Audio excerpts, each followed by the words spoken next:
funky drums from hell.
Yes, yes, yes. Welcome in. It's Tuesday. How are we doing, everybody?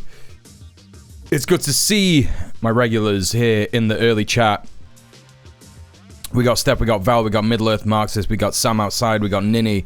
How is it going? What are you up to? How has your day been? Welcome to the stream. I'm currently just finishing my tea. It's Tuesday, isn't it? So don't mind me.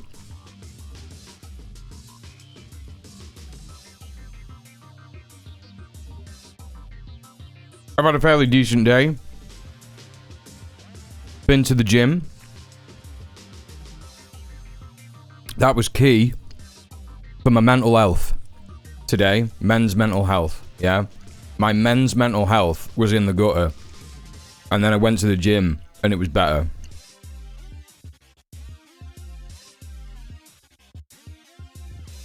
That's how you know it's good.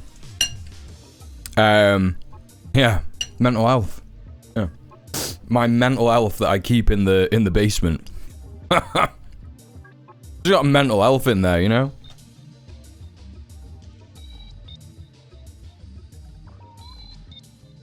I was a little down when I woke up because I woke up pretty late. And that meant that I missed going for lunch with my dad. So that was pretty depressing. But it was kind of like a last minute organised thing because he's going on holiday on Friday and I was like, oh, it'd be good to see you before you go away. And he said he might be able to come here to Manchester. And I was like, that's great. That works for me perfectly. Brilliant. But then literally like yesterday, last minute, he was just like, no, can you come here? And it is like, I love him to bits, he's my dad, but sometimes it's like, he just forgets what I do. And it's like, do you want to come to the Chinese restaurant at 6:30? You know, 20 miles away from where you live. I was like, Dad, I start work at 6:30, like 6 o'clock, around that time. And he was like, oh, yeah. Well, anyway, do you want to come in the day? And that's where that fucked up.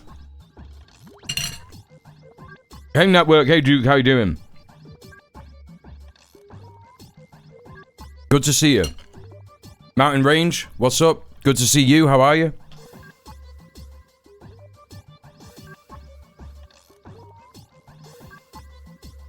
Also, Sam, thank you for the 30 bits. Straight away. Appreciate you. We got a whole host of stuff to look at. News-wise today. Whole bunch of stuff going on. I'm sure that we'll get through most of it. Because I started the stream, like, literally now. When was it? Yeah, so I started the stream about 6:15. So I'm certain that it'll be a good 6-hour stream, you know? And, I think the main thing about me sleeping in is that over the Christmas period, the holiday period, I just got into a really shit habit of playing video games late at night, and I think that's the main thing that just keeps me up at night and means that I don't wake up early. And I think that that's just what I got to do. I've just got to be disciplined and not do that, you know what I mean? Yeah, work is full-time existence now. Sorry, boomers. Apparently this is our reward for all those supposed participation trophies that I sure as shit never got. Exactly. Krill! Rise Hypers. Rise Hypers. Thank you so much for the 7 months. How are you doing? Good to see you. Thank you so much for the 7 months. I exercised as well. I was on my bike machine just out the shower and feeling good. Dope. That's the way to get it, comrade. A fascist worked out today. If you can... Did you? I did a short run and then 2 hours of tennis. My joints are achy, but I'm in a really good mood. I don't know what the recovery advice is for tennis, you know?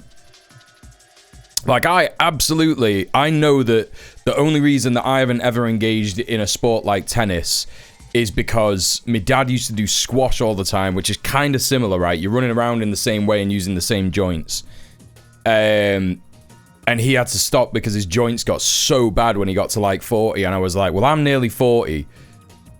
You know. But even when I was 30, I was thinking like, well, I'm going to be 40 in 10 years. And like, you know, sometimes that shit just creeps up on you and all of a sudden you're there. So like, you know, I don't want to be engaging in something like that might put me out when I'm that old.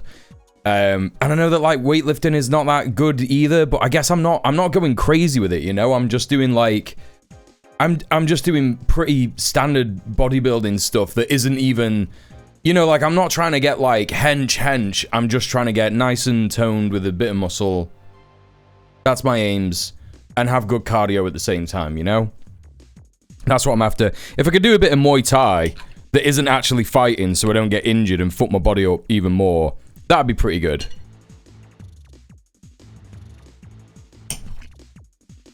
But I think that's all I'm looking to do at the minute, you know?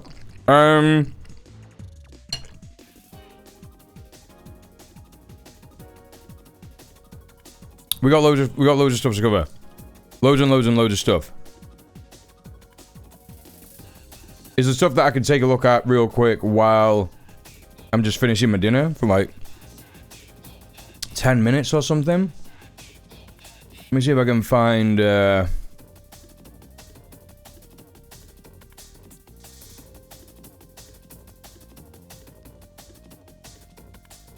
Who watches Democracy Now?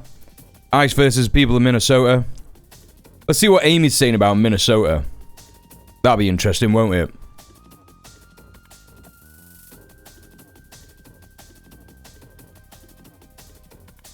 Yeah, okay. Yeah, let's do that.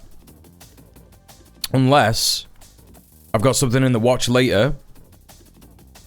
I might have something in the watch later, you know? It's me last night saying I was going to start the stream at 5 PM and be more organized. I am organized. I've got loads of news to get through, but alright, I'll tell you what we'll watch. Let's start off with this. Ago for all the wrong reasons and with all the wrong attitudes and ideas about this place. I was brash and like... Let's start off with this. It's EJ from NonCompete. This video is called A Lesson from Uncle Ho on Western Individualism. Let's take a little look. So I came here to Vietnam 13 years ago for all the wrong reasons and with all the wrong attitudes and ideas about this place. I was brash, and like many Westerners who moved to poorer, less developed nations, I believed that mine was the superior worldview. It's embarrassing and a little baffling to admit this now, but I genuinely believed that I had nothing to learn from the people of Vietnam. This wasn't helped by the circle of friends I surrounded myself with when I first arrived in Vietnam. I fell into a clique of quote-unquote expats, as well as reactionary anti-communist Vietnamese folks who, by and large, looked down on the nation we all resided in and fed me a great deal of misinformation, which I thoughtlessly consumed and regurgitated to other Westerners I met, sustaining and circulating a pernicious mythology that only made me even more confident in the superiority of my own perspective. Here are just a few of the propagandistic lies that back in those days I not only believed, but I helped to spread around. Vietnamese people have to get exit visas before they can leave Vietnam, and those are really expensive and hard to get, so you have to be really wealthy and well-connected just to leave the country. Only members of the Communist Party are allowed to vote in national elections. If you complain about Vietnam on Facebook, you'll get arrested and kicked out of the country. Most of the hotels in Vietnam are bugged so the government can listen in on all your private conversations. These are just a few of the absurdities that I believed back then without question. And I hope it goes without saying, there is not an ounce of truth to any of those statements. I bought into all that bullshit even when my own observations of reality contradicted the lies. And never once during all this time, yeah, it sounds a little bit like America, by Vietnamese communists, did it ever occur to me to seek out a Vietnamese communist to hear their perspective. I was perfectly happy hearing stories that reinforced my preconceived notions of the world, and this just goes to show the power of social proof and cognitive bias in defining our worldview. When I arrived in Vietnam, it was much more visibly poor than it is now. Back then, there were very few cars on the street. The buses were old and broken down. There were no metro systems, and most of the villas in Ho Chi Minh City were old and dilapidated. And in my own ignorance and chauvinism, I confused this poverty with inferiority. It was textbook prejudice. All my life, I've been told that Vietnam was this evil failure of a communist nation, and I brought this mindset with me so that when I saw signs of progress, I took it for failure. After all, even back in 2013, the bus systems here in Vietnam were way more developed than any bus system in South Carolina, where I'm from. The thought never even crossed my mind that where I'm from in Charleston, the buses were also in terrible condition, and there were far fewer routes and buses compared to even the smallest towns in Vietnam. Over time, I started to notice a few patterns. Things in Vietnam were gradually improving. Conditions were getting better year after year. And then when I would go home to visit the USA, I noticed that things were getting worse. It was subtle at first. You know, things were becoming less affordable. I noticed that me and my friends couldn't afford to go and eat out at the same restaurants or drink at the same bars that we used to go to. Then things became more overt. Social programs started getting... Hey, Morgan, what's up? Friends back home were starting to struggle a lot more. And all the while, as life was getting more and more miserable back in the States, things here in Vietnam were getting better and better. Today, I go back and forth between the USA and Vietnam all the time, and I feel very confident in saying that quality of life in Vietnam is at least on par with quality of life in the USA for the majority of the population, and in a lot of ways, it's superior.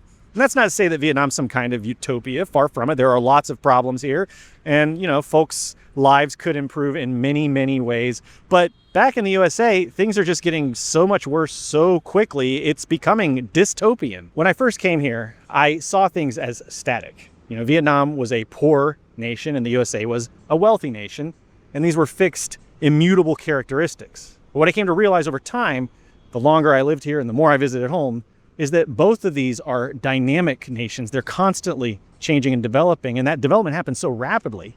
But I feel that now Vietnam and the USA are completely different nations than they were when I first came here back in 2013. Okay, I know this is gonna make me sound like a boomer, but honestly, I'm almost 42 years old, and I... Too late, Luna. I saw you sneaking in. Caught you doing it. Time to go. The punishment chamber. That's what happens. Told you about this. You know?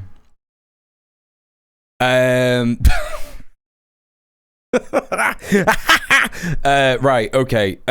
Yeah, I'm ready now. I finished my dinner. It's coffee time. I got a nice coffee, even though it's 6 p.m. This is good. This is a good video. Like, things to remember, chat, as well, right? This video is broadly talking about preconceived ideas about nations that you will hear it from Western imperialist sources, right? And this video came out. When did it come out? 2 days ago, right? So just after, and, you know, EJ was probably filming it during the heightened escalations about Iran, and is probably using this video as an example of like, hey, a lot of people watch my videos in America.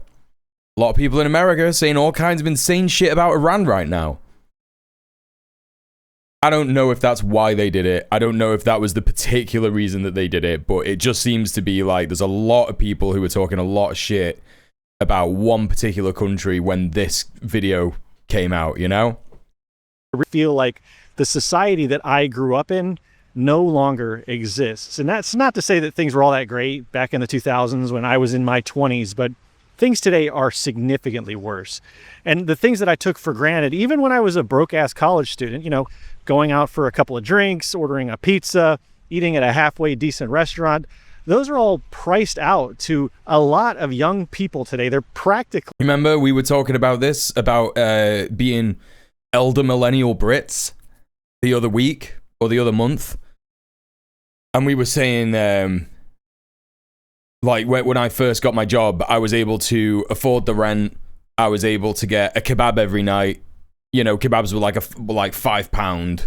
You know what I mean? And I could go to the pub every weekend. You know? Yeah. Like, you could just do that on a waiter's wage in the UK. You know what I mean? Which was national minimum wage when I was 18, 19. which can't have been more than £1,000 a month, you know? So, things have changed. Things have definitely changed. Johnny, how are you doing? Aslan, how are you doing as well? Please go and show some love to Aslan. Yeah. Luxuries for a lot of you, and that's not even to mention the breakdown of social bonds and the deterioration. Remember when Domino's was good? Yep. Let alone. Remember when Domino's wasn't like giving discounts to the IDF? Do you remember that? Remember when Domino's wasn't just like giving free pizzas to IOF soldiers in occupied Palestine? You know, sending it right over the border in Gaza. Do you remember that? Do you remember that? Vicious campaign of terror which has been unleashed upon immigrants by both. Remember when coffees went £3.50? Yes. Living through the worst of COVID here was particularly eye-opening for me. The people of Vietnam were remarkably resilient and resourceful in their rapid response to the pandemic, and this is reflected in Vietnam having had a death rate that was far lower than most wealthy developed. Yeah, no, this was the craziest bit, right? It was just such a damning indictment of capitalism and socialism. Capitalism versus socialism, I should say, when it came to looking at all the numbers of deaths in China, deaths in Vietnam. It is just simply day and night. You know, how many, like, millions of people died of COVID in the United States? Like, it's just absolutely mad. Millions of people. It killed millions of people. And in Vietnam, it was like 50. You know? I had to sit and watch my computer screen in horror day after day, month after month. Watching my home country capitulate to the disease, sacrificing over 1 million lives to COVID as anti-vaxxers and anti-maskers and anti-science movements sprung up and spread like a social virus. Meanwhile, Vietnamese people stood by science and they struggled tirelessly to protect the lives of the disabled and the elderly while simultaneously developing economically and building out major. And now, at the minute, in the UK, there's some kind of super virus going around, and it's also been going around Australia, Aotearoa, New Zealand, some other countries. I imagine it's probably going around America as well. There's a whole bunch of sources that have reported that it is like a new strain of a type of, I think they're calling it like a super flu or something, but it's not quite the same as flu. And it's like, hell yeah, man. You know, so good that our immune systems have been absolutely battered to the point that we're now getting diseases that you probably just wouldn't have got. They probably would have like fucking like bounced off the fucking immune system 5 years ago. You know what I'm saying? Like, you would have just been getting about, and this, like, I don't know what it's called, like fucking 52k GB or whatever, just like comes past you, tries to get in you, and it's like, no, not happening, man. Not happening. Yeah, but no, where queer people piss, where trans people piss, that has to be addressed. Actually, if trans people need to have a piss or a shit in public, that's actually far more important. Hey Brody, what's up? I'm still ill since the 17th of December. I'm sorry to hear it, comrade. That fucking sucks. I'm sure our Western leaders will do the right thing. Yeah, they will. Hell, the war that capitalist class launched at any governments who did anything to protect workers from their cruel wage tyranny. Yeah, it's just wild, absolutely wild. Yeah, keep the fox girls, cat girls, puppy girls out the toilet. You know, force those T-boys into the fucking the women's toilet. Oh, it's so insane. Infrastructure projects all through the pandemic. Living through COVID-19 here in Vietnam put an end to what little remained of my... It's also so frustrating because you see the popular discourse about this stuff, and I've said this many times on my stream, right?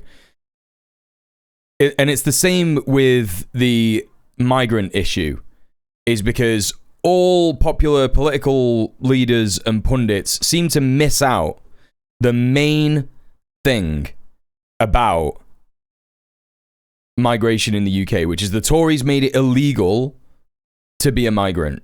And what I mean by that is that they cancelled any safe routes that were previously allowed to, to actually use and get to the UK and apply for asylum that way. They just stopped any fucking safe or legal routes. So now every single asylum seeker that comes to the UK has to come illegally or, via a small boat in the channel or a big boat. But if you're coming in a big boat, you're more than likely to be human trafficked, probably. And they're not that much bigger. Yeah, they made it illegal to be a person. So, they miss out on that particular aspect of the facts of the matter.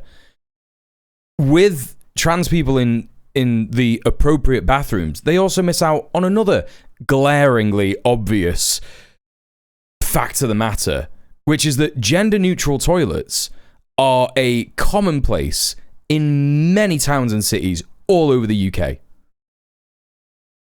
And the reports of people being assaulted in those bathrooms, gender-neutral bathrooms, where, by the way, not just like trans... I mean, obviously, they don't see trans women as women, but actually cis men are in the toilets with cis women. And there are just not... There's not like a huge increase of series of rapes or assaults or anything like that. Hasn't affected it whatsoever, right? So it's just like there's this huge glaring thing that's just missing from that. Yeah, also toilets could be enclosed singular rooms, Having to refresh like every 5 minutes today. Twitch is having a normal one. Anyone else having that problem? Bunch of people just came in. Hi, by any means necessary. How you doing? Also, hi, half a laptop. Did I miss anybody else? Bubble, how are you? Duke of Blonde, I think, were you here earlier? Hello? Yeah, hi, how's it going? Damn near every single home has a gender-neutral bathroom. It's only corporations that choose to split them for some reason. Yeah, it's just completely bizarre. Completely bizarre. Yeah, that's exactly it, Johnny. In order to fight this shit, we need to build power outside of the current systems of power. We do that by building power in tenants unions, trade unions, ICE defense groups, etc., etc. Yeah, third wave feminism argued for gender neutral spaces. Segregated spaces were designed to oppress women. That's exactly it. Yep.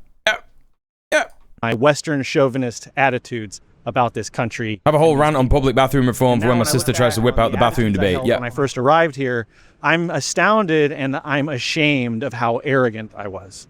And my lived experiences in this nation have shown me that we all that's the way, Morrigan. I agree. From the people here. And I've gotten a lot more serious about it, helping my partner Luna to translate the Vietnamese curriculum on dialectical and historical materialism has been transformative in how I see and understand the world. And I've been extremely fortunate to have spoken to many, many survivors of Vietnam's revolutionary wars and to attend and participate in events like volunteer campaigns of the Ho Chi Minh Communist Youth Union and grand parades in Ho Chi Minh City and Hanoi and communist film festivals on the beach here in Da Nang, and a ton of other awesome commie occasions. So I feel a responsibility to teach the lessons I've learned here to all of you in our audience who've not had the great fortune to visit this place and study the great progress which has been made here firsthand, and that has become the driving force behind my work here on this channel over the past 5 years. Lately, as things have been getting so bleak and dire, not just in the US. Put the bathrooms outside so everybody is shamed into washing their hands.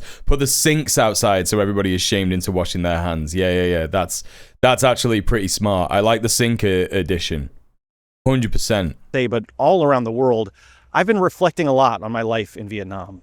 I'm extraordinarily lucky to have had these experiences. I've learned from my friends and family and comrades in Vietnam that I am almost certain I would never have learned if I'd stayed back home.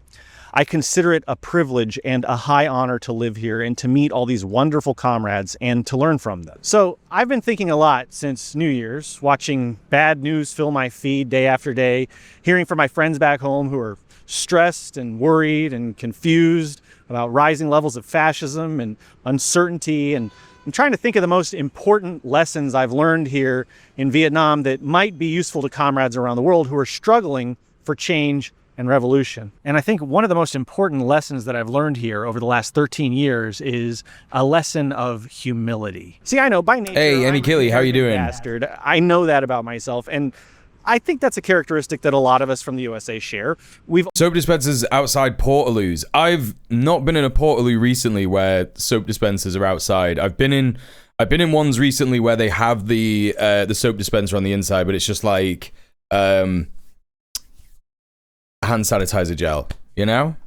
All been raised in a society which breeds arrogance and vanity and maybe a little narcissism. Oh, at festivals. I haven't been to any festivals. I'm not trying to put myself on a pedestal when I say these things, nor am I even being judgmental. I haven't been to the ZAD. I feel like I understand EJ better. No, absolutely, Soph. Absolutely, Soph. They already live in the world of the future, and they're trying to communicate it to people stuck in capitalism. Absolutely. Like, just that moment when we were speaking to everybody on the ZAD, and we asked them about time, yeah? And chat, if you don't know what me and Sophie are talking about, the ZAD is a commune in northwestern France, Bretagne, that like they did a big land squat to stop an airport being built. They fought the cops over a period of 10 years and they basically won, and they all live there now in like an anarcho commune essentially. You know, they have like a spirit of pragmatism and cooperation. Not everybody has the same politics, but everybody does their best to get on and help each other and cooperate. They live intentionally, farm their own food, etc., etc. And we spoke to like pretty much every person that we spoke to that we had an interview. We asked them about time and how time is different on the ZAD.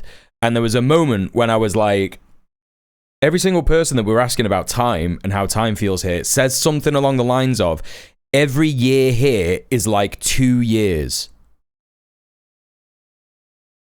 And that like hit me like a ton of bricks, because it was like, we're having time stolen from us. Like, and not just like time stolen from us, like from work, because these people work, you know, they're not just sat around doing nothing. They're like farming, building shit, they do blacksmith shit and all this stuff, but it's because of the lack, I think, of pressure. It's because of the lack of stress. There's not like a huge lack of stress, you know, it's not utopia or whatever, but it is just this like, you know, we are literally having our perception of time warped by capitalism, right? Yeah, collective meals twice a day, freedom to do what you want, nature. Yeah, every day feels like an event. It feels like an event, a huge event. And that's what it should be, right? Because it's like, I've been thinking about this a lot recently because we're getting really existential and thinking like, oh my God, one day you're just going to die and it's all going to be over and it's really shit and blah, blah, blah, this, that, and the other. What's even the point? But then, like, you know, my counter to that is like, well, you've just got to live in the moment as much as you can and enjoy every moment, right? Because this is a beautiful experience. We don't know why. We don't know why it happens. We don't know what consciousness is, why it exists, yada, yada, yada. It's kind of pointless talking about it or thinking about it. You just got to enjoy your life. And then when I'm thinking about, like, about the ZAD, it's like, yeah, I guess that just gets, like, fucking beefed up. You know what I mean? This idea of living in the moment, truly living in the moment, like, that's how we should be living. You know? Yeah, like, people are not having to disassociate their way through life in order to figure out if they could get rent. Yeah. Anyway, everybody go follow Soph. She's great. You know the score. About myself back then, nor about my fellow U.S. Americans today.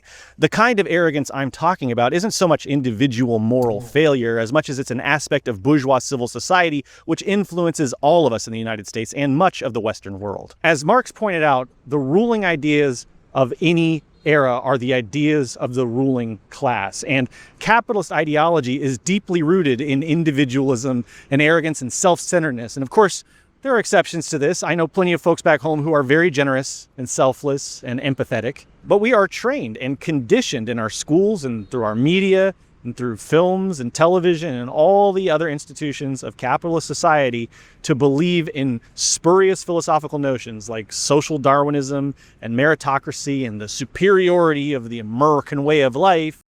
Do you remember, Soph, one of the first things that Luna said to us, so EJ's partner Luna was one of our first guests that we had on Red Planet. What was it that we were talking about? Mutual aid versus charity, I think. And one of the first things that she said that really sticks out to me in my memory, because I was kind of joking that, like, I came up with an idea, right? I was like, I came up with this idea, it's mine. And I was just joking, but she immediately was like, you Westerners are so obsessed with, like, owning shit. You're so obsessed that, like, you know, one thing is just, like, belongs to, like, one person individually. And I was just like, yeah, nah, you fucking got me, man. Like, that's that's so true, actually. Yeah. Yeah, I'll never forget that. She cooked me in a gentle way. I think she knew I was joking, but I think she wanted to use that as an opportunity to be like, yeah, that shit doesn't matter. Like, everyone who's listening now needs to understand that, like, that shit just, like, doesn't matter. Like, it's completely made up. It doesn't matter at all. And nearly all of us have been impacted by this ever-present background noise of individualist ideology. Here in Vietnam, folks put a lot Oh, yeah, it was a learning moment, yeah. and values of Ho Chi Minh. And one of the chief lessons of Uncle Ho was to practice something akin. Come on, YouTube subtitles. Really? You're going to be spelling it like that? To revolutionary.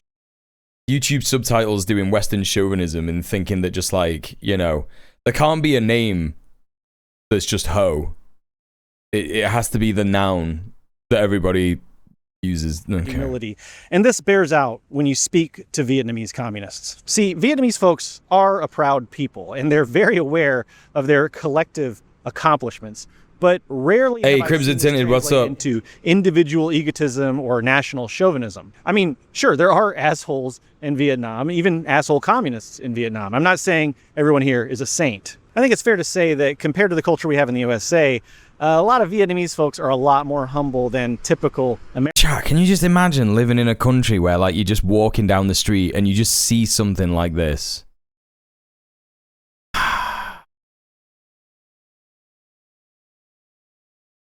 I've said to myself, yeah, I'm gonna organize in Britain for 20 years. I'm gonna try and create a socialist society. I'm gonna try and make good things happen. And try and help people to build power in Britain, dual power. And then, if it doesn't change, I'm just gonna go Vietnam. I'm gonna go Vietnam, I'm gonna go Cuba, I'm gonna go China. I want to visit these places anyway first, but, like, we still have plenty of Yugoslav partisan monuments in Slovenia, although unfortunately we've not been nearly as based as Vietnam since Yugoslavia fell apart. No, of course. Hey, Benny Memes, let's say, charity is a cold, grey, loveless thing. If a rich man wants to help the poor, he should pay his taxes, not dole out money on a whim. Yes.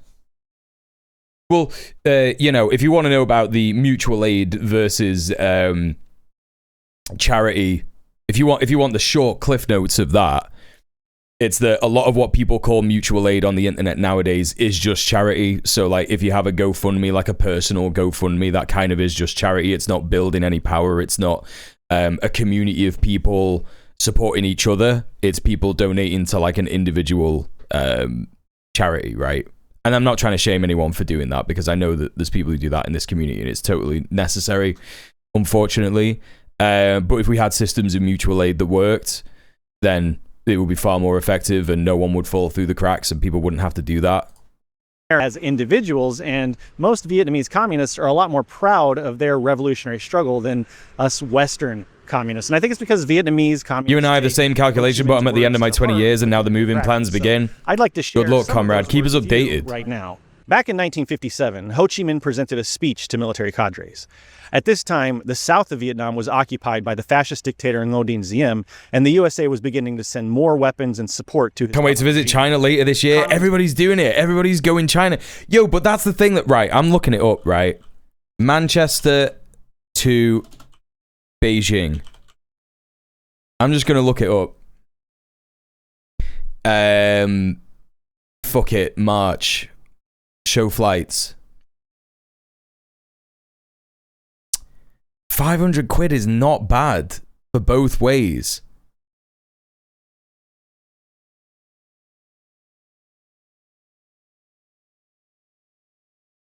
£500 is not bad for both ways.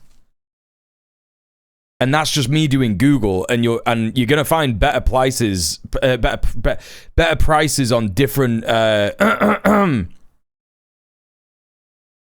couldn't do it now, but maybe in the future. Maybe we grow the community, chat. You know what I mean? We grow the community this year, and then next year I go to China, and we do a China stream. You know? That's not bad. 522 quid. It's only 10 hours as well. Like, I always, for some reason, I've got it in my head that it's like a 24-hour flight to China. But why would it be that? Why would it be 24 hours? Just fly over Greenland, innit? That's what you do. Hello, Bowser's Big Bean Burrito. Welcome in. Muel livestream from the center of democracy. I mean, I would.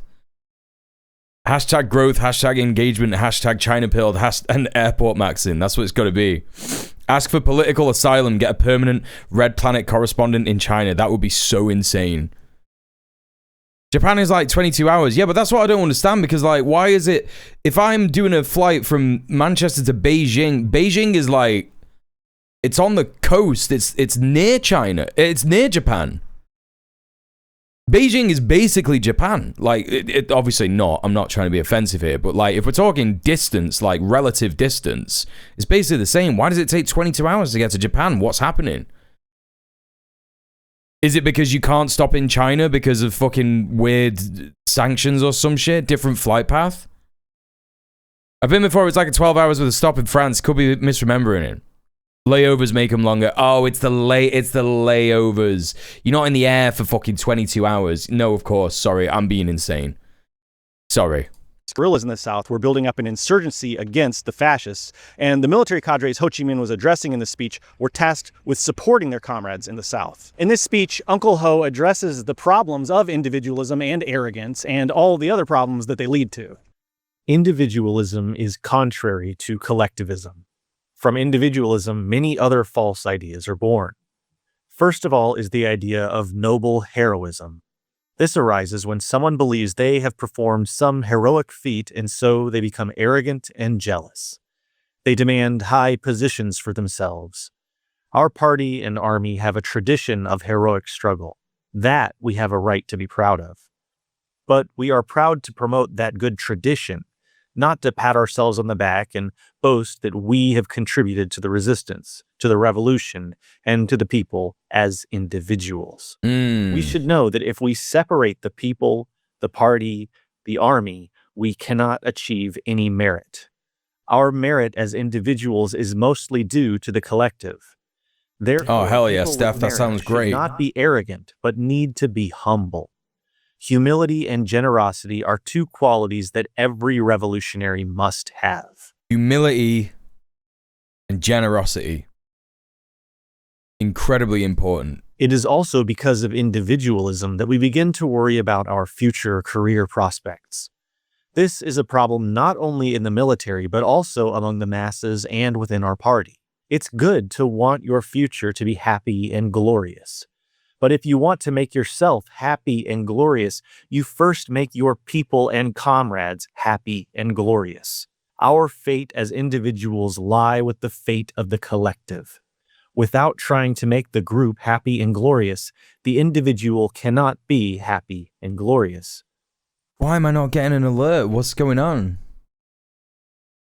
Is there something wrong with Streamlabs? Oh, I think there's something wrong with Streamlabs. Oh, there it is.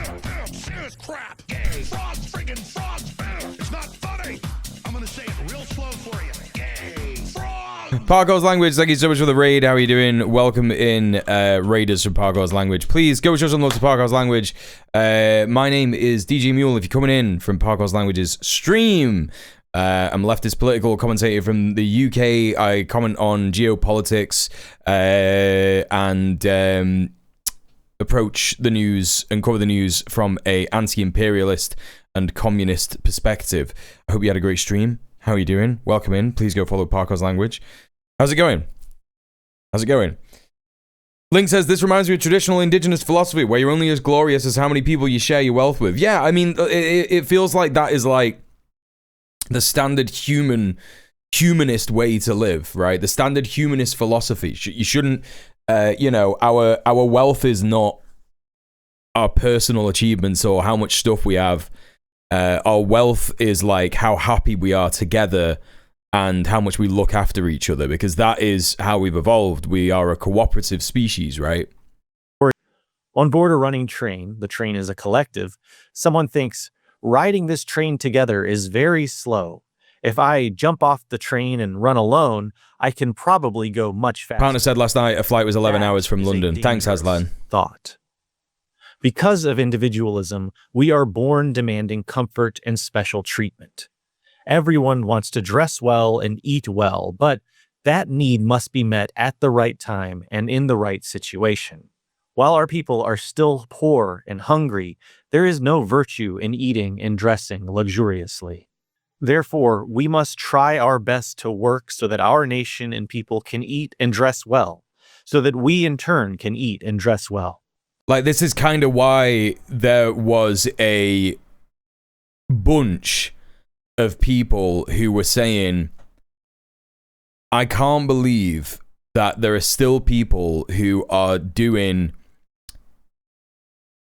content that has them, you know, food content, just like food content, like them eating a bunch of food and shit while there's a famine going on in Gaza. And I felt that way very much so, and I started to like really fucking appreciate the food that I was eating. And to be honest, that was kind of like, it was kind of like a massive driving factor in me going vegan in the end, because it's like I just kept thinking about like the food that I eat, where it comes from, the decadence that we experience in the imperial core. You know, the people in Palestine are humans just like us, and they are not allowed to eat because of where they were born, you know. And it's like, no, that sucks. Sorry, I'm not gonna take any like pleasure in doing this. I think it's good to like eat healthy food that's good for you and shit, but like, you know, being decadent and shit like that, especially over the fucking Christmas period where I was just ordering like takeaway after takeaway after takeaway. And eventually I was like, this is so bad, man. Like, why am I doing this? Like, what the fuck is this insane decadence, right? Hello, old chum. Thank you for the follow. Cookie veggie sausages as we speak. Hell yeah, that's dope.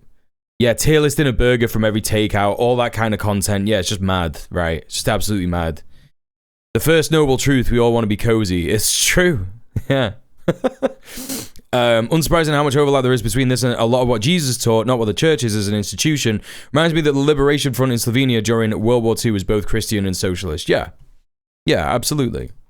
The government really want everyone to be prosperous, so they have proposed to increase production and practice thrift and Jesus was a commie. He was a Palestinian commie. You need to continue studying and correcting misleading ideas, especially individualistic ideas. Now, there's one very important point, which is the mother idea. If you do this well, you will give birth to good descendants. That is solidarity. Solidarity between top and bottom. That's a key thing, yeah? Next time you're on Grindr, queers, solidarity between top and bottom. Uncle Ho said it first, yeah? None of this recreating the gender binary. None of that. Yeah? None of this toxic top shit. None of this toxic bottom shit. I knew where that was going the second you paused. Cadres and soldiers, south and north, Inside and outside the party, army and people, broad solidarity. High hopes for Grinder. I'm just memeing, man. And peace-loving people in the world. You all know that in the resistance war, we encountered many difficulties. The enemy forces were much stronger than us, but thanks to solidarity, we won. Now, in building peace, we also know that unity is sides rise up, solidarity with sides. Not just spoken solidarity, but real solidarity in work and study.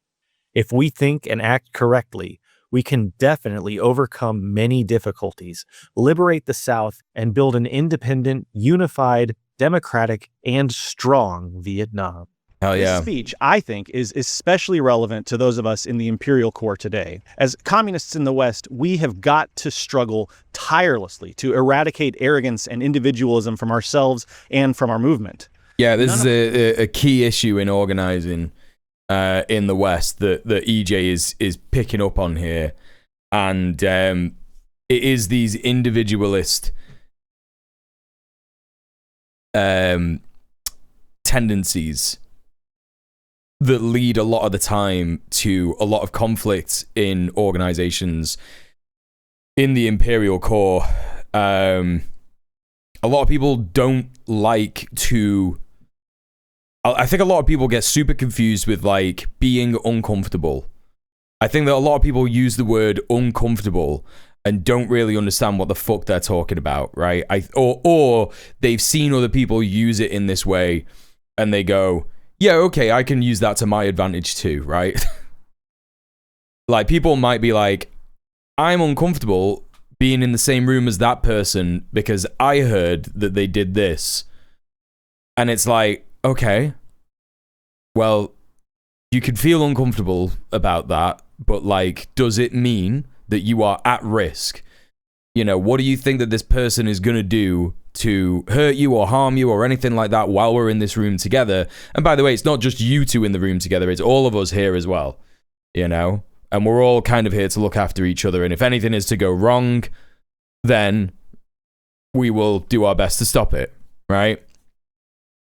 And a lot of people like to use the word unsafe. You know what I mean? A lot of people like to be like, oh, okay, the space is unsafe, or it feels unsafe. And it's like, well, it can feel unsafe, but then are we accurately measuring whether it is unsafe or not? Are you unsafe? What situation would you be in where you would be unsafe? Think about another group of people, ideologically, who like to say that they feel unsafe and uncomfortable when in fact, they are simply not. Zionists. This shit is spiritually Zionist. To be like, I'm feeling uncomfy. And it's like, okay, what about? And it's like, I saw a post about this person. It's like, okay. Like, I've seen a bunch of posts about Palestinians. None of those are true. So now what, dog? You know? I think that that's what a lot of people have to understand. A lot of people associate their ego with the org, and then conflicts get very ugly because the org disagreeing with them about things they're emotional about becomes very painful. Spot on. I was in Vietnam earlier this year. Hello, cunning linguist. Beautiful country. It was enlightening learning about Uncle Ho. Yeah, I bet. Hey, Dan, what's up? Good to see you. Weaponization of being uncomfy is one of the most infuriating and frustrating parts of existing in left-in circles. It's so selfish. Well, that's the key of the matter, right? That's why EJ is mentioning this stuff. Because it truly is like, it's a selfish idea, right? It's a selfish idea to weaponize. And what a lot of people do, what you'll see this, and I've seen it happen, and, you know, don't take any pleasure in saying this, it kind of fucking sucks, right? Is that people will weaponize other people's trauma who are not them, who they may not even know, in order to, like, justify their uncomfiness. And it's like... There's just an element of that makes this shit super depraved, right? It makes it extra depraved. But it's really key. There's loads of other problems that come from this kind of a mentality. You know, the Western chauvinist and individualist mentality. We all have to interrogate that at every turn, right? Like we are invulnerable to the ideological poison of individuals. Oh yeah, it happens in the workplace as well, Morrigan. Absolutely. To this day, I catch myself all the time having reactionary thoughts. It's cop brain. It's cop brain. Absolutely. That's exactly what it is. If you've ever seen The Matrix, when Neo runs past someone in The Matrix and they look and they go, oh, that looks like someone doing a crime, and then they turn into an agent. That's literally an allegory. Like, the Wachowski sisters were literally doing an allegory there of how people turn into cops for the state. They turn into agents of the state because that's what the propaganda and the machine does to you. You know what I mean? Hey, Catherine, what's going on? I feel like self-proclaimed leftists who weaponize the discomfort are more libs than anything. Oh, yeah, absolutely. Absolutely. Because pragmatism goes out the window. And it's all about, like, you know, maintaining some kind of supposed social order. But it's you know, it's not, it's their own importance and their own ego that's taking precedence. And it's like, okay, all right. You're right, Muel. I should rewatch The Matrix for the 6th time. Thank you for telling me to do so. Listen, first time, you want to watch some good fucking Matrix content, check out Sophie's YouTube channel. When I first started speaking to Sophie, I just used to call her Matrix Girl. Because she's just, like, done a lot of great content about The Matrix. The Matrix sequels. That's you, right, Soph? The Matrix sequels are good? Yeah. Attitudes and opinions which stem from my upbringing in the heart of the empire.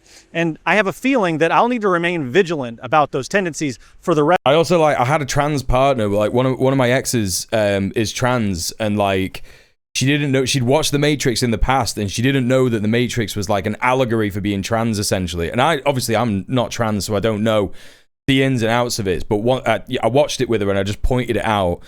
And she just kept, like, every single second she was watching it and just going, oh! It was so good. Hey, Pitsy, what's going on? Rest of my life, they're just that deeply ingrained. And something else I realized, if you ever get the opportunity to do that, if you ever, like, have, like, a trans person in your life that, like, has heard of The Matrix and, like, they don't know that it's a trans allegory, just, like, sit down and watch it with them. It's a beautiful experience, honestly. Being reactionary to questioning imperial colonialist way of thinking instantly disqualifies the credibility of any self-proclaimed leftist. Yeah. No, that's it. Yeah, and that's the key thing. I think that's why EJ's made this video, because it's so important to actually have that, like, level, yeah, of interrogating that area of your brain that is propagandized in that way. You know what I mean? It's so incredible. Like, again, like this, it's one of the most crippling and paralyzing things that organizations in the imperial core have to deal with. And there has to be, there just has to be a part of, if you're in an org and you're in the governance, and I'm saying this as someone who used to be in the governance of an org, I was literally the chair of Great Manchester Tenants Union. There needs to be a solid thing in the organization's rules, code of conduct, the way that people interact with each other, that is like, if you have an individual bit of conflict with someone else, we could try and help you deal with it, but as soon as it starts to impact the organization in any way, we're going to have to think about suspending you, because it's just unacceptable. We have work to do. You know what I mean? There's fascists fucking everywhere. There's fascists with guns in the fucking USA shooting fucking soccer mums. So, you know? Like, there's got to be, like, a little bit of fucking, like, prioritizing going on. You know, there's so many arguments against it. Yeah, I was literally Chairman Muel. Yeah, some of my friends used to joke. They were like, yeah, the Chairman Muel regime. They used to literally call it the Chairman Muel regime. It was quite funny, actually. Quite like that. Uncle Ho's speech is that I've not just struggled with arrogance and individualism, I've also struggled with developing a healthy sense of collectivist pride in the internationalist accomplishments of communism. When I'm not being an arrogant asshole, I often find myself cowering. Oh, sorry, I missed that. So the thing Thing about individualist tendencies in organizing is the ego and reputation are very related in people's minds in a class-divided society. People don't want to be associated with things or people they find icky, whether that manifests as a bigoted attitude or an anti-drug attitude or a carceral attitude. Yeah, absolutely. Abso-fucking-lutely. Doomerism and defeatism and hopelessness about our cause. After all, we've suffered blow after blow in the USA. We haven't had very many accomplishments, and it's easy to feel despondent and gloomy in this day and age. One thing that Uncle Ho has helped me to realize is that I'm part of something much greater than myself, much greater than anything we've got going on in the USA or the West, whatever that means. See, communists around the world and for generations have struggled to accomplish the most virtuous cause in all of human history, and that is the liberation of humanity from the brutal oppression of class society. I'm obviously not Vietnamese, but Vietnamese communists, my comrades here, have made it clear to me that I am part of the same internationalist movement that they are. The word for comrade in Vietnamese is đồng chí, and that word literally translates to someone who shares my vision. If you share this vision, oh yeah, that's dope. That is stateless and classless and free of all forms of injustice and oppression, then you are a comrade of mine, and you're part of the same revolution. Just imagine just getting around, and then you just come across some like bunting that's got hammer and sickles on it and the fucking flag of Vietnam everywhere. Can you just imagine?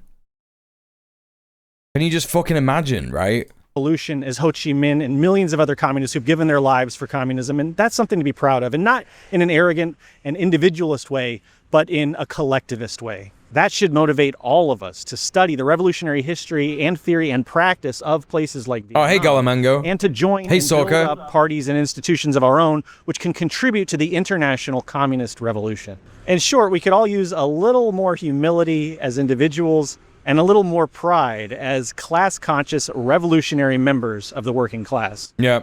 As individuals, we can scarcely hope to accomplish anything in the face of the ruling class in all its might. But as a united revolutionary class, we can and we will liberate humanity for all time. And that should be a source of a great deal of pride for all of us. If you'd like to learn more about the philosophy that we use in our analysis in these videos, I hope you'll check out our free ebooks on Luna's wonderful translation of Vietnam's curriculum on dialectical... Check them out, chat. banyanhouse.org/shop. There's the video for anyone who wants to watch it later. Gonna get into the news. Before we do, it's been an hour of me streaming so far. There is gonna be an ad break in 4 minutes. Please consider subscribing or donating off Twitch. This is my full-time job at the minute. I missed a Universal Credit appointment yesterday, and I also failed to tell them why I missed the appointment today. So, yeah, I gotta kind of do that at some point. I might get fined, I might get sanctioned, I don't fucking know. Please consider donating off Twitch using the Streamlabs tip link in the chat. That is where I would prefer to get donos, but of course, getting subs would also be dope as well. We got 69... Excuse me, we got 69 subs at the minute. Nice. And we're at £204. It would be really, really good to get to somewhere like, I don't know, 400, maybe 350 pound by the end of the week in terms of donos. If you like what you're watching, if you've laughed, if you've had fun, if you've learned something, please consider donating to my PayPal to help me pay my bills, eat, and take myself out on little dates. And also other people on little dates. So yes, please consider doing that. But for now, we are going to get into the news. So the first bit of news that we're going to check out is about Rojava. So this is the update that there was a ceasefire between HTS, which is the current militia of the government, the Syrian government there, the leader being Al-Jalani, who is the ex-head of Al-Qaeda in the region. HTS are essentially an extension of Al-Qaeda with some of the Syrian military absorbed into it. There was a ceasefire between them and the SDF, which is, I think, the Syrian Democratic Forces. which was a kind of amalgamation of the YPJ and the YPG and some other fronts in northeast Syria, where they had previously beaten ISIS. If you want to check out a Great Red Planet episode, check out the episode where we speak to Alexis de Loomis, who was on the ground there as an internationalist soldier fighting for the northeastern Rojavan revolution in northeastern Syria. We interview him about what he did and the documentary that he made called Belkisiba. That revolution that literally beat ISIS, that the Western imperialist countries, the imperial core, were cheering on in their fight against ISIS, are now being completely betrayed, as the Western imperial core countries that were previously doing that are now cheering on and allied with HTS and Al-Jalani. And despite there being a ceasefire, Al-Jalani's HTS is now imprisoning and executing Syrian women fighters from the, well, Kurdish mostly, and Syrian women fighters from the YPJ. It's important to remember that the Rojavan revolution was a woman's revolution. It was a feminist revolution in northeastern Syria, and it was very much like one of the most amazing things that you've ever seen in the region, in terms of like people throwing off the shackles of patriarchy, throwing off the shackles of oppressive imperialist dominance and shit like that. And now HTS are punishing the women fighters of the YPJ by imprisoning them during a ceasefire, and as Dan in the chat says, yes, literally beheading them. Rest in peace to the martyrs of the movement. We will never forget the sacrifice that you made for the revolution in Rojava. It looks like what is happening now is that the SDF are saying, okay, no more fucking around. They can't just be killing our veterans. It's time to actually fight back again. So that's what we're going to look at. That's what we're going to look at now. Hey, Joe One, what's going on? Yeah, I'm literally going through it right now, yeah? So, this is a piece from Rudor. Rudor is a news network from Kurdistan in Iraq. This is the PUK leader. So, PUK is a Kurdish movement in Iraq, in southern Iraq. So let's take a look at what he's saying here. So Erbil, Kurdistan region, Bafil Talabani, leader of the Patriotic Union of Kurdistan, on Tuesday strongly condemned the attacks on northern Syria, Rojava, calling them unacceptable, insisting they must stop. What is happening in Syria and Rojava is unacceptable and must stop. We utterly condemn this act of barbarism against the Kurdish people. He added, the Kurdish people will not remain silent or look the other way. In a Facebook post, Talabani highlighted Rojava's sacrifices. Rojava lost thousands of its sons and daughters in the fight against ISIS, defending the world at tremendous cost. They deserve respect, dignity, and real protection. He also called on the United States and the American people to act with clarity and responsibility to protect civilians and preserve stability. Earlier this month, Damascus-affiliated forces launched a wide-scale offensive, seizing large portions of territory held by the Kurdish-led Syrian Democratic Forces. Despite a US-brokered ceasefire between SDF and Chief Mazloum Abdi Ansharah, attacks on Rojava have continued. Foza Ali Yusuf, a senior member of Northeast Syria's ruling Democratic Union Party, the PYD, told Rudar on Monday that the ceasefire talks were not positive, accusing the transitional government of seeking to dismantle Kurdish self-rule and undermine Kurdish rights. Areas around Kobane and southern countryside are under growing pressure from Damascus-affiliated forces. Kobane was previously attacked by ISIS in 2014, but was later liberated by the SDF with support from the US-led coalition and Peshmerga forces from the Kurdistan region. Amid the ongoing fighting, the SDF said on Monday urged young Kurds in Rojava and Kurdish communities in Iraq, Iran, Turkey, and Europe to unite and join the resistance. So the reason that this is particularly interesting is that PUK in Erbil are a Kurdish resistance movement that has been infiltrated by Mossad and encouraged by Mossad to do various fucking stupid shit. I don't know the full details about it, but Ray, could tell you more about it. I learned this on his stream.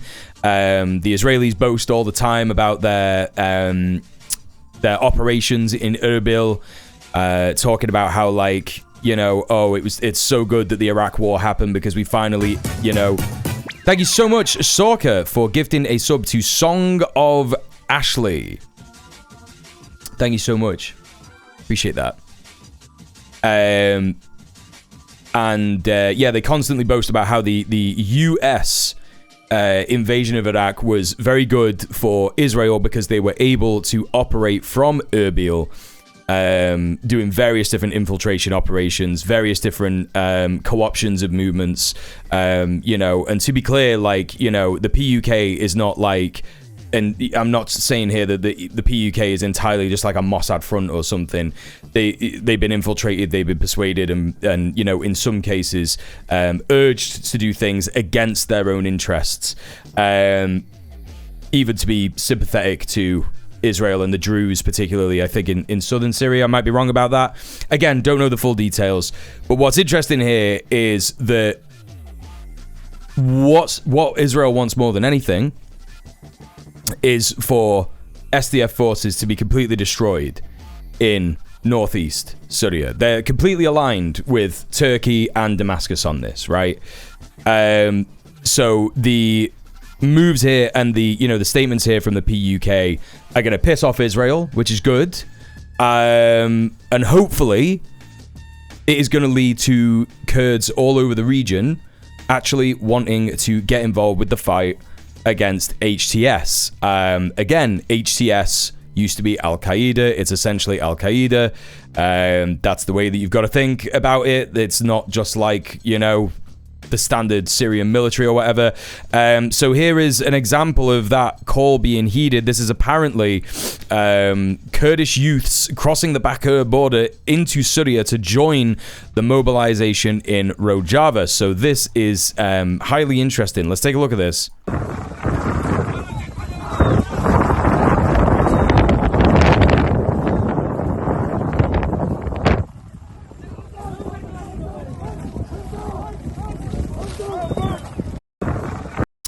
So that's apparently a 14-second clip here talking about that. Let's move on from this article.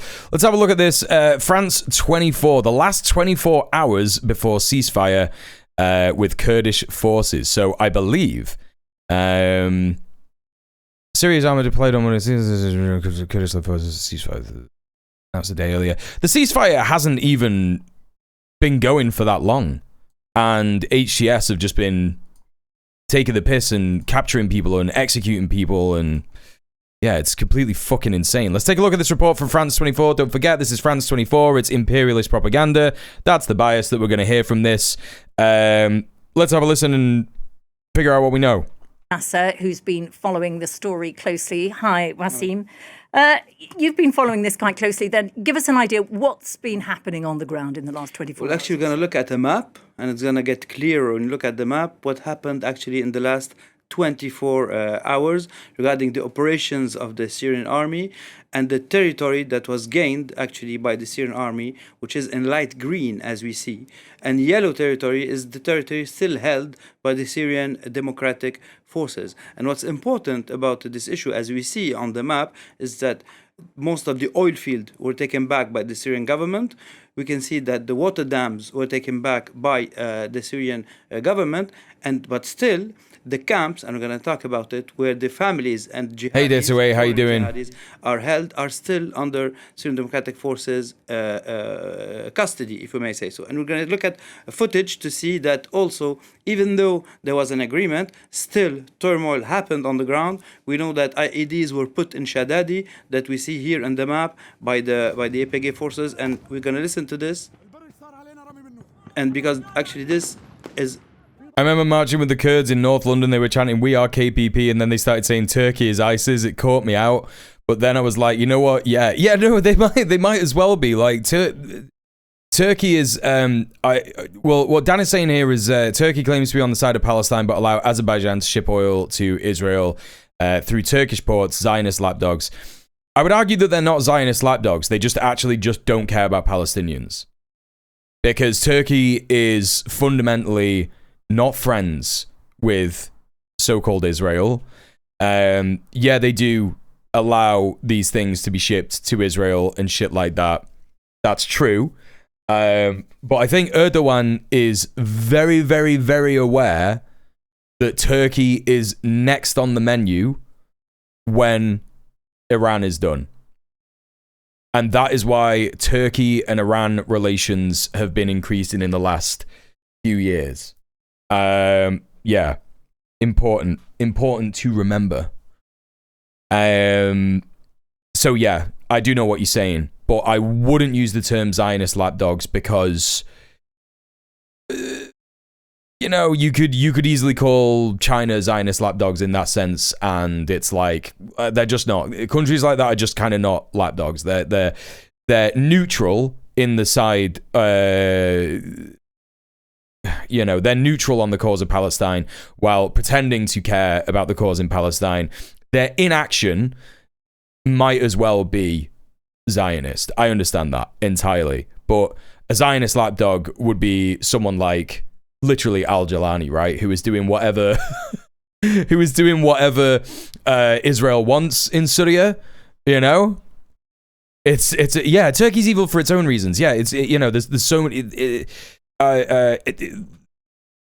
Al-Jalani is the Zionist lapdog in this equation. He's doing whatever Israel wants. Israel wants HTS to destroy all resistance in the region, so that eventually you know, HTS just allows IDF forces to just move throughout Syria and allow trade through Syria and shit like that to Israel, to make them like a client state of empire, essentially. I mean, they're already basically that at this point, but it's key for them to completely resist the resistance. So yeah. Snipers shooting on Syrian forces in Raqqa, shooting from the buildings actually, and that was actually last night. We're gonna see footage now of the Tishreen Dam, water dam, that was evacuated. What we're gonna see on the footage is that actually YPG or Syrian Democratic Forces evacuating the dam in order, which contradicts just the footage that we saw of snipers. So here are the Kurdish-led forces leaving, implementing actually the agreement, and we're going to see footage also of the Syrian army taking control of the dam that we're talking about, the Tishreen Dam. Just after this, so this is the Tishreen Dam when the Syrian army got into it a few hours back, and also we're going to see footage of the Omar oil field, actually, which was handled by Kurdish forces. So here it is. All those images are really fresh. And what's interesting also is that we're going to see on some pictures that it's the same security crew that handled issues in Aleppo. So I don't think that we'll hear this guy or any of the newscasters on France 24 refer to these areas in this way, but the way to understand these areas that this guy is saying this has now been captured by HTS, they were previously under the control of the revolutionary autonomous region of Rojava, right? So literally the anarchist communist revolution had control of these areas, right? We're going to see them now, meaning the head of the interior security in Aleppo, General Abdel Ghani, that we see here. Yeah. Get the stock market map up. Yeah, that's a good point. It was taking 24 hours ago from the Kurdish-led forces, and then we're going to see them in Raqqa city, in the town, implementing checkpoints, which tells us that it's a small security crew which handled actually the operations or stabilization after the army advancement. And you were talking a little earlier before we came on set about the role of the Sunni clan. That's looking a little crazy. Not doing so good today, huh? Not doing great. I think that what Trump forgets, yeah, is that whenever he like talks about tariffs and shit, is it just has like such a negative effect on the economy. Like it's so crazy, right? Like he's supposed to be the businessman. I mean, I know that he's had a bunch of failed businesses and he's not actually a good businessman and stuff, but you would think that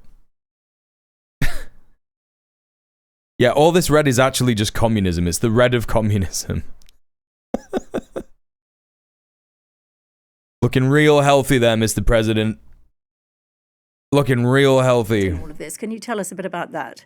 Well, actually, Sunni clans played a real important role. What we saw in the pictures before, there was Abu Omar, he's the brother, actually, and I met him in Syria a few weeks back, of the person who was in charge of the clan dossier with the Syrian presidency. So we saw also that clans moved ahead of the army. We have pictures of them getting into Kurdish police, actually, station, or Syrian Democratic Police Station, and taking down, here's the picture of Abdullah Öcalan. Abdullah Öcalan, who's the founder of the Even when you go, for, like what we were looking at before was the day performance, the last 24 hours performance. Even if you change the performance time frame to like a week, it's bad. It's still bad. You know? Like all the Mag 7 are losing money here. Yeah, you would just, well, it's interesting to do that, right? Because if you do that, like, if you do, like, the year performance, it's going to be green, right? Because number go up, yada, yada, yada. But it represents, like, you know, this is the broader stabilization of what has happened over the last year in Trump's term, you know what I mean? What's actually crazy is that there's a big load of red here in software applications. Like, Adobe has lost so much money. It's so weird.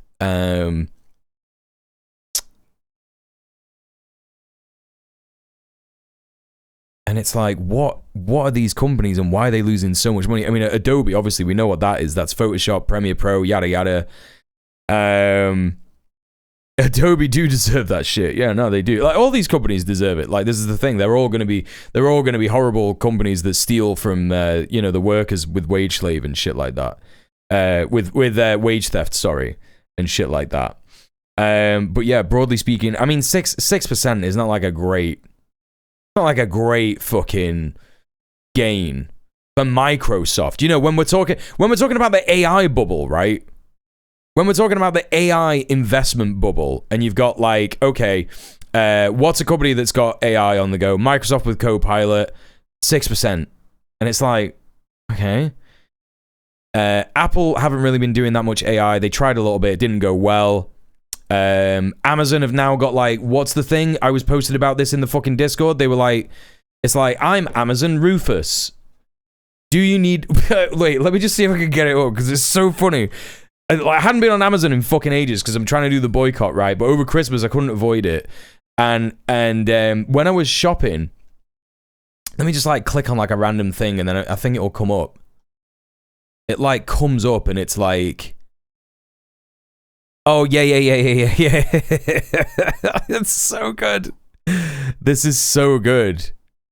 This is what comes up on Amazon Rufus. It says, "Hi, I'm Rufus. You can ask me all your shopping questions. My answers are powered by AI, so I may not always get things right."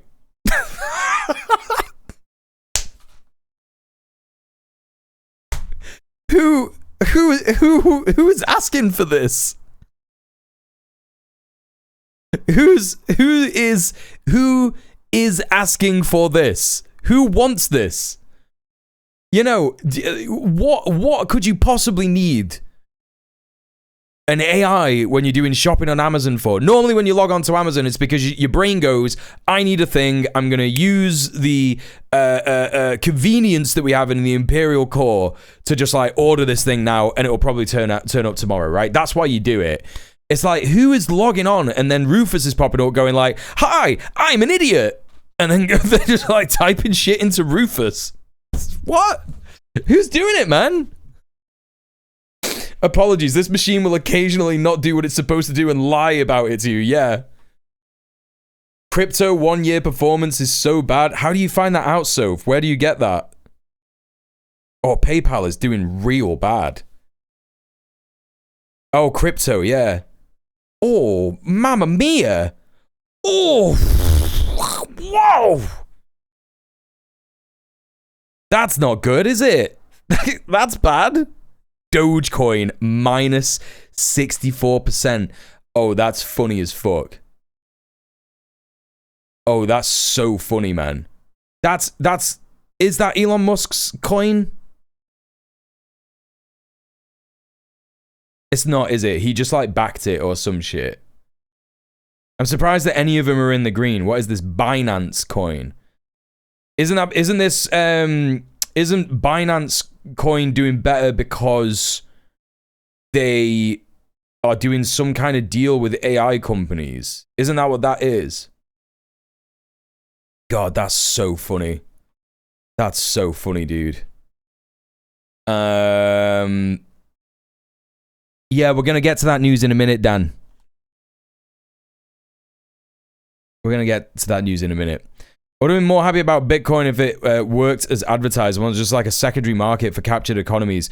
Bitcoin would be fine if we had communism, but then Bitcoin would be abolished like within a minute.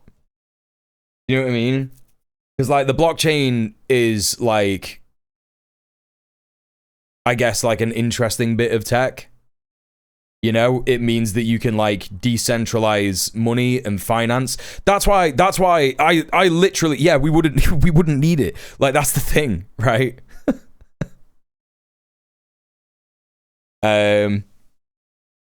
Futures, which does the overview of S&P and NASDAQ together, is dire. Oh my God. My grandfather was big on gold way up. I'm creasing. Wait, what? Gold is up. Oh, hell yeah. That's so good. Hell yeah, that's so good. Gold is up a lot lately. Yeah, it's because people are terrified. People think that like, oh yeah, what I've got to do is put money in gold because like the banks are going to go get fucked. It's happening, chat. It's happening. It's happening. Now is the key time to get out there and organize. Because let me tell you, there's going to be a lot of people on the streets going, what the fuck is happening? All my apes gone. But actually the apes are not apes and it's money in the bank. March is when the first big bets against Gen AI come in. We'll see what happens. Oh yeah, Michael fucking, what's his name? Did the big short on it, didn't he? He did the short bet.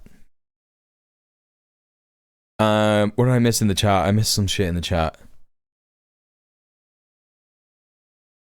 Hey Ninja Can, how you doing? I gotta close like literally 3 or 4 AI prompts every time I open a damn PDF. Yeah, it's ridiculous. Hey Reality Bites, Doge ended the US government contract with Adobe. Oh yeah, that's why they're fucking suffering. Yeah, Michael Burry. Oh, that's crazy. That's crazy. It's happening. PKK, because his pictures were all over the place in eastern Syria and the areas held by the Syrian Democratic Forces. And we're going to see also members of the clans, of the Baggara clan, who belongs, the persons that we saw before, here in Hamida, meaning ahead of the army. And why is it important? Because we saw the clans switching sides. Because what few people know is like 80% of the recruits in the Syrian Democratic Forces, which are Kurdish-led, are Arabs. And when they saw that the Syrian army is advancing, that Damascus forces are advancing, actually they flipped sides because of the efforts that was made by the advisor on clan issues, Jihad Isa Sheikh, that we talked about a week ago. Oh, that's very interesting. This ceasefire then that was signed yesterday, you know, both sides already accusing each other of violations. That is not unusual. Yeah, man, both sides. Let's just both sides this very obvious conflict to what's going on here. You know, we're going to get into some more news in a bit that's going to expose this fucking hack fraud and this other hack fraud if he doesn't push back even remotely on this presenter's idea that both sides are accusing each other of ceasefire and somehow that delegitimizes the accusations of ceasefire. Shortly after a ceasefire, what did they actually sign up to? What were the terms of that ceasefire? Well, actually, I wouldn't say it's an agreement or an accord. I would say it's a mechanism to implement what was agreed upon on the 10th of March of last year, actually. And so, because there's many things that both parties weren't accepting, but today, because of the military advancements of the Syrian army, the Kurdish side was forced to accept things that he was refusing before. For example, we talk about the borders. Like who is going to hold the borders? And actually the Syrian government was going to hold the borders. We talk about natural resources. We saw the Omar field a few minutes ago. It's on. Whenever I see footage of Al-Jalani I see this guy who looks so not confident in his position and his authority. It's absolutely bizarre. It's like he just knows that he is a fucking US puppet. He just knows that he's a fucking Zionist lapdog. He just knows. Like, there's no charisma there. There's no like anything in terms of like, yeah, man, I feel confident that the people of this country support me. You know what I mean? Under Syrian authority now, and we know that there is specific measures for specific zones where Kurdish populations are really. He does kind of have Keir Starmer energy. That's true. Maybe, and if Keir Starmer was, an ex Al Qaeda fucking beheader, you know what I mean? Actually, Kobani is a very symbolic place where this. He's like Keir Starmer if Keir Starmer really knew that he didn't deserve to be where he is, right? Syrian army said heavy armament. Keir Starmer at least still has this like delusion in his head that this is the end goal of his career. You know what I mean? Gonna be taken out, but the local administration is gonna still be handled by the Kurd. And one of the most important parts of like he thinks he worked hard to get there. Really noticed by many people is that the only Kurdish administration of the Syrian Democratic Forces that's going to be integrated in the Syrian government as it is, it's actually the prisons administration. Why? Because it's in those prisons, and we're going to see footage of the Syrian army arriving at the outskirts of the Al-Hol. In those prisons, foreign fighters, either in Hasaka and their families in Al-Hol that we see here at the horizon, or at Roj, are being held there. And this was a specific demand by the US and by France, asking the Syrian government, the new Syrian authorities, to administrate those prisons with the same crews that were American and US and French and actually Westernly trained. And this is... So this is a key thing here, chat, right? This is a key thing.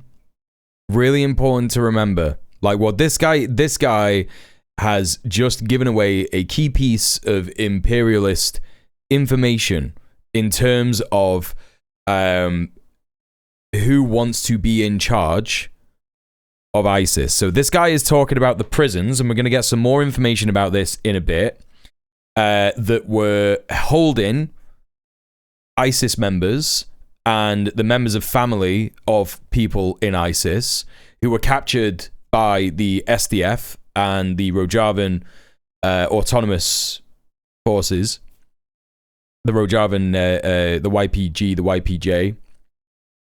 Those prisons were being administrated by the Kurdish resistance forces. Then, when the USA were given the SDF money, they decided, we're going to give you this funding, but what we want is we want to be in control of those prisons that have ISIS members in them, right? Why would they want that? That's because ISIS are our guys, right? When I say our guys, obviously not me or any other working class person in the Imperial Corps, but the administrations of our countries have utilized ISIS, have funded ISIS, have given weapons to ISIS, armed them. Same with Israel, same with the Zionist entity, right? It is literally just like so blatantly obvious that what they wanted to do was have control of these people who used to be in ISIS, and then eventually get the HTS to a point where they're taking over those prisons, and then they release those prisoners and absorb them into the HTS army, right? Because all that matters to the imperialists, all that matters to the imperial core governments is that Syria remains destabilized. Suddenly we're allied with Al-Qaeda and ISIS now. Yeah, and we used to boast about being allied with the Rojavan YPG, YPJ. I can't remember if we spoke about it on Red Planet, but I'm pretty sure we touched on it, about how like the liberal outlets of, the West were talking about, oh my God, the woman-led resistance against ISIS in northeast Syria, but like never once mentioned that they're communists. And they were so like, yes, girl boss, gaslight, gatekeep, this is so good, women with guns, shooting ISIS. And yeah, that is dope, right? But they were presenting it in this way that they were like, soldiers of the West. you know, they're like communists. They're like anarchist communists who wanted a Kurdish, you know, indigenous peoples kind of like state, right? Freedom for the Kurds. So it's completely insane. So this is like a naked bit of truth here in this particular report on France 24. France and the USA want to control these prisons. They want to, you know, get those ISIS guys out of those prisons and eventually absorb them into the HTS. A very important part of the agreement, knowing that... Or maybe not. Maybe they don't absorb them into HTS. Maybe they have other plans for them. Maybe they send them to Iran. Maybe they send them to other places, you know? Maybe they send them to fucking Greenland, right? Fighter of the Syrian Democratic Forces is going to be integrated on individual basis, and he's going to be there will be very high security scrutiny, except this prisons administration, which is going to be integrated as a whole. There you go. Just saying it out loud. Let's take a look at Al Jazeera's report on this. Syrian army Kurdish-led SDF trade ceasefire violation accusations. Let's have a look at this. Kurdish-led democratic forces are accusing each other of violating the ceasefire. It follows outbreaks of fighting despite an agreement. So that's the HTS flag. Syria's army is accusing the SDF of releasing a number of ISIL prisoners that had been held in Al-Shahani prison in Hasaka province. Government saying there that 81 of the 120 escapees have been rearrested. Syrian President Ahmed al-Shara met with SDF chief Mazloum Abdi in Damascus on Monday, but there was no statement issued after the meeting. Al-Shara has also held a phone call with US President Donald Trump on the need for unity in Syria. Meanwhile, there have been protests in Kurdish-dominated areas of Iraq and Turkey. The SDF released a statement on Monday calling on Kurds in Syria, Turkey, Iraq, Iran and Europe to unite and join the ranks of the resistance. Demonstrators in the northern Iraqi city of Dohuk say that they're rallying in support of the Kurdish-led Syrian Democratic Forces. Protests also took place in the Turkish city of Diyarbakir, where scuffles as police tried to break up the rally. Zain Basravi is in Aleppo in northern Syria, but first let's speak to Ayman Ogana, who is in the capital Damascus for us. First of all, Ayman, there was that meeting between Ahmed al-Shahra and the SDF leader Mazloum Abdi. No statement was released. The West is getting the ISIS fighters out to send them to Iran. I mean, we don't know. I'm just spitballing at this point. Like, think about what the West has used ISIS for in the past, right? To destabilize, like, literally that is why the Rojavan revolutionaries were fighting ISIS, because ISIS was funded and armed in Syria to destabilize Syria because they wanted to fuck up Assad, right? They wanted Assad to comply with Western interests. He wouldn't, and so they wanted to destabilize the region by putting ISIS in there, right? By funding ISIS in that region. Same with where's the other fucking place?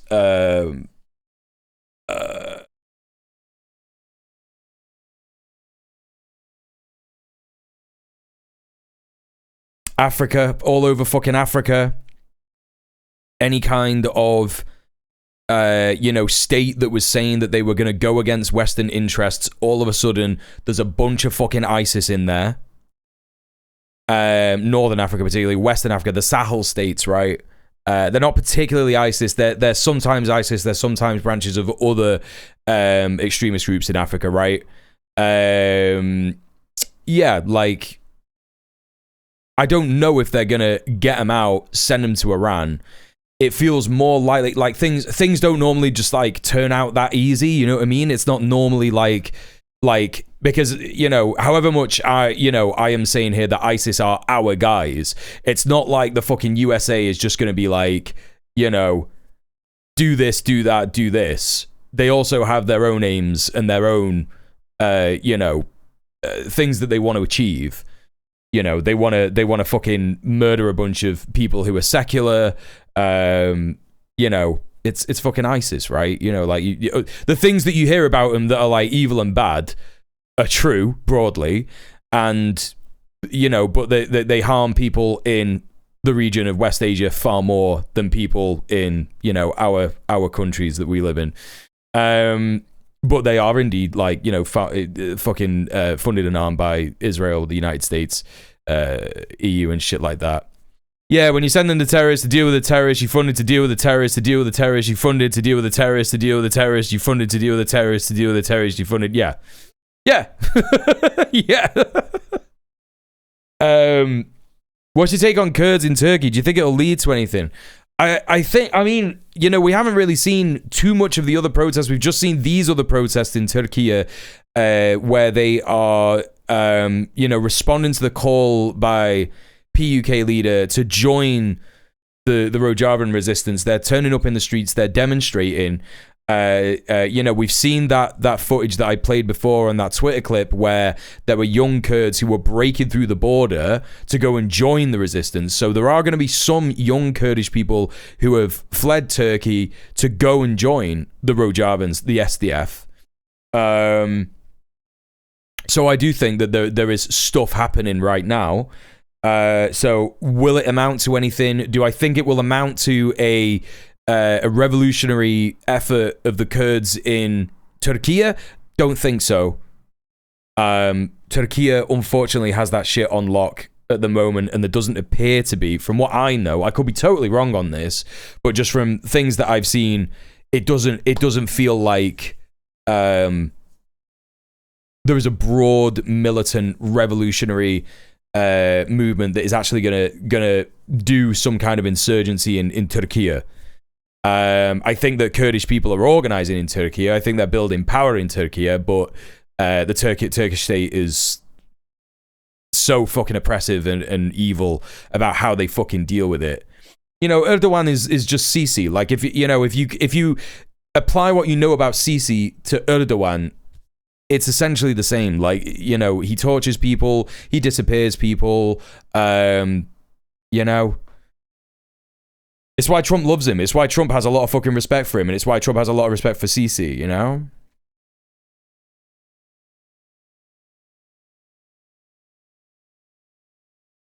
It's not the bullets that the problem, they just need to be being fired by communists. Sorry, I don't understand what you mean. Oh, you're responding to Morrigan. I'm not sure more bullets will fix this situation. Yeah, no, I don't think...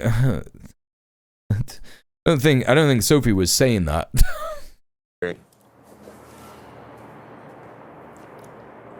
Yeah, so there was a meeting yesterday in Damascus between commander of the Kurdish-led SDF, Mazloum Abdi, and President Ahmed al-Shara. We've heard from multiple sources that the meeting lasted 5 consecutive hours, and after the meeting, Abdi returned to the northeast with neither side, neither the government nor the SDF, releasing an official statement. According to multiple sources, one of the you're being sarcastic. Sorry, I could tell. In the meeting was concerning the province of Al-Hasaka. Now, Al-Hasaka has a majority Kurdish city and Arab tribal population in the countryside. Hasaka was mentioned in the previous US-brokered ceasefire deal, but there were some ambiguities and the administration was not quite resolved. Now, Abdi apparently asked for the city and the province to be under full SDF control. We've heard from sources again that President Ahmed al-Shara refused this and said that if it wasn't implemented under Ministry of Interior Forces, he would take it by force. Abdi then asked for a 5-day grace period to discuss the matter, which President Ahmed al-Shara refused. But then again, there has been no official statement.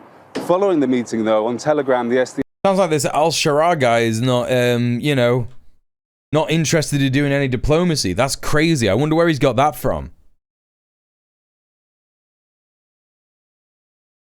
I wonder where he's got that from. Released a statement calling on Kurds in Turkey, Iran, Iraq, and even Europe to join what it called the so-called resistance, unite, and push back. By the way, just for anyone confused, I'm using al-Shara's. When I refer to the president of Syria, I'm referring to al-Shara. Right, Syrian President Ahmed al-Shara is actually, his name is al-Jalani. That was his previous name when he was al-Qaeda. They are trying to whitewash his reputation because he was indeed a evil piece of shit who just beheaded people and shit like that. So the Western governments call him Ahmed al-Shara, so that you don't find out who he is, so that you don't find his listing on the FBI website that says he's a wanted terrorist. who should be, you know, wanted for crimes against humanity and shit like that, you know? So that's who Al-Sharaa is when even Al Jazeera is reporting on these particular things. Let's get over to Zain in 11. Of course, you got to remember Al Jazeera is funded by the Qatari government, so they are good on Palestine, because Palestine is a huge issue in Gulf countries that a lot of, you know, people would just not accept if it was being reported on in a Zionist framework and a Zionist framing. However, if they're going to report on Syria, they have more wiggle room to, you know, align with the imperialist West's take on what is happening there, you know? Now, there were some clashes yesterday between the SDF and the Syrian army. What's the latest, Zain, where you are? Well, the optimism that we witnessed close to the front lines in Aleppo and Raqqa provinces over the last few days fades a little more with every hour, with every day that passes, with the violence that continues. Armed factions on both sides seem to be slipping into familiar grooves of discord and conflict over the last few hours. Overnight, we saw those clashes in Hasaka around the prison. The Syrian government and the army accusing the SDF of releasing detainees and prisoners in that prison. The SDF... It fucking definitely wasn't the SDF doing that, man. The HTS are so fucking Zionist coded. It is insane. It's completely fucking insane. The US and France were administrating those prisons. You know? WEF saying that they were overwhelmed by attacks on the prison, by clashes with government troops and their supporters, and lost control. I believe that. The Ministry of I believe Interior that. putting out a statement saying upon their entry into the Hasaka government, into al-Shaddadi, they became specialized units, immediately began conducting precise and organized search and sweep operations to retake the prisoners that had escaped. Overnight, we also saw ongoing clashes in different parts of the country, with some video that emerged that alleged to show the execution of women YPG members, Kurdish fighters with women units. That seems to have been confirmed by a statement from the SDC put out earlier this morning, saying the execution of fighters from the women's protection units after their capture, along with the release of ISIS militants, as they called them, constitutes a reproduction of terrorism, they say, and poses a direct threat to regional and international security. Yeah, it's just fucking, you know, it's HTS doing IOF, Al-Qaeda, ISIS shit. You know, releasing their comrades from prison in northeastern Syria, where they were defeated by a woman's revolutionary movement, you know? So both sides saying the things that have been said before, really reverting back to familiar language, familiar tactics on the ground, and familiar violence in places in Syria. Oh, dude, I hate the fucking framing of this, where it's like both sides are just doing this insane shit, and it's like there is clearly one aggressor here. There is clearly one fucking aggressor here, and it's so easy if you know anything about the fucking history of ISIS, US and Imperial Corps involvement in the region, Israel's fucking involvement in the region, HTS and their history. If you know like a fucking a modicum of that, you just understand what all this about, what all of this is about, and it's so clear and it's so easy to understand. But then you've got these fucking hack journalists of fucking Al Jazeera who are just there like, yeah, man, it sounds like these two guys are crazy, and we should just like not talk about it because it's too complicated. We'll never understand it. You know, if the Qatari government could have got away with it, they would have reported on the genocide in Gaza about this. Because that's how the fucking US would have wanted them to fucking report on that shit. You know what I mean? Return to civilian, peaceful areas. Ayman, you know, back in Damascus, of course, Al-Sharaa spoke with President Trump too. What did that discussion center around?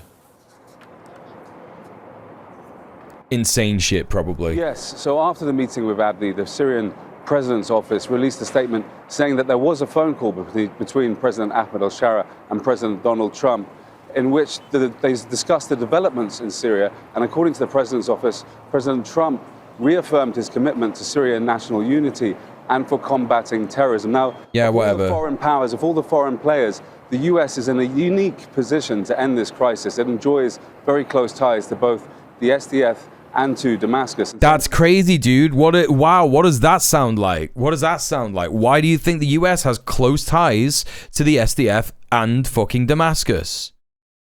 You know? Hey, Kairos, how you doing? Welcome in. Everybody, please go and show some love The Kairos Rev, great comrade from Brazil. Hear me out. All of this is true, but I heard Al-Sharaa is good at basketball. Wait, there's a joke there that I don't understand.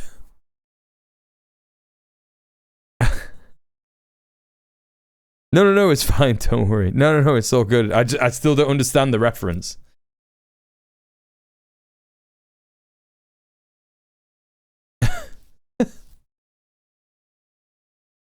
Oh, is that what Trump said? He was talking about how he's good at basketball and shit. Yeah. I remember now. Former Al Qaeda, former ISIS, but he can ball. That's true. I forgot about that aspect of it. That's true. Yeah, it's important to remember that. The US has ties to the SDF and has ties to HCS because it has funded them both, right? So what happens with... So if you have like a grassroots revolutionary movement and a grassroots extremist fascist movement, right? They are going to have the resources that are available to them at the grassroots level, yeah? When the US sees that there are these two groups involved in a struggle in a particular region that it has its eyes on, it goes, right, this is so good, yeah? What we do is we fund both of them. We pretend that we like them both. We say to literally both of them, yeah, we support your struggle. Yeah, we support your struggle. Here's all the fucking arms in the world. Here's all the fucking money in the world. Yada, yada, yada.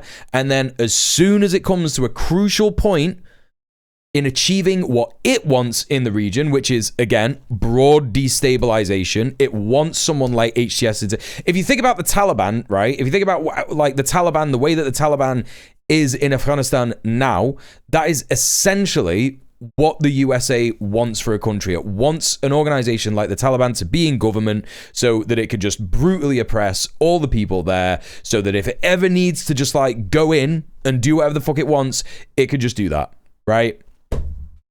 It's pretty much as simple as that. You know, it then also has like the broader threat of you know, with HCS, like giving it money, giving it support, and you know, engaging in diplomacy with HCS in Syria and the government and stuff. It means that it can then use that as leverage if Syria, the government, and Al-Sharaa does not comply with Western interests, right? And that's, you know, why at this crucial moment, what they did is they pulled all the funding from SDF back in fucking, when was it? March last year, during the Doge cuts and shit like that, right? And they were like, right, yeah, you two have got to have a ceasefire now. But of course, they always knew that something like this was just going to happen because they got their guy in charge, and that was that. The SDF, for more than a decade, they have equipped... They got Assad out. That was the main thing. They just wanted to get Assad out. SDF, they have trained the SDF, and they have fought alongside the SDF against ISIL. And the US still has 900 troops in SDF-controlled areas. But in the last year, we've seen a real strengthening of ties between the new government in Damascus and Washington. Whoa, crazy! Just over a year ago, President Ahmed al-Sharaa was still designated a terrorist by the US with a bounty on his head. But in the last year, we've seen a real change. Okay, at least he's reporting on this part of it. This is much better. I'm not sure it's gonna... I don't know. That relationship. Maybe they report on it different in Al Jazeera Arabic. Because this is specifically for English-speaking audiences, right? And they know that. President Ahmed al-Sharaa was in Washington. He went to the White House where he was feted and praised by Trump. So the US enjoying both good relations with both sides. Before the ceasefire discussions, we spoke to Syrian Kurds in the northeast who said that they were worried about the US's growing ties to Damascus and had fears that the US may decide between fighting between the two which relationship is Yeah, no, it's crazy. They turned informant against ISIS and Al-Qaeda to the Turkish government, yeah. Because they just know all about it. They just know what's going on. ISIS, Al-Qaeda, Turkish snitch, yeah, it's just like the biggest L. They're like the worst fucking organization of all time, and that's exactly why the US wants them in charge. You know what I mean? It's just like It's so desperate. This is why, Soph, if you remember, I had that fucking interaction with someone. And obviously I'm not going to start any drama and mention their name, but like I had an interaction with someone who was like very, very confidently boasting about, all you fucking conspiracy leftists need to like, you know, get a fucking grip. It's not as simple as the US just like installed a puppet in Syria. And I was like, yeah, but he is their puppet though. And this person was like, you seem like a really nice person, but you're a fucking idiot. And I was like, oh, that's a really cool way to interact with someone. I think that's really good. And it's like, no, it is actually that simple though. You know, it's just crazy. Some people are so like insanely confident about this stuff. They kind of were framing it as like, this is undermining the Syrian revolution. And I'm like, do you know who HTS are? Do you know what they do? Like, what their ranks are made up of? Like, what are you talking about? So US role here really key in resolving this crisis. Ayman and Zain, thank you so much. Completely wild. Ayman Ghana and Zain Bisrawi there. Don't miss out. Okay, chat. I'm going to be right back real quick. We're going to go back to this in a couple of minutes. Don't go nowhere, but use this opportunity to stretch your legs, look at the sky, take your meds, use the bathroom, get something to eat, get something to drink. I'll be back in a minute.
Yo.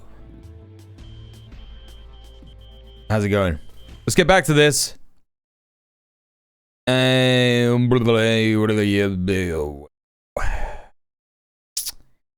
is scratching my brain. Context for uninformed Chaz is that Al-Qaeda exists as a training and funding org for loads of malicious and terrorist orgs, including ISIS, and then ISIS turned against Al-Qaeda, HTS turned against them both, and sucked up to Turkey, and then Turkey and the US helped HTS take Syria. Yes, and also HTS is made up of ex-ISIS and Al-Qaeda people as well. It's just all... It's just all bad. It's all the worst people killing each other, betraying each other, attacking each other. Yeah, it's great. It's just really good stuff. And it's all because of the US and the Imperial Corps' involvement in West Asia. Why did ISIS turn on Al-Qaeda? Because, I don't know, like, that's what fascists do, right? Like, the easiest way to understand Al-Qaeda, like, if you want to, like, cleanse your brain of Western white supremacist, Western chauvinist thinking about, like, the terrorist organizations that are actually, you could actually describe them, you know, in a very, like, ideological way as terrorists, right? They're just fascists, right? When we spoke to Alexis de Loomis, who was on the front lines with the Rojavan revolutionary movement fighting against ISIS, all of his comrades just used to describe ISIS as psycho-fascists, right?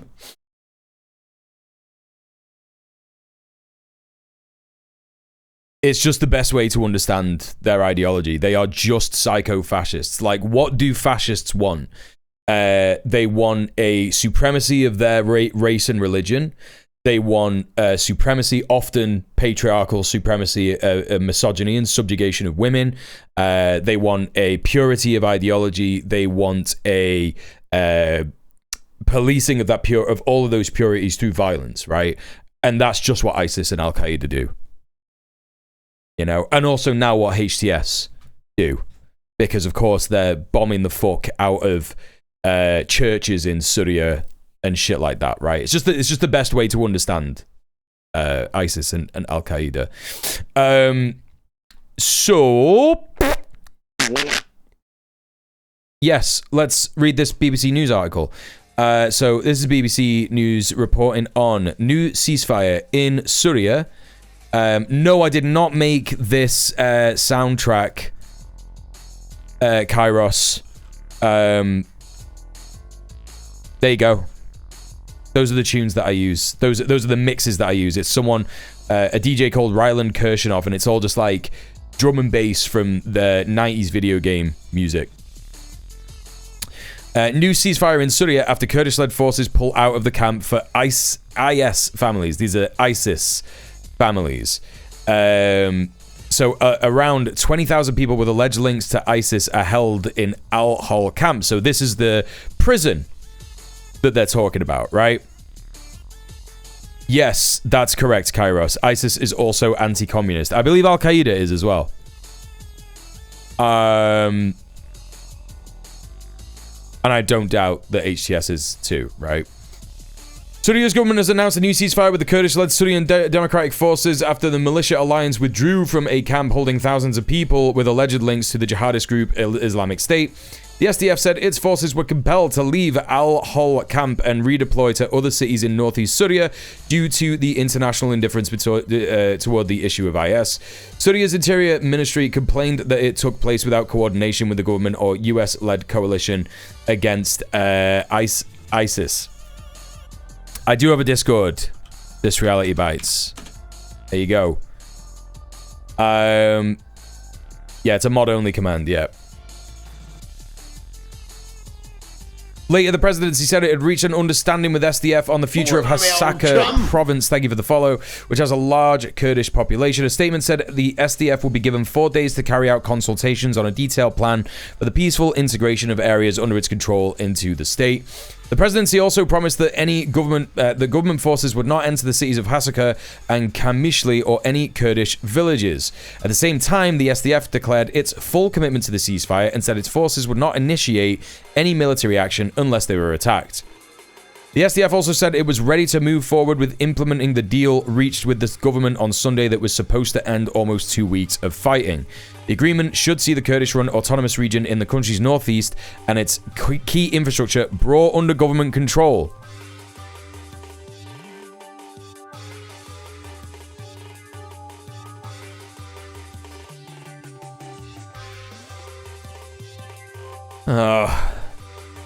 As well as the integration of tens of thousands of SDF fighters into the Defense and Interior Ministry's forces. It represents a major blow for the SDF, which have been reluctant to give up the autonomy it won for Syria's Kurdish minority when helping US-led coalition forces defeat IS militarily during the country's 13-year civil war.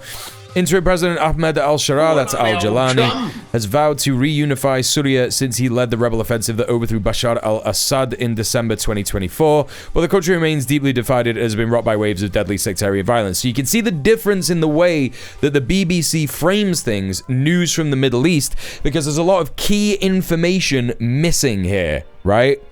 Thank you for the follow, by the way.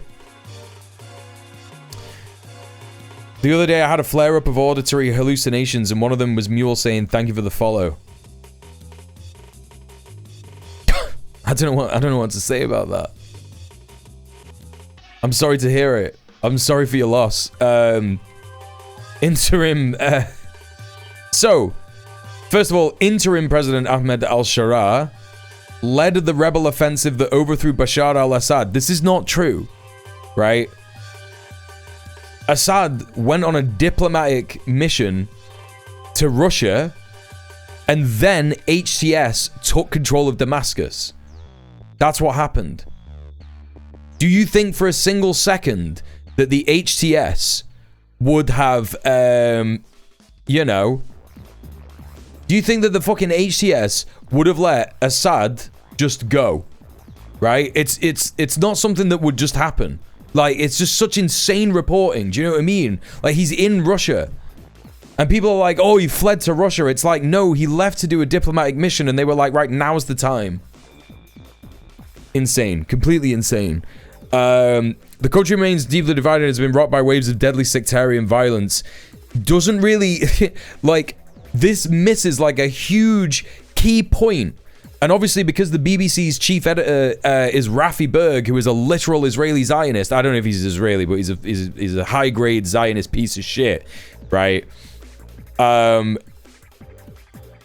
What they're talking about here, sectarian violence, is they are going to be talking about the people who are opposing the Zionist-backed Druze in southern Syria.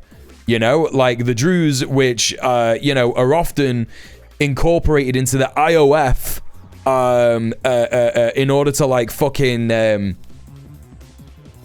you know, use them as an example that like, oh look, we have Arabs in our military, so it's like, you know, it's such a DEI military, and we're actually not racist or white supremacist and shit like that. So they like, you know, use the Druze as the traitors that they are to the Palestinian people, and also to most the sovereignty of most countries in the region, because of their you know, they do have actual beef with the way that governments have treated them in the region. You know? It's a watered-down way to say civil war. Exactly. It's just completely insane. Like, waves of deadly sectarian violence completely erases the fact that you've got Israel and Zionist-backed groups in the south who are just like, you know, pushing against the HTS that Israel is also aligned with, right? But they're also fighting other militias in the south as well. And the other sectarian violence that they're talking about here is the fucking HTS, the literal government that they're talking about, the HTS, just like blowing up churches and shit, and just like going into fucking churches and murdering people. Like, it's insane to just like distill it down to like waves of deadly sectarian violence. It's like, no, this is all like completely systemic. You know, it's just completely insane. Hey, Litty Bros, how's it going? Sophie says it's such a nightmare because I remember in Belkisiba they're literally saying now we've defeated ISIS and it's just Turkey we have to deal with, and it's awful because they have airstrikes, and now they've got Turkish ISIS to deal with. Yeah.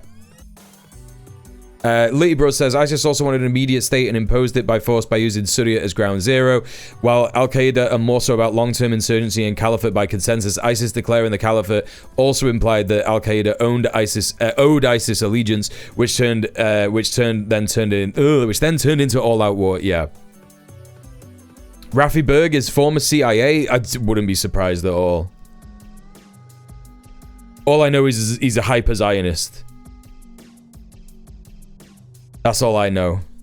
I don't know if you found out more shit about him, Soph, but he's definitely a hyper-Zionist, and that is represented in the BBC's reporting, and that's why it's so insane that they had Tim Davies step down last year, claiming that they had like a pro-Hamas bias. It's like, what are you talking about? The chief editor is literally like hanging off the end of fucking BB's dick.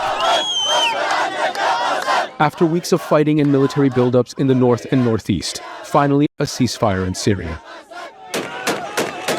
Celebrations nationwide heralding the cessation of hostilities. In Raqqa, a former stronghold of the Kurdish-led Syrian Democratic Forces, now under government control, people said it was a chance to unite a country that has been divided for too long.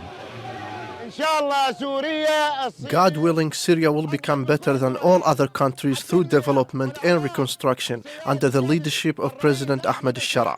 And it's so sad because you can like totally understand why people are, the people of Raqqa are celebrating this, because the SDF and the autonomous region has had such a struggle to try and help the people in the autonomous region in Rojava. You know, Raqqa was part of the autonomous region of northeast Syria. And you can see why they would like be so excited to have al-Shara and al-Jalani al-Shara as you know, a new option for like people who are like you know, properly like you know, they want change. They want like an opportunity for change. You know what I'm saying? People may disagree with me, but simply lumping it all on the US is a bit reductive for my liking. Saudis have also had a had a formative role. Litty Bruz, Saudi Arabia exists because of the USA. Israel also remains in existence because of the USA. This is so funny. The US defo should be assigned most of the blame. Yeah, no, yeah, like the countries that you're talking about are like USA, like they exist because of the USA.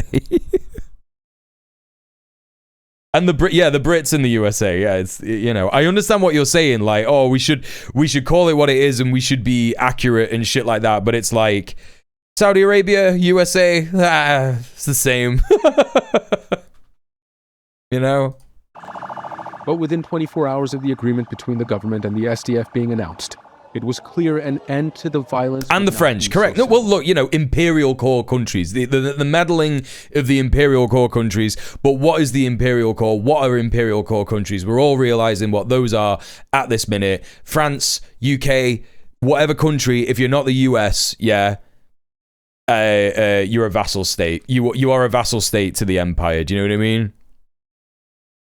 Because of the UK, there's a song about the UK Saudi collusion called Dogs of War, some killer rap metal. I've heard of that, yeah.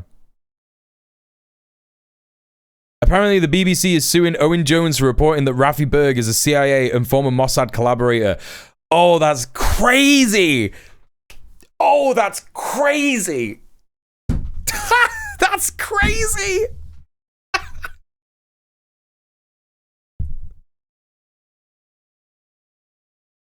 That's absolutely insane.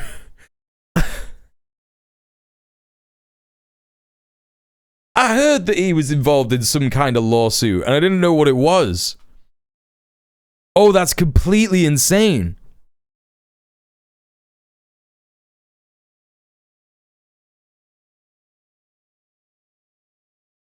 I see, so cursing the French is racism level 1, but saying gringo is racism level 2, yeah. The Jewish Chronicle wanted to make the headline there that the BBC had received anti-Semitic messages. Yeah, man. That's so cool. It's so cool that, like, anti-Semitism is just like a joke now, right? It's just like a joke. It's so insane. Like, it is so...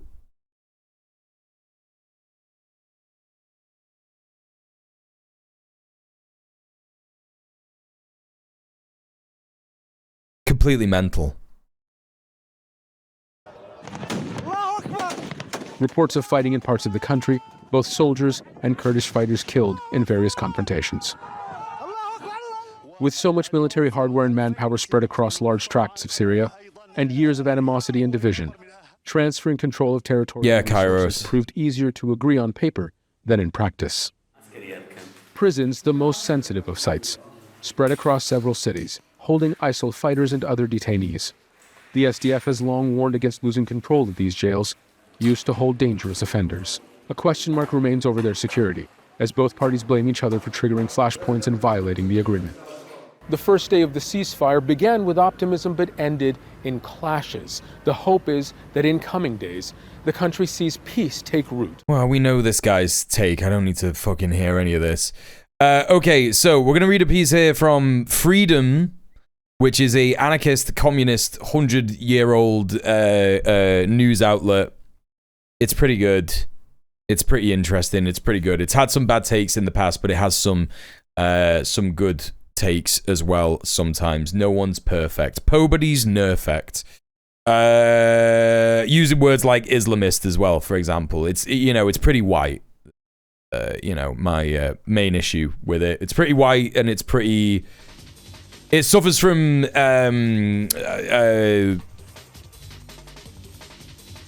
I'm coining a new term. Anarchist, liberal, cognitive dissonance. Where anarchists find themselves parroting liberal opinions and still claiming that they're anarchists, right? Liberal imperialist opinions. I'm coining it. I'm coining the term. Anarchist, liberal, cognitive dissonance. It's a specific kind of cognitive dissonance. State integration forced on Rojava. Islamist attacks and great power. You know, again, the word Islamist, like, not only is it just like a super... It's just kind of like a super racist term. Like, again, if you want to be, like, specific, you should really, like, just say Wahhabism, right? Like you were saying earlier. Who was saying Wahhabism earlier? I think it was Kairos. Like, Wahhabism is the actual term that I think makes more sense. Islamist just sounds like you're fucking talking about... Like, you're just saying these scary brown guys, right? You know what I mean? Attacks, Islamist attacks and great power maneuvers place the revolution in existential threat. Recent weeks, clashes between the Syrian state forces and Kurdish forces have developed into a multi-front assault on Rojava, threatening open war. What was it? I'm reading the chat and I'm getting distracted. Sorry. A multi-front assault on Rojava, threatening open war as a means of forcing it to integrate into an Islamist state structure. Again, they're just talking about the HTS here. Syrian Democratic Forces, SDF, are resisting sustained attacks using drones and heavy weapons by Damascus-affiliated militias in Hasaka and Raqqa, including near two prisons housing thousands of Islamic State ISIS fighters. SDF confirmed that repeated assaults on al-Shaddadi prison were initially repelled at heavy cost before the facility ultimately fell, with thousands of ISIS fighters escaping despite its proximity to a US-led coalition base that did not intervene. Crazy that they didn't do this! The SDF has lost significant territory over the past week, including large areas it previously controlled east of the Euphrates. Grassroots channels report Islamist forces. Again, like, it's just really reductive. Yeah, Islamist is one hop away from jihadist and it's got racist vibes. It's also just reductive because, you know, if you're saying Islamist, it's like, you're just really kind of saying, like, Muslims. And some people in the SDF are Muslims. You know what I mean? You know?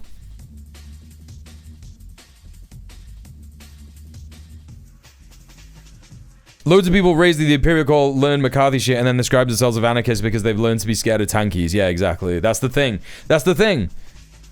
That's the thing. It's like, oh, these communists seem really authoritarian and have bad takes about countries that I've been propagandized to be racist to, you know?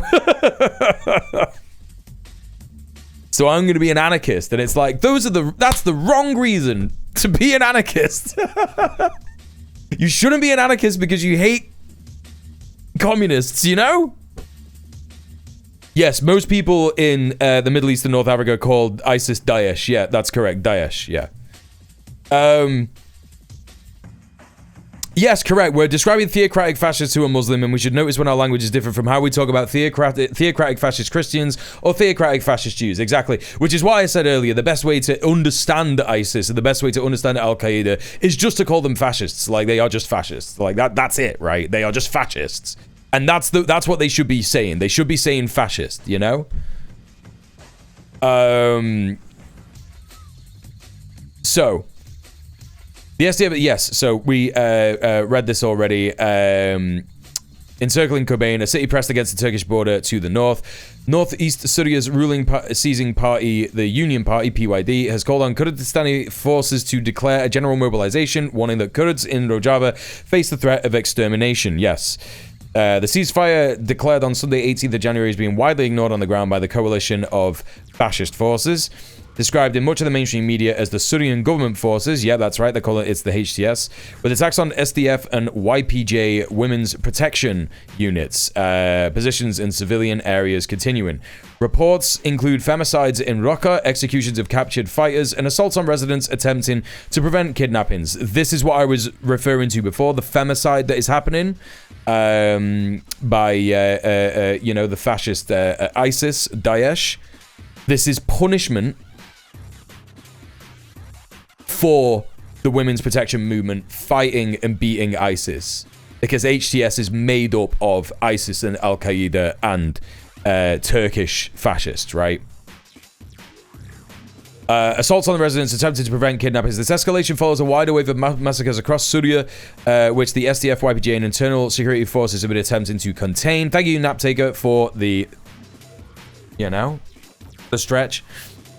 SDF leadership confirmed that following a meeting with the leader of Hayat Tahrir al-Sham, HTS, and de facto Syrian President Ahmed al-Sharaa, that's al-Jalani, alongside US envoy Tom Barrack on 18th of January, a 14-point agreement was signed under which its forces would begin pulling back from Raqqa and Deir ez-Zor. The SDF stated that agreeing to the ceasefire was necessary to avoid open civil war and limit civilian bloodshed as the fascist coalition advanced west of the Euphrates into areas previously under SDF control, pursuing confrontation marked by severe violence and displacement.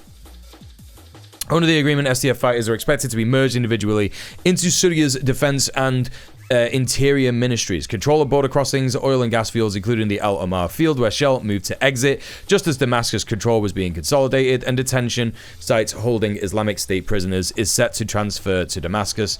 Limited concessions allow the SDF to nominate some officials for central government roles, and Hasaka province is expected to receive a consensus-appointed governor. All of these things that are being listed here in the ceasefire agreement, yeah? All of these things, all of these particulars in the ceasefire agreement, yeah, are essentially just completely flattening and detoothing the revolutionary forces of the YPJ, yeah, and the YPG and the SDF. Hello, Mr. Dank, as well. How are you doing? Welcome in. Excuse me.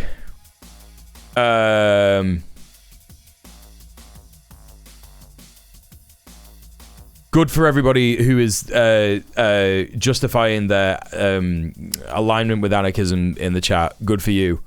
I wasn't expecting you to all start like bowing before me and trying to justify your justify your allegiance to one particular ideology. That wasn't what I was like getting at with what we were talking about just then. It was just a mild critique of some Western leftist imperialists, particularly the person who wrote this article. Yeah, so I don't care if you're an anarchist or whatever. Like, you don't need to be like, I'm not like that. You don't need to be like, I'm not one of those.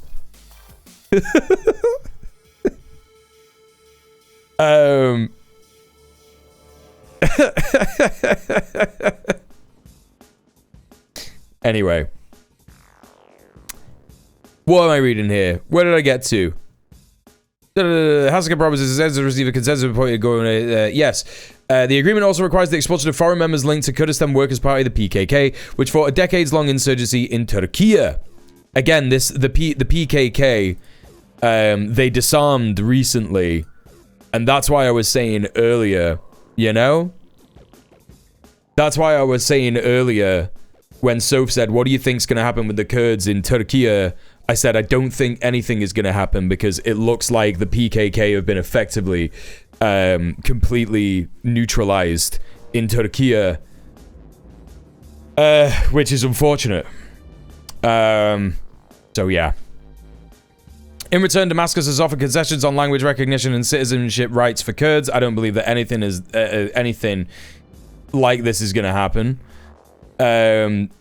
Framed as steps towards national reconciliation, Kurdish political forces have rejected these measures as an attempt to hollow out the autonomy project while delegitimizing Rojava's self-defense structures and collective institutions that guarantee safety and freedom for all ethnic and religious communities. Yes, this is absolutely correct. The timeline for implementation remains unclear, but mainstream coverage increasingly presents a Syrian government portrayed as sufficiently consolidated to impose an impossible strategic choice on Rojava, a trajectory that could effectively terminate the revolutionary project. SDF leadership reportedly confirmed a further meeting with al-Shara in Damascus on Monday, 19th of January, after which additional details were to be made public. I believe that's just what Al Jazeera were reporting on just this second. The SDF confirmed withdrawal from Deir ez-Zor, Syria's main oil and wheat region, and from Raqqa, home to major hydroelectric infrastructure, abandoning border crossings and its main base in the area and redeploying to rearward positions. Earlier in Aleppo, the self-administered Kurdish neighborhoods, long a refuge for persecuted minorities, came under sustained attack by jihadist forces. Oh, look, they're just... Soph. Yep. So saying literally a when was this? I can't remember where it was you said it, but you said it so fucking so recently, literally like 4 or 5 minutes ago. Islamist is just a fucking step away from jihadist. And there you go. They're saying it. Jihadis. Oh, come on, man. Why Imperial Core fucking leftists? I need you to get your shit together, man. I need you to start interrogating your racism on a daily basis. Please interrogate your racism on a fucking daily basis. Yeah, there's the message. Thank you, Reality Bites. Yeah. Honestly, what a fucking load of shit.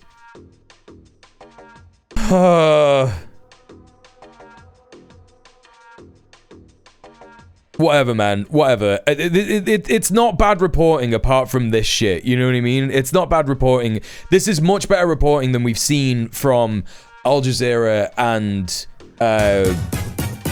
Susie. Thank you so much for hearing your perspective on world politics. Thank you so much, Susie. Thank you so much for the tier 1. Thank you so much for the 3 months. How are you doing? Welcome in. Cool. Yeah. I'm glad that you love hearing it. Yeah, I'm trying to be as informed as possible. I'm trying to help all of yous be informed. I'm trying to help, you know, cut through the propaganda that we get in the West, you know. This is it. Yeah, welcome to the Muel Cave. Yeah, correct. Welcome to the Muel Cave. Zionists will tell you with a straight face that using Islamist isn't a loaded phrase because Islamic political parties exist. Right.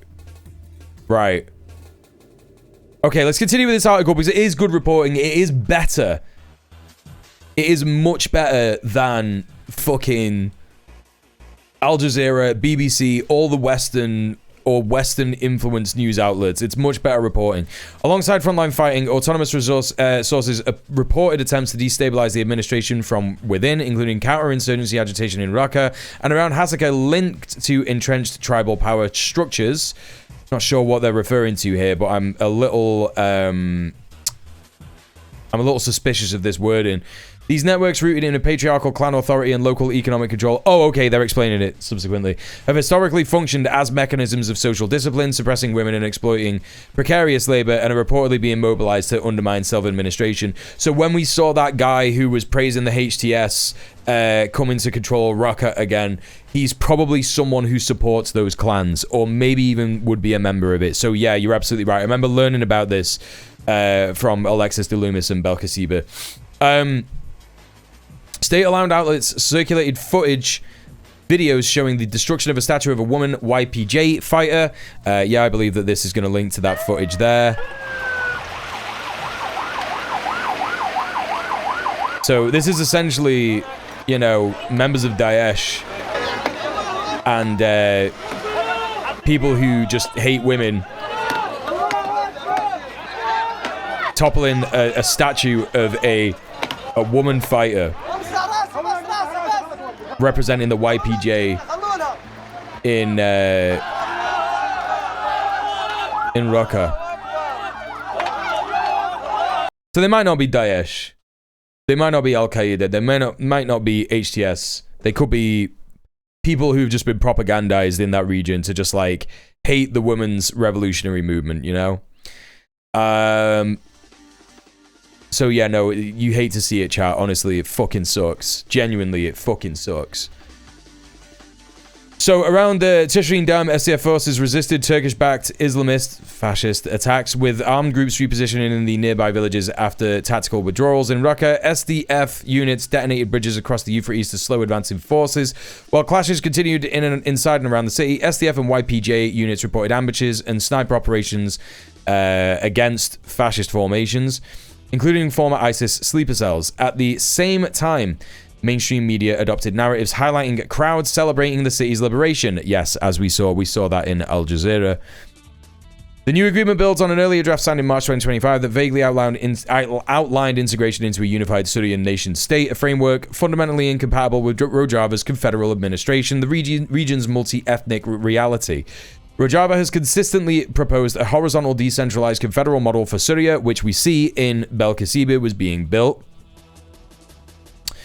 which the US, Turkey, and other major powers have declined to support. Women fighters, these are the women fighters from the YPJ in Derek in northeastern Syria.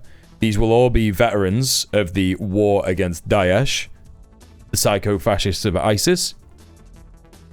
Turkish forces have meanwhile remained heavily mobilized along the border, signaling readiness for further escalation to compel integration. So forced military integration. Kurdish organizations interpret US broker talks between Israel and Damascus on the 5th of January as part of a broader attempt to formalize informal zones of influence, with Israeli consolidation expanding in the south and northwest, and Turkish pressure intensifying against Rojava under tacit international consent. The current regime in Damascus is openly backed by Ankara, which has pursued the elimination of Kurdish autonomy for decades as a long-term strategic priority. Kurdish self-administration in Syria and Iraq has also shaped political expectations among Kurdish populations in Iran, deepening Ankara's anxiety over regional continuity of the Kurdish autonomy and the possibility of a fourth Kurdish zone emerging within Turkey itself. That was what the PKK was going to be part of. A development incompatible with both Turkish state doctrine and Western models of centralized state stability. According to PYD representatives, the new Syrian regime increasingly functions as a fascist caliphate imposing religious governance while drawing on networks of former jihadist fighters and dormant ISIS cells assembled during the post-Assad transition. I would agree with that entirely. That's the information that I've seen. That's why I've been referring to them as this. Like, these are literally just ISIS and Al-Qaeda and Turkish fascists as well. Remzi Kartal, co-chair of People's Congress of Kurdistan, or Congregel, KGK, reiterated that any arrangement imposed on Rojava that excludes democratic autonomy will not be accepted. That's a quote. Warning that the military balance in Rojava would not mirror the collapses seen in Tabqa or Aleppo. The Kurdistan Communities Union, KCK, likewise called for mobilization and resistance, invoking the historic siege of Koban and urging that the spirit of resistance of Koban must rise. So, super long article there from Freedom, but I think that it was completely necessary because we've seen some incredibly biased imperialist sources reporting on this, and it's important to get a lot better if a bit more openly racist. Not openly racist, sorry. If a bit more racist than the imperialist reporting on it, right? Yeah. Do better. Western Imperial Core leftists, please interrogate your racism just a bit more. But yeah, that's what I've got to say about that. So that's the bit on Rojava. That bit is now done. Let's have a little bit of a laugh because that was all pretty bleak stuff. I'll keep you updated on that as much as possible. Hey, we've not seen what Candace Owens has been saying for a while. Let's see what she's up to. Why did Charlie think he was a time traveler? He said, as I showed you in earlier messages, that he was a time traveler and he had to find me. Is that just something people are saying to their homies in text messages? And again, not anything that I would have placed so much emphasis on back when he was saying it, but it came to fruition. The other parts, he did die young. Why did he think that him dying young was necessary in order to change things? He did die young. It is related to Turning Point USA. In some way or another, at the very least, we can all agree it's related to him speaking at a campus event for Turning Point USA. I'm totally occupied by this. I tell you, I read these messages and I'm going, what is this? What is reality, actually? And Charlie died. Yes, like I said, it was related to this organization. And I think we would all agree that his death and the manner that they did it changed the world in ways that I don't think we can fully realize, or certainly not in a way that I can articulate. You just cannot pretend that all of this is one big unhappy coincidence. It's entirely plausible, I think plausible, that they knew something about Charlie. And that's why they had him marked and had him monitored and had him likely followed since he was young. And maybe they thought, like the agents think, that if they swarmed him and they stayed with him and they pretended to be his friend, that ultimately they could control Charlie and perhaps change an outcome. They could literally change an outcome related to Charlie. So when for the first time in his life, because I do believe he was managed, I mean, I've already said I was handled. I didn't recognize that I had agents. And for the first time in his life, Charlie peeks his head up and starts to push back in a meaningful way. They couldn't stop him from becoming bigger. That seemed to be inevitable. But they panicked. They seem to have panicked, right? I mean, this is just starting to happen within a year when Charlie's going like, hey, man, I don't actually think this. I don't actually believe this. And then he goes, you know what? Take the money. Take the money out of the organization. And they panicked. They freaked out. And their solution was, no, just kill him. Just kill him. We can't have this.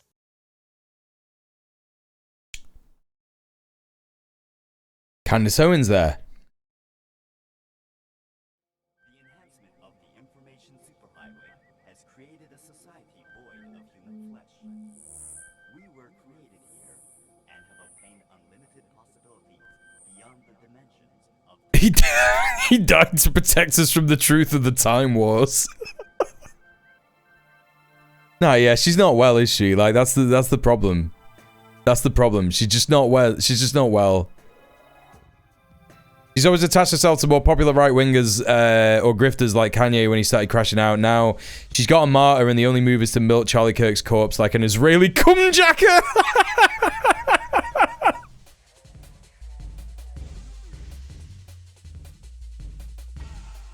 Oh, I love you, babe. That's the funniest shit. That's the funniest shit.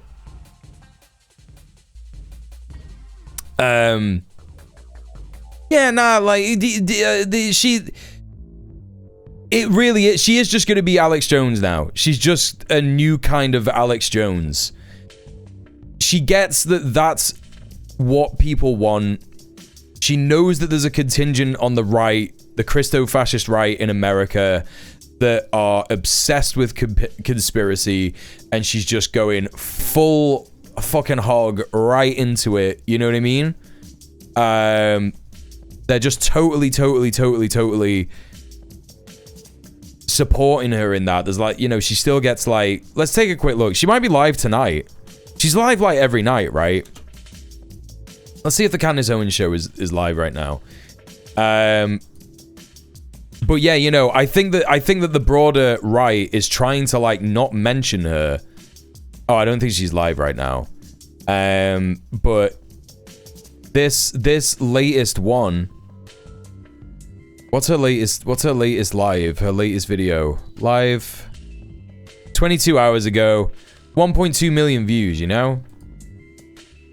She's not really falling off, to be honest. I mean, she's lost like 1 million views, but then again, this is like, they're just kind of slowly going down a little bit. I guess like this one from 4 days ago, she got 1.7 million, 1.2 million. Yeah, no, there's just a lot of people who are here for that shit. You know what I mean? Like, there's a lot of right-wingers, and the broader right are trying not to mention her because they know that she's been doing like a fairly effective job of splitting the right. In terms of at least people who were fond of Turning Point UK, because there's people who like Turning Point UK, but they're too racist for like a black lady, and they are now on the side of like Erica Kirk, or maybe like Nick Fuentes. I don't know. Maybe they've gone like Nick Fuentes. Let's raid Candace Owens. She's not on Twitch, and I would never raid Candace Owens. That would be so insane. That would be such an insane move. We're gonna see Candace Owens join a mega church at some point. There's no way that she's not in a mega church already. She's super Christian. She's definitely already in a mega church, without a shadow of a doubt.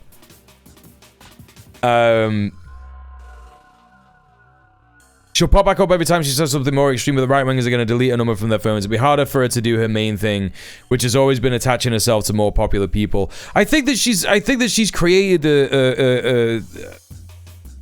I think she's cultivated an audience of her own.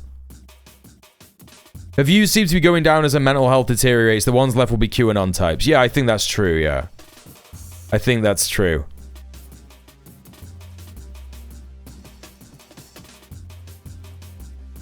What do you mean? Wait, what? She's a hyper Christian. Yeah, she's Catholic. Yeah. Yeah, she's mega like. Hey, Stargazer Steph, how are you doing? Good to see you. Excuse me. Okay, next bit of news. We're gonna check out the WEF. Yes, it's that famous thing that the right wingers love to say. Is definitely communist. It's definitely a bunch of communists trying to control the world, saying that you're gonna eat the bug, get in the pod, drink the slop, eat the slop. Yeah, eat the bug, drink the slop, eat the slop, watch the slop, get in the pod. You'll never own anything. And what they say is that that's communists who are making people do that. Yes, it's the famous one.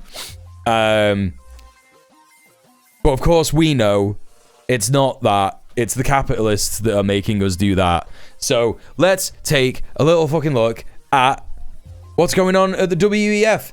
Here's a spoiler. It's all not normal. It's all very evil and not normal. And why is that? Is it because there's some weird, shady cabal of communists trying to make things worse for the world? No, it's because Trump is a pedophile. He's a pedophile, podcaster, administration, piece of shit, emperor of the dying empire. That's why. So we're gonna have a little look at that. Helgina Torrent says, Bordeaux beat Manchester City 3-1. Oh, good. I love it when people do that. I love it when people like find out I'm from Manchester and they go, United or City? And it's like, I think you've missed the part where I have sex with men. Regularly. Okay, so. Wait, you're British? No, you can't be serious.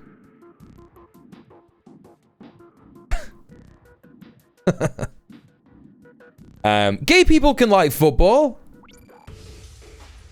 You know? Oh, you're just kidding? Okay, yeah, you're joking. Alright, okay, yeah. I was gonna say. Hey, Fungal Goon, what's up? What's up? Queer people can like football. Men who have sex with men can like football, I'm sure. But, you know, the joke there is that I don't like football and I don't give a flying fuck. Good for you, you beat Manchester City. I couldn't give a flying fuck, is what I'm saying there. But good evening, Helgina. Welcome to the stream. Yeah, that's true. Gay people love watching football. And the guys in their little shorts. That's true. That's true. That's what it is. Right, anyway, listen, we're moving on. It's WEF shit. We're looking at the World Economic Forum. Let's have a little look at what's going on here. Here's a report from ITV News titled, "Will there be a showdown in Davos? World Economic Forum braces for Trump's arrival." Let's have a little bloody look. This week, this tiny church high in the Swiss Alps is set to become the centre of world politics. Why? Because Donald J. Trump is coming to Davos again and has decided this will be home away from home. They're calling it, as you can see, USA House. The banners celebrate the 250th anniversary of the Declaration of Independence. But the 47th president seems at times to reject the principles on which the United States was founded, of accountability to the people, of international law. At the World Economic Forum here in Davos, President Trump will come face to face with many of the heads of state who thought they were America's allies, but now feel they're being treated like the enemy. Alongside the US president, there are nearly 65 heads of state expected, including France's Emmanuel Macron, Germany's Friedrich Merz, Canada's Mark Carney, and Ukraine's Volodymyr Zelensky. It's going to be interesting. Nearly 850 chief executives are on their way here too, in order to discuss how to tackle the world's most pressing challenges. There will be delegations. I probably will be watching the Carney speech. I'm going to be watching as many speeches as I can personally bear. So yeah, what independence is so crazy. From Apple, from Meta, from Google, Nvidia, all the major global banks like JP Morgan and the oil and gas companies, including BP and Shell. But top of the bill and centre stage is Donald J. Trump, who introduces himself in his biography and describes himself as a champion of economic growth through tax cuts and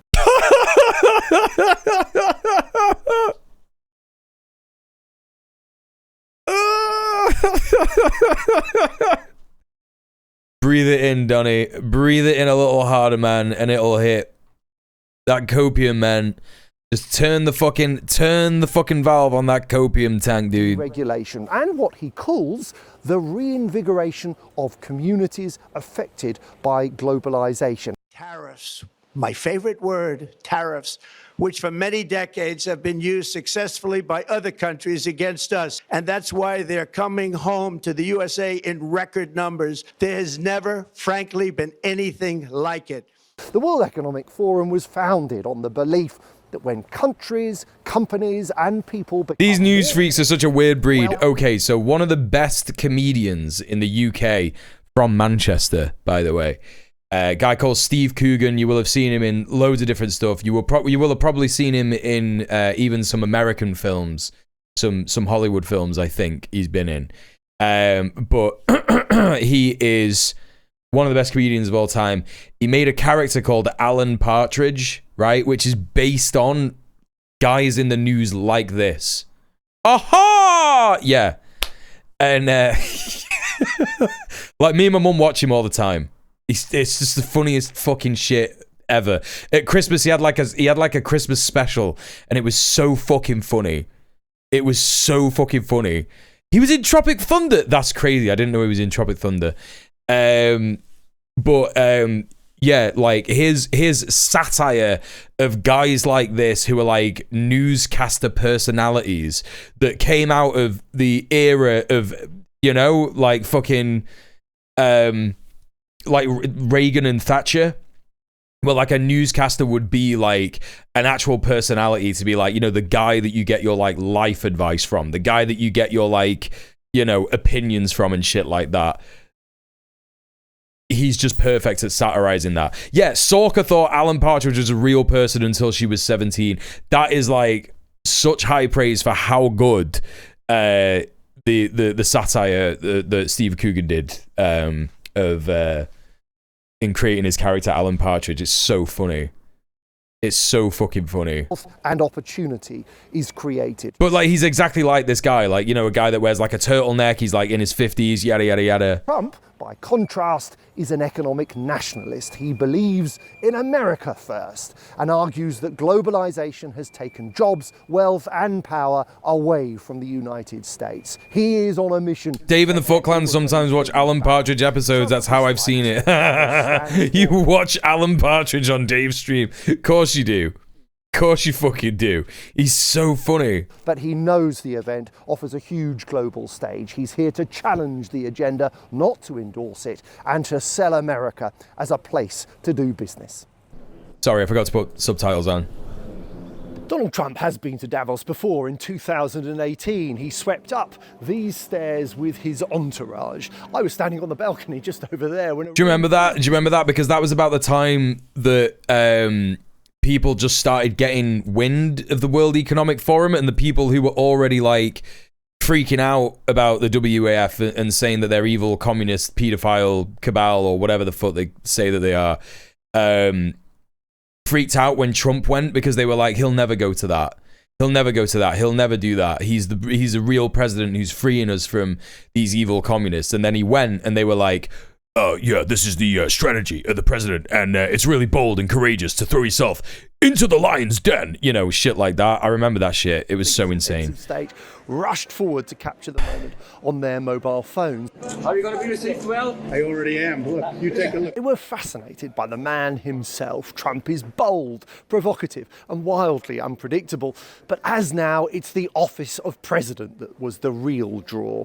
The United States is the largest economy in the world. It's home to some of the biggest tech firms. America spends more on defense than any other country, and the dollar dominates global finance. The US has extraordinary power, and in his second term, Trump has shown a willingness to use it. Did you just say Tom Trump?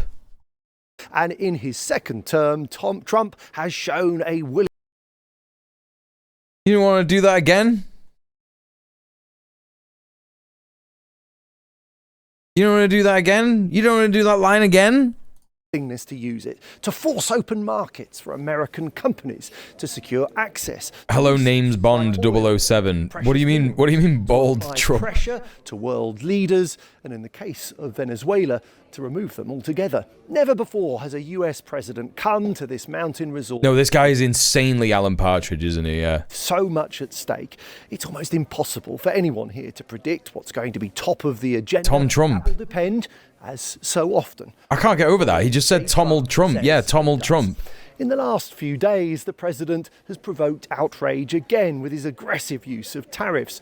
Trump is threatening to raise taxes on imports for 8 of his notional NATO allies, including the United Kingdom, for it's so crazy that like Belgium is not involved, right? When you look at this map, it's funny. There's like some key countries that are just like not involved at all. It's like Belgium.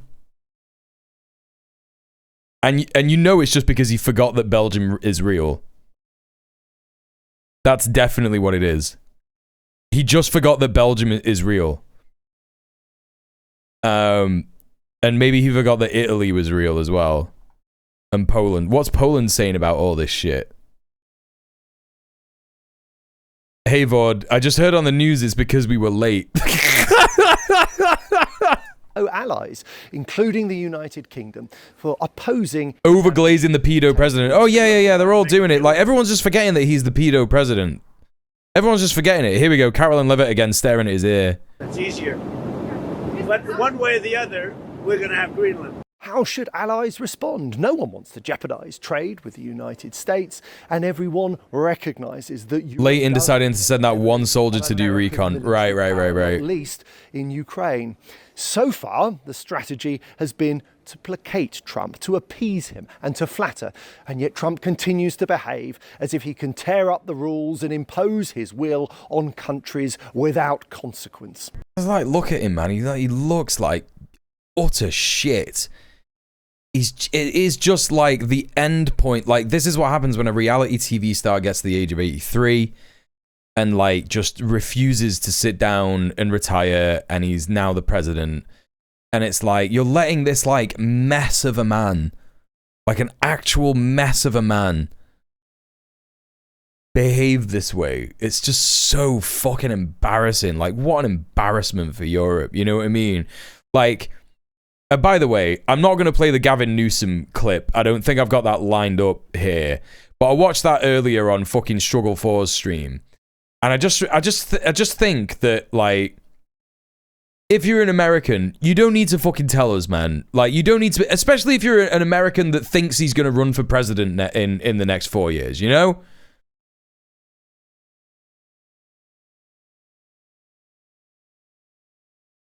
You don't need to be turning around and, like, telling all the people who, like, maybe you would want to be fucking allies with in the future, that they're all, like, pathetic, right? And that all the leaders need knee pads and shit. We know that. We know that about our fucking leaders. We know that. We don't need you to tell us that. Shut up, you fucking yank. If there's one thing that Europeans don't want right now, it's a fucking yank fucking criticizing us. Do you know what I mean? Like, how fucking out of your mind you have to be doing that? No, yeah, he's a piece of shit transphobe as well. He's literally, like, signed fucking bills that are just gonna, like, eradicate trans healthcare in California, right? Gavin Newsom, the governor of California, he's Pelosi's nephew. It's just a monarchy, isn't it? Just a monarchy. No, you're right, Helgina. Yeah, and he hates. Yeah, he takes great pleasure in, like, destroying homeless camps and shit. You know. Also, hi, Judge Faye. Yeah, he's blue MAGA, right? He looks like a robot from Alien Isolation. Yeah, if you gave those robots hair. I think he's in too good a mood for the piece. He's gone he's gone Davos. They've let him go skiing. He's had a turn in the adrenochrome tub, and now he's too happy to be talking about geopolitics. Yeah. They let him out of his, like, they normally keep this guy, not Trump. Sophie's talking about the news presenter. They keep this guy in, like, a cellar in Media City for most of the year, and then they were like, right, you could go on holiday and do the Davos report, and he's like, yes.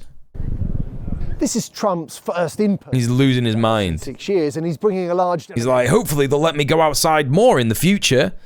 Of senior government leaders and advisors, among those in the. Yeah, as if Newsom would be less awful to Europe. That's true. Senior diplomat Scott Bessent, the Treasury Secretary, Howard Lutnick, responsible for trade and economic policy, and Steve Witkoff, serving as a special envoy for peace missions. Now, the World Economic Forum has had a pretty difficult 18 months following whistleblower allegations that led to the resignation of its. His usual life is pure gym and oat lattes in London cafes. Yeah, that's basically the same as being underground, yeah. Major coup.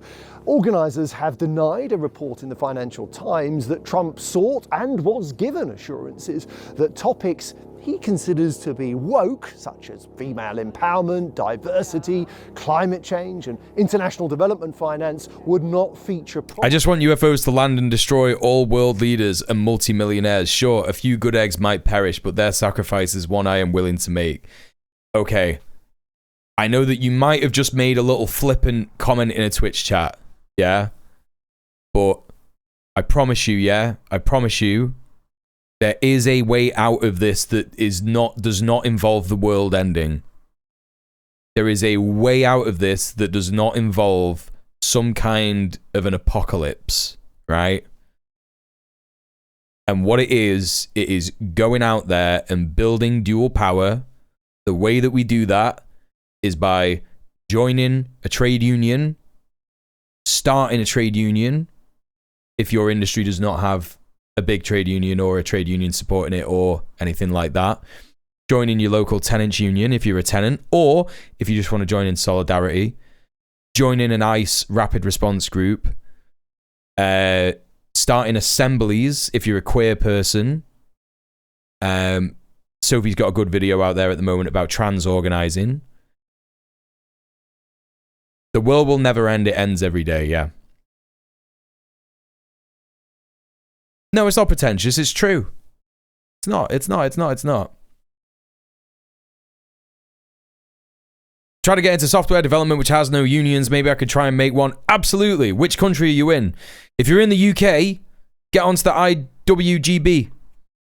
prominently on the agenda. If you're in the USA, I could probably actually put you on to... Do you know Jason D100? Hold up, because I believe he does a bit of that.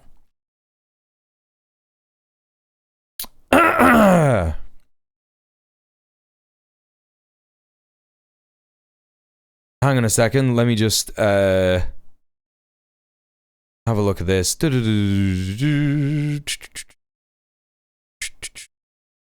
No, he doesn't do that. Okay. I think Communication Workers of America are good for that. Is that right? I'm just a self-taught junior dev. Probably need to build a career and a name before I could truly do it. No. Absolutely not. Unionize tomorrow. If Starbucks workers can unionize, yeah, Starbucks is one of the biggest fucking companies of all of the entire world, in the USA. If Starbucks workers, baristas can unionize, a self-taught junior dev can unionize. Absolutely, without a shadow of a doubt. At the very least, if you're struggling, speak to the international workers of the world. Yeah? Industrial workers of the world. Sorry, not international workers of the world. Industrial workers of the world. There's the link. They've got a bunch of, they got a bunch of resources on there. Get unionized, the member-led grassroots union that gets results. Contact us to start organizing a union at your job. Just literally click organize. Contact our organizing department and start building a union at your job. Your response will be sent to the IWW, North American Regional Administration's organizing department. Let me just click on that. Make sure it doesn't like preload it with all my personal information. Yeah, you just fill in the stuff. You just fill in the form. Organize. Yeah. We can win. We will win if we organize. Trump's main address is on Wednesday lunchtime. Last year, he delivered a virtual speech after his inauguration as president, in which he attacked the Paris Climate Agreement, promised to unlock the liquid gold of fossil fuels, and warned businesses to make more of their products in the United States or face tariffs. Withdrew from the one-sided Paris Climate Accord and ended the insane and costly electric vehicle mandate. The liquid gold under our feet and paved the way for rapid approvals of new energy infrastructure. If you don't make your product in America, which is your prerogative, then very simply you will have to pay a tariff, differing amounts, but a tariff which will direct hundreds of billions of dollars and even trillions of dollars. God, remember this. Fucking hell. That speech offered an early insight into what was to come. Can't wait for Malay to talk about the communists at Davos. Yeah, it's going to be so good. It's going to be real fucking good. All right, what's the first one we're going to take a look at? This is an address by Emmanuel Macron. Now, why am I playing an address by Emmanuel Macron? You know that I don't have any love for Macron. He's a piece of shit. But the reason that I am playing this is because he's up here looking like a Top Gun fucking loser. But it's because he had eye surgery, apparently. I have commented on Macron talking in his own way about how the empire is falling apart about 4 or 5 months ago. When Macron came on a state visit to the UK, he talked about revitalizing an old alliance that we had between France and the UK, right? Which was pre-World War One. What was it called? Entente cordiale. Yeah? And he wanted to make it a entente exceptionnelle or something of that nature. He wanted to improve it and strengthen the ties between the UK and France. I know that this is because Macron could see the way that the wind was blowing with Trump. And he was like, hey man, this guy's going to fuck us over pretty soon. He's going to fuck us over pretty soon. without saying it out loud, I think that we should start strengthening our relationships in this country, between our countries, because of that. So that's why I'm playing Macron first. He's going to have some interesting things to say, even though he is a neoliberal piece of shit, a fascist piece of shit. No, that's exactly it, Sorka, because France is trying to position itself as the inheritors of NATO empire post-USA. Exactly. So you'll remember that, right? You'll remember that. I was talking about that about 5 or 6 months ago when Macron came to do that state visit in the USA. So let's take a look and see what he's got to say and see if we can get any insights on what he is planning. Thank you very much, Lai, for your words. Your Majesties. So funny, dude. Which head of state and governments, President Lagarde, ministers, ambassadors, business leaders, ladies and gentlemen. I'll tell you something about Mélenchon, yeah? That motherfucker wouldn't be speaking English here. He would be forcing everybody to fucking have to either learn French or deal with it, you know what I mean? I'm extremely happy to be here. And did you just call Emmanuel Macron Emmy Macaras? Emmy Macas. That's so British. What the fuck? What happened to you, network? You've been watching too much of my stream. Emmy Maccas. This motherfucker just said Emmy Maccas like Cozzy lives. What's with his shades? He had an eye operation, apparently. Yeah. It's great to be here, as the Financial Times would say, and it's a time of peace, stability, and predictability.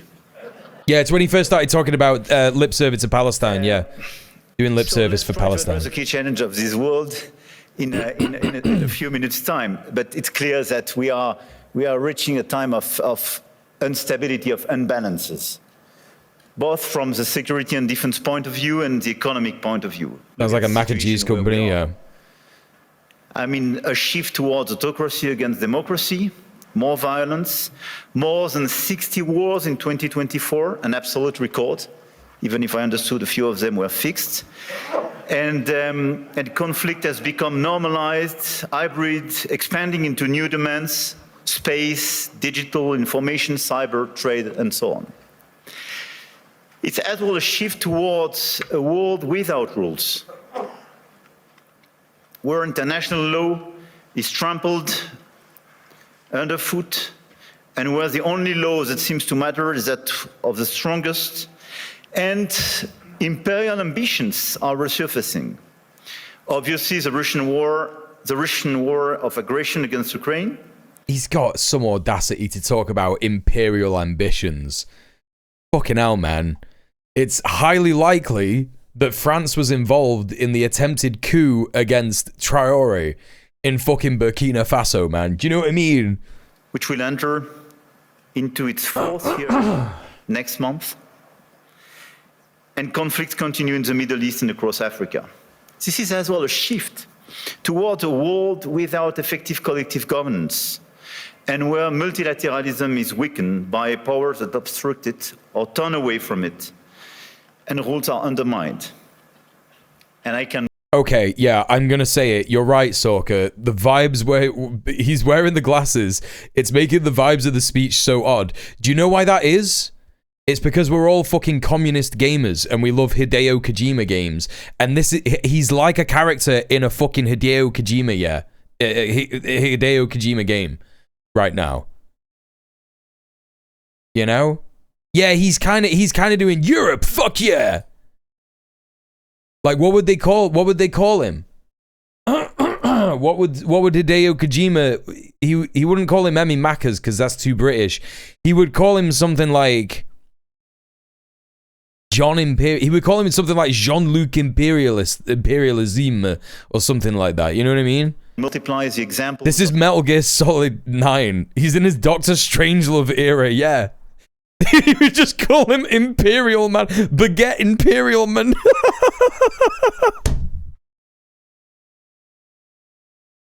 Yeah, he would. That would be his name. Yeah, he's wearing aviators. That's why we're saying he looks like a Hideo Kojima character. Eugene the Imperialist. Yeah. Grand Boss. Jean-Luc Imperial. The key economies. And when we look at the situation, it's clearly because we are killing the structure where we can fix the situation and the common challenges we have. Without collective governance, cooperation gives way to relentless competition. Solid Caesar. That's pretty good. States of America, through trade agreements that undermine our Solid Caesar. Demand maximum concessions, and openly aim to weaken and subordinate Europe, combined with an endless accumulation of new tariffs that are fundamentally unacceptable. He's having a go at Trump. This is fine. This is okay. As the leverage against territorial sovereignty. And competition from China, where massive excess capacities or distortive practices threaten to overwhelm entire industrial and commercial sectors. Export control has become more dangerous new tools, destabilizing global trade and the international system. Okay, he's a fucking idiot. He's a fucking idiot. I really thought he was gonna be getting on the China bus. But he's more of an idiot than I thought he was. I think that what he wants to do is he wants to just have NATO but without the USA. I think he just wants to go like, you know what? NATO but no USA. And I think he knows that NATO could probably do that. And that is true. Like, they would have to have... No, it's crazy blaming China for upsetting global trade. He's trying to do the play. This is stupid, though, because it's not going to work. It's just simply not going to work. They're going to have to trade with China regardless. And China is, yet again, going to do nothing and win. He probably wants Vietnam back, right. I just think this is the dumbest play of all time. It's like, yeah, man, okay, get rid of the USA, have NATO without the USA, sure, whatever, man. Like, I don't agree with that particularly, but if that's going to be your play, fine. But what a stupid decision to like go, you know what, and we're just gonna continue to demonize China. What are you fucking on about, pal? Like, where do you think you're going with this? And the answer, in order to fix this issue, is more cooperation. Wait. And building new approaches. Wait. And it's clearly building more economic sovereignty and strategic autonomy, especially for the Europeans. No. Which is for me the... Well, that's not going to happen, man, because how are you going to bring back all the manufacturing that you exported to the imperial periphery that China is now, like, you know, doing business with? I reckon Canada's going to become the new center of trade for the Western Liberal Project. Yeah, that's why Trump is talking about invading it now. NATO says no to the USA. Why is he complaining about trade with China when so many of their companies rely on parts suppliers? Why don't you push your companies to build supply chains at home? That's what I mean. Like, what is he talking about? What is he talking about? It's so completely absurd. I just think that this is why, like, NATO is just going to fall apart, man. I just think NATO is going to fall apart. Like, how is this sustainable? How is this, like... You can't do the anti-China shit without America, and you can't do the anti-America shit without China. It's Jova, man. We just gotta join BRICS. That's the only way to do this, man. Cool answer. Like, you know what would be really good in Britain? Some help with our infrastructure.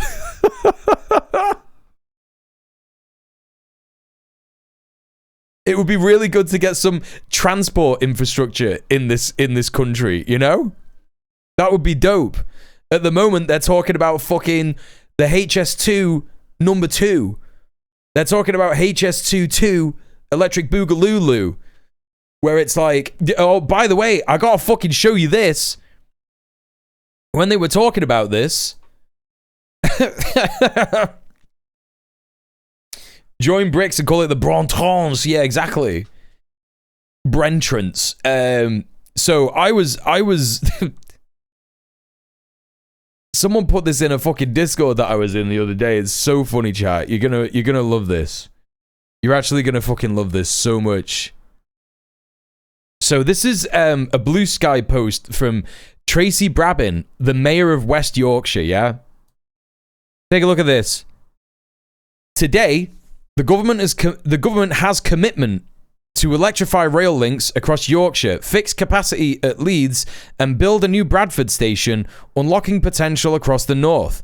As mayors, we worked with Lord Blunkett to make the case for Yorkshire's plan for rail, and the government has listened. Let's have a look at this, shall we?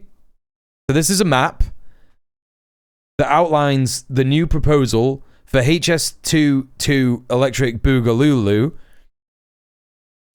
And it starts at Liverpool, there you can see.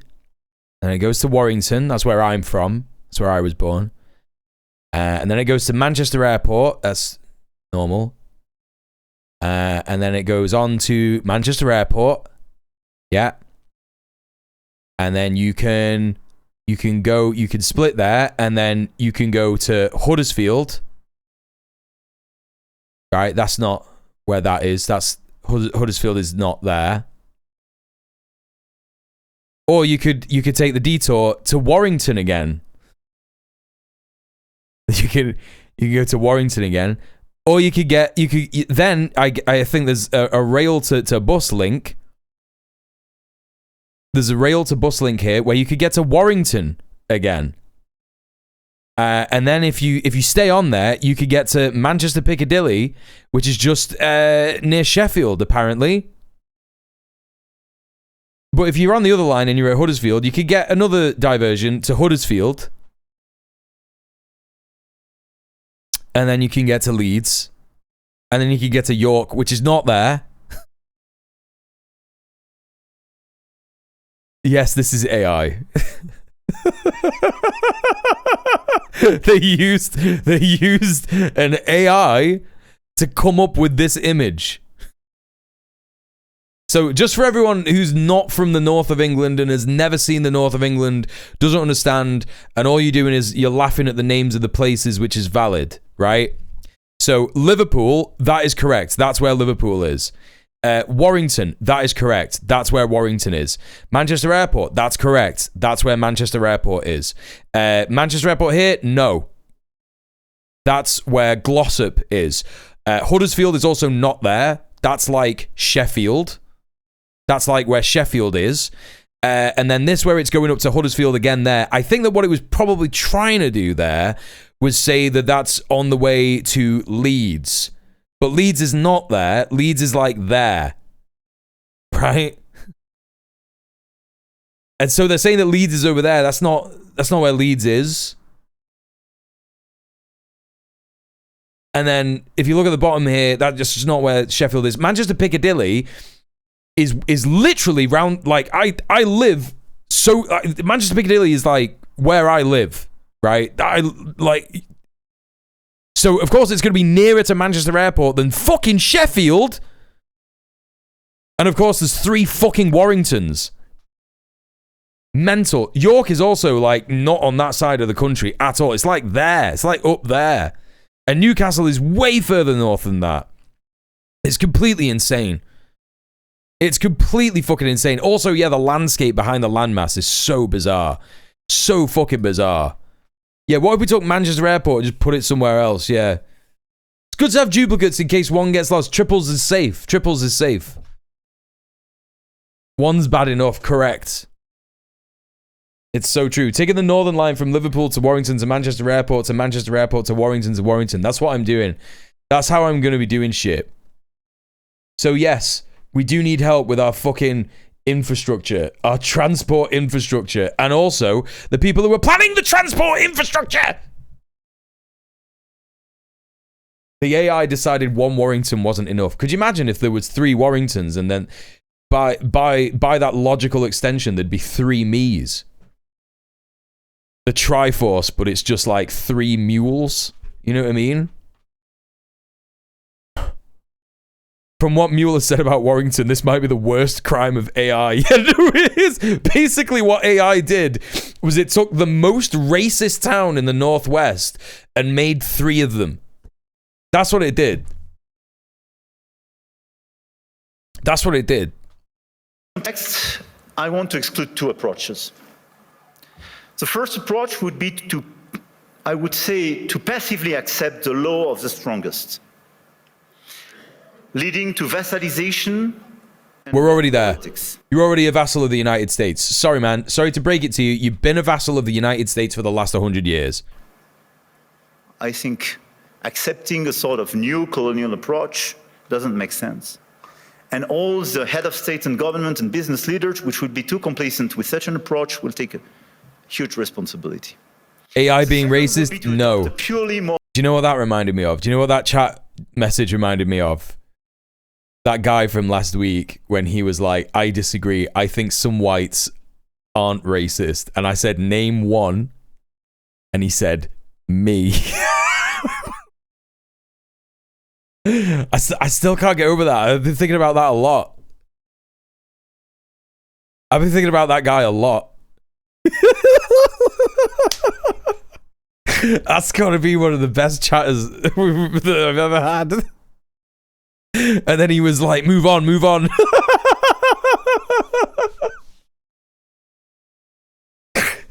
It was so good. It was so good, man. Oh, it's got to be in the chat, Lubra. I think it is. I think I put it in there, yeah. I just can't with these glasses. Yeah, no. He's had eye surgery, apparently, Ninja. Yeah. Yeah. I lived in France for 5 years. The French people must be cringing to death beyond watching him speak in English. Oh, no, yeah, for sure. That's why I mentioned Mélenchon. Right? Yeah, I know he was in Brett's chat. Was he weird in Brett's chat? Did he say anything weird in Brett's chat, or did he pipe the fuck down? Yeah, imagine trying to say that you're John Brown himself. So God, so bad. Song Singer 1990 was in Dave's stream earlier doing pro ice agitprop. Who is that? I don't think that person's ever been in my chat. Who is that? He didn't talk much. Yeah, good. He piped the fuck down. That's so important. Hi Morgana, how you doing? Posture, limiting ourselves to commentary. That path would condemn us to... I banned him last week. Oh, it's good that I just like...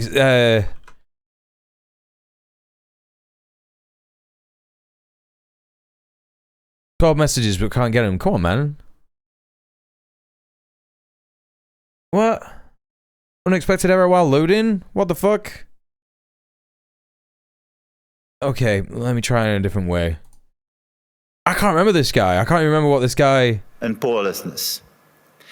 Faced with the brutalization of the world, France and Europe must defend an effective multilateralism because it serves our interests and those of all who refuse to submit to the rule of law. Maybe he got clapped by Twitch. And for me, the two answers are, on one side, more sovereignty and more... Yeah. He got clapped by Twitch. Yeah. This guy got fully banned off Twitch.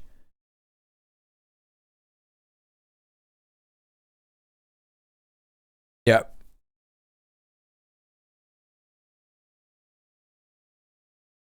On the other side, my man got a site-wide ban. Hell yeah, dude. To deliver results through cooperation. Obviously, France and Europe are attached to national sovereignty and independence, to the United Nations and to its charter. And it's not an old-fashioned way to live multilateralism. It's just not to totally forget what we learned from the Second World War and remain committed to cooperation. And this is also because of those principles that we have decided to join the mutual exercise in Greenland without threatening anyone, but just supporting an ally and another European country, Denmark. I mean, you gotta be stronger than that. If you're playing this game, you gotta be stronger than that. You can't just be like, we're not threatening anybody, we're just supporting an ally.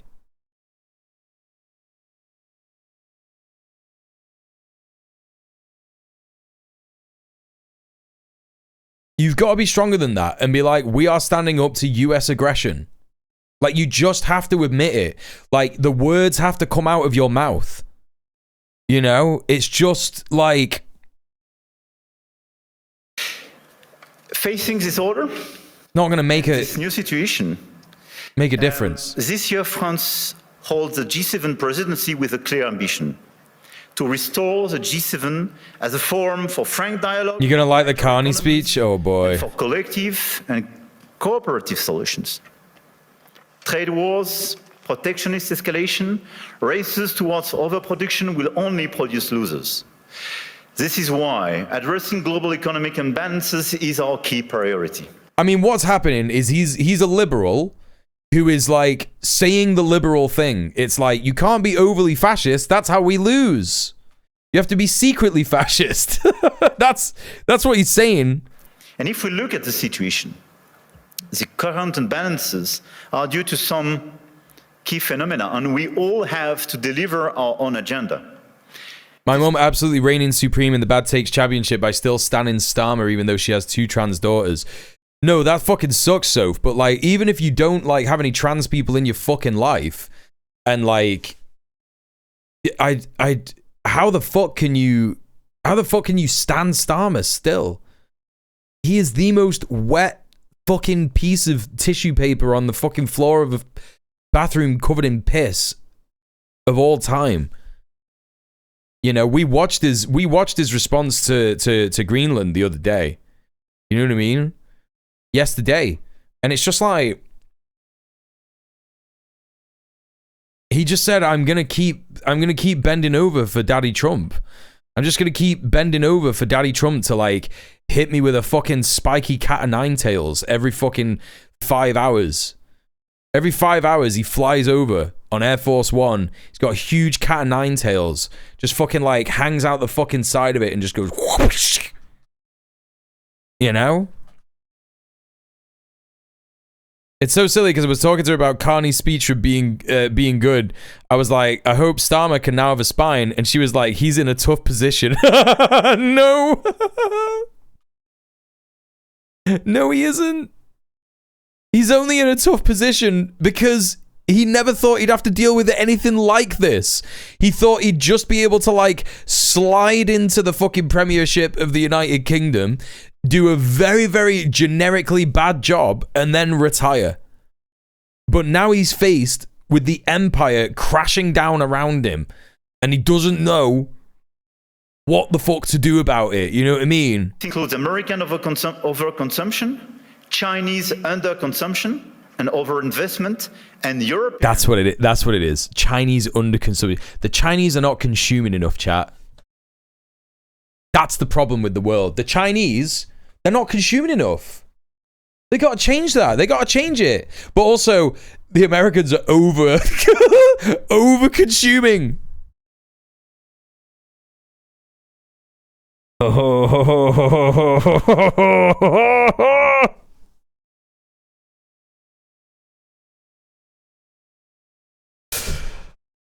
Oh my god.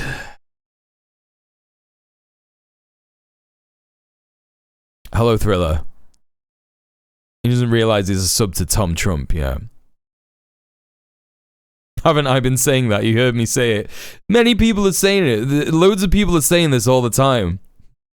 The problem right now, the biggest problem in the world is that China is refusing to consume as much as the West. Yeah, man. That's so cool. That's so good. Chinese underconsumption and overinvestment, and Europe overinvestment, underinvestment and lack of competitiveness.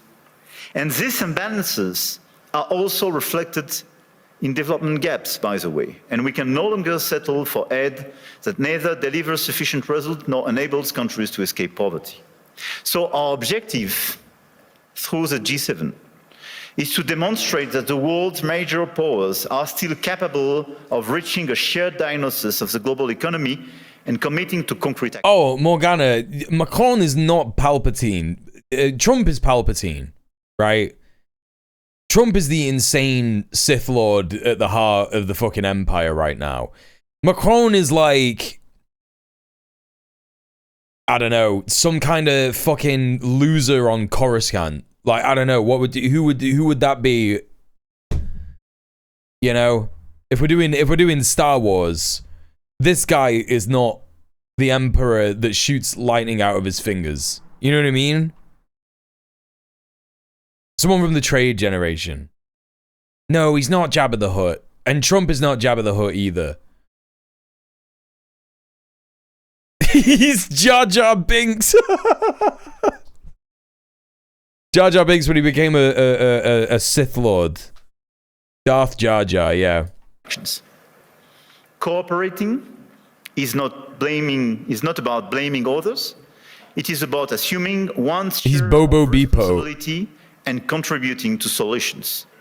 So Macron is that one weird anti-Armenian caricature. The guy they bought Anakin from. Oh, fucking. What's his name? Waldo? What? Wapo? Wolfo? What's his name? Anakin. Yeah. Watto. That's his name.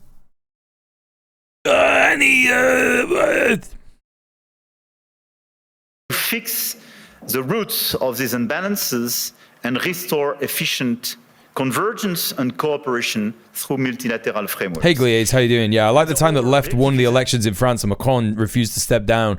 Peak cooperation right there. It wasn't that he refused to step down, it was that he stopped the left from forming a government. The left overwhelmingly won the election. Well, they decisively won the election, and he refused to let them organize a government in exactly the way that the king would do here in the UK if there was a left wing that decisively won the election. You know, to build bridges and more cooperations with the emerging countries, the BRICS and the G20, because the fragmentation of this world would not make sense. Here, this point is for, I would say, the global agenda and how our G7. Yeah, he violated the constitution, yeah. On the other side, we have the European answer. And for me, Europe clearly has to fix its key issues: the lack of growth, the lack of GDP per capita growth, and the three pillars of our strategy in order to deliver more sovereignty, more efficiency, and more growth would be based on protection, simplification, and investment. Because the diagnosis is well known, European competitiveness still lags behind that of the US, and in the current global order, facing precisely the Chinese approach, we have to react. So first, protection. Protection doesn't mean protectionism. But today's Europeans are too naive. This is the unique market open to everybody without checking level playing field. Nobody can access the Chinese market as people are accessing the European market for sure. But even if you take the US and a lot of other countries, the level of protection does exist for investment and trade. And the Europeans are the only one not to protect their own companies and their own markets when the other countries doesn't respect level playing field. This is why we have to be much more realistic if we want to protect our chemical industry, our industry, from the automotive sectors to a lot of others. Oh, that's so funny. He tried to bring up examples of industry that we have in Europe and he really fucking failed because we don't fucking have any anymore. Are being literally killed by the lack of respect of a normal framework and level playing field. Okay, so what is he implying here? Is he implying that we need to do Dengism but in Europe? Which wouldn't be Dengism, it would just be like a form of state capitalism that, I don't know, most communists would agree would be a good progression towards socialism and then communism. Like, what is he talking about? Like, what he's talking about this, like, protectionism. You know what I mean? It's like, well, Europe does protectionism by,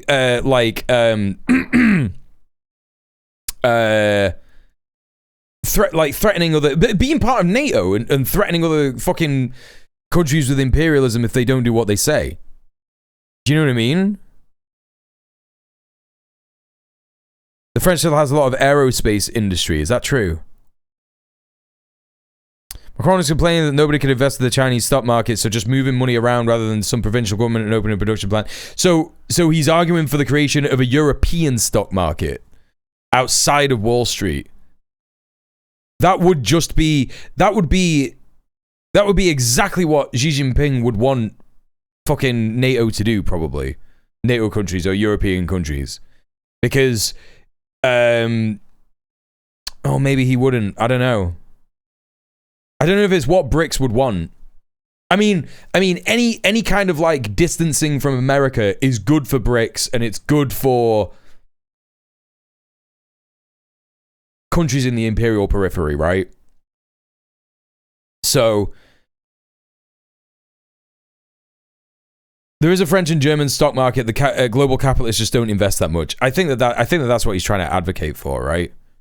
Oh yeah, Airbus. Yeah, I forget about that, Morgana. Yeah.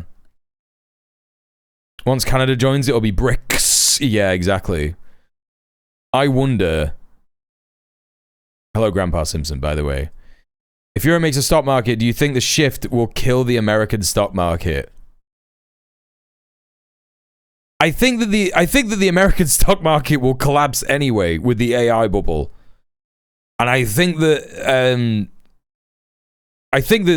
well, me and Soph encouraged me to look at this earlier. You know, if we take a look at like the way that the stock market is performing on a monthly scale, so this is like the stock market performance over the last month. And you can see that some of the Mag 7 companies are losing a lot of money. You know, like Tesla's losing a lot of money, Meta's losing a lot of money, Apple's losing share price, so is Microsoft, right? But then if you do it today, after these talks at Davos, oh damn, that's a lot of red. Damn, dude, that's a whole lot of red. So, I don't know, man. I think that the more and more that people talk about the instability of NATO and the instability of the Western imperial hegemon, I just think the more and more it is going to harm Wall Street. So, you know, over the course of the next couple of days at Davos, yeah, I think we're going to see more and more of this. And I think because this is another thing that people are forgetting, right? Everyone's talking about Trump's tariffs and all this stuff, and it's like, oh, well, he's just going to hit people with tariffs and he's going to throw his weight around. But it's really Americans that are bearing the brunt of Trump's tariffs, right? Because Europe has like other options. But if America just puts like tariffs on everybody, and then all of a sudden the US is paying like more and more to import goods from different countries and shit. It's like, well, who's bearing the cost of that? You know what I mean? And it's everyday working Americans. He's basically just like sanctioning his own country, which is insane. It doesn't make any sense. Yeah, like they've sanctioned themselves partially. Like, and he doesn't give a fuck because it doesn't affect him. It's a tax on ordinary people in the US in order to help finance the enormous tax cut for the rich he did, right? So yeah. Europe has very strong tools now, and we have to use them. So the working class in America, you know, what he's doing is it's just not sustainable. Like I keep repeating this. He is doing an unsustainable, a double unsustainable mode of governance, right? Fascism on its own is unsustainable. Fascism as an ideology is an unsustainable ideology because there's only so much that you can do to oppress your people before they rise up and start murdering people, right? Or other fascists murder you because, you know, they don't like how you're doing fascism, and then fascism just eats itself, right? That's what happens with fucking fascism. On top of that, the other unsustainability that is happening on this mode of fascism that the US is doing, right, is just the fact that there's just no social safety nets for the American working class whatsoever. So there's just no like relief or pressure valve release for the working class people in America because they've got the Gestapo gunning them down and shit. I feel like we've somehow been days away from everything completely falling apart for a long time, but right now it does feel closer than it ever has, right? Yeah, it's an inherently cannibalistic ideology, inherently doomed. It's unsustainable, but the question is always when. They managed to save the 2008 crash, so they know, no, you're taking out the other bit that I said. Like, liberalism and capitalism is unsustainable on its own when there's no social safety nets for the people, for working class people. But on top of that, if you start turning, if you bring back the imperial boomerang, if you let the boomerang come back and hit your fucking people at the same time that there's this unsustainable growth happening, you're worsening the material conditions at an unprecedented rate. Do you know what I mean? When we are not respected, and when the rules that's what I'm saying. Not respected, by the way. The anti-coercion mechanism is a powerful instrument, and we should not hesitate right, Grandpa to Simpson, yeah. A tough environment. We must also advance the principle of European preference. There is a North American preference in your market. There is no European preference today. We are progressively creating it, and in the latest documents... Well, look, what you've got to remember, Glees, is that when... Okay, so when you say that they saved the 2008 crash, they only saved the companies by giving them a bunch of US taxpayer money, right? That's what they did. And that didn't necessarily, save the average American. The average American bore the brunt of that increase in interest rates and inflation for the next fucking until now, right? And so if we think about that same thing, there hasn't been a recovery from that, by the way. There just hasn't been a recovery from that in terms of people having a real terms pay cut, a real terms, super hyper increased inflation of debt. Hyper increased inflation of rent and other standard material conditions grocery prices, all this stuff. They haven't recovered from that crash still. And if there was going to be another fucking crash alongside all this other stuff, it's gonna get fucking insane mode pretty quick. And things are already going insane mode. There are already Americans, we looked at it on the stream yesterday, there's already Americans with guns sitting in cities being like, there's no way that ICE is rocking up on my street. They should have bailed out the taxpayers, but instead they bailed out the banks, who then turned around and foreclosed on people's homes anyway, completely screwed the working class over. Correct, yes. And decisions taken by the decisions we do have the first examples of that, but this is extremely good. And we are currently aligning closely with Germany to deliver an ambitious and simple framework. And this is a decisive project, and I count on the European Commission to present a proposal. Well, that's the thing. Wasn't Occupy Wall Street all about the 2008 crash? That movement was all about the 2008 crash, right? And people were just like, yeah, this sucks. We should occupy Wall Street and make sure that this never happens again. Funnily enough, it spawned some people like Tim Pool, which is hilarious. But just most people could just see that it was like, yeah, this is bad. We shouldn't have something like Wall Street. By early 2026, with the highest... That's why we need to be careful with left-on-right violence. We don't want to instigate a civil war. That's true. That's true. It's good that you mentioned that, Network. Different sectors. Because I'm constantly encouraging a civil war on this channel. That's true. I'm constantly saying that I want that to happen, yeah. The principle of European balance. This is a necessity. We must act on... Capitalism shakes loose the people it sees as a surplus, and when things get worse in the boom-bust cycle, ordinary people have to adjust to living being harder, and the work they do to make it so they could just about get by allows capitalism to persist with them adjusting to that new normal. The only options that it has in response to this is fascism, either in the form of imperial domination abroad or tyranny domestically. Right, exactly, Sophie, and that's why, they've tried to do both. They're trying to do both. They're trying to do tyranny domestically, and they're also trying to do imperialism abroad. And that's why it's this hyper unsustainable option that Trump is going for. You know what I'm saying?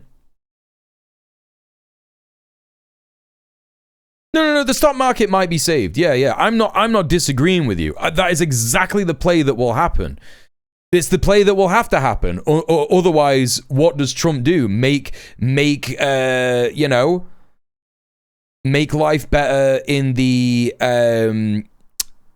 make life better for the average American, he's not going to do that because that would be socialism. So this clip of this adorable little black girl, she was interviewing stockbrokers on Wall Street, and she asked this one guy, where will you hide when the revolution comes? So that is from a Adult Swim show, I think, called Wonder Chosen. I don't think it's Wonder Chosen, actually. I can't remember what it was.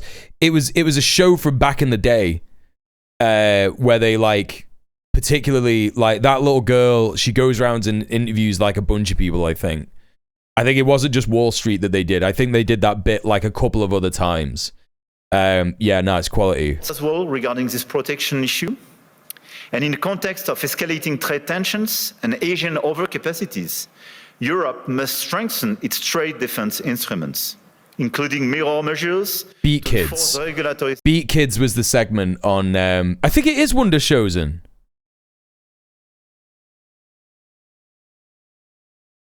Brother.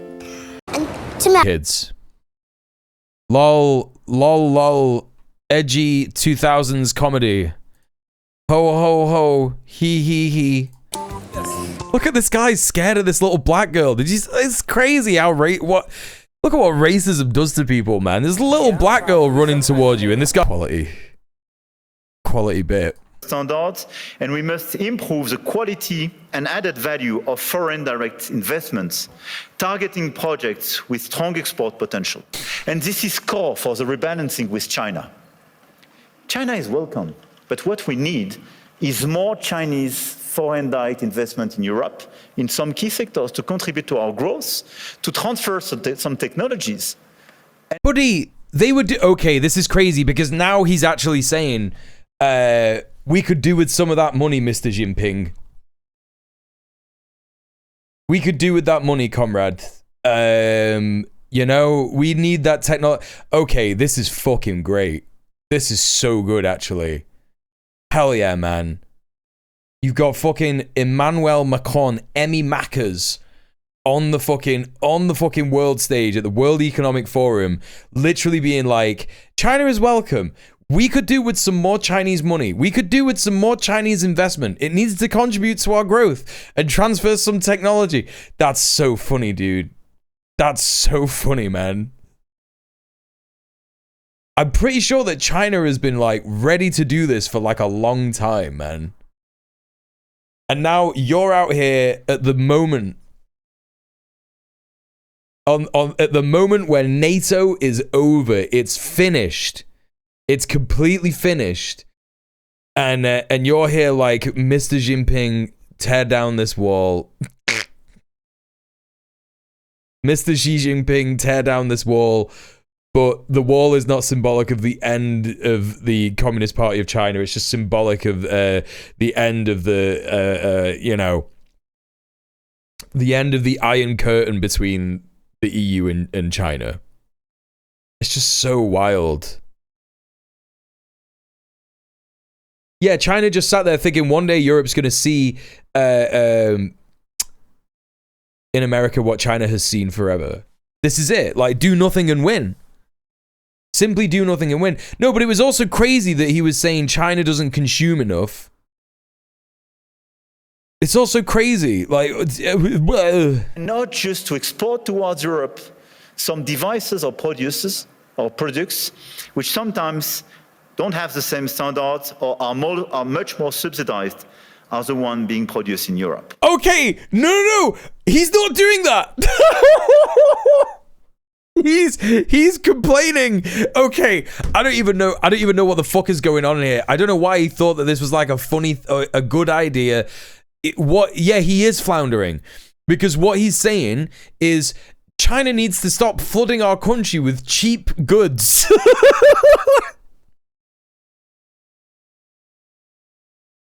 They're exporting really affordable things to our country, and they're undermining our own products.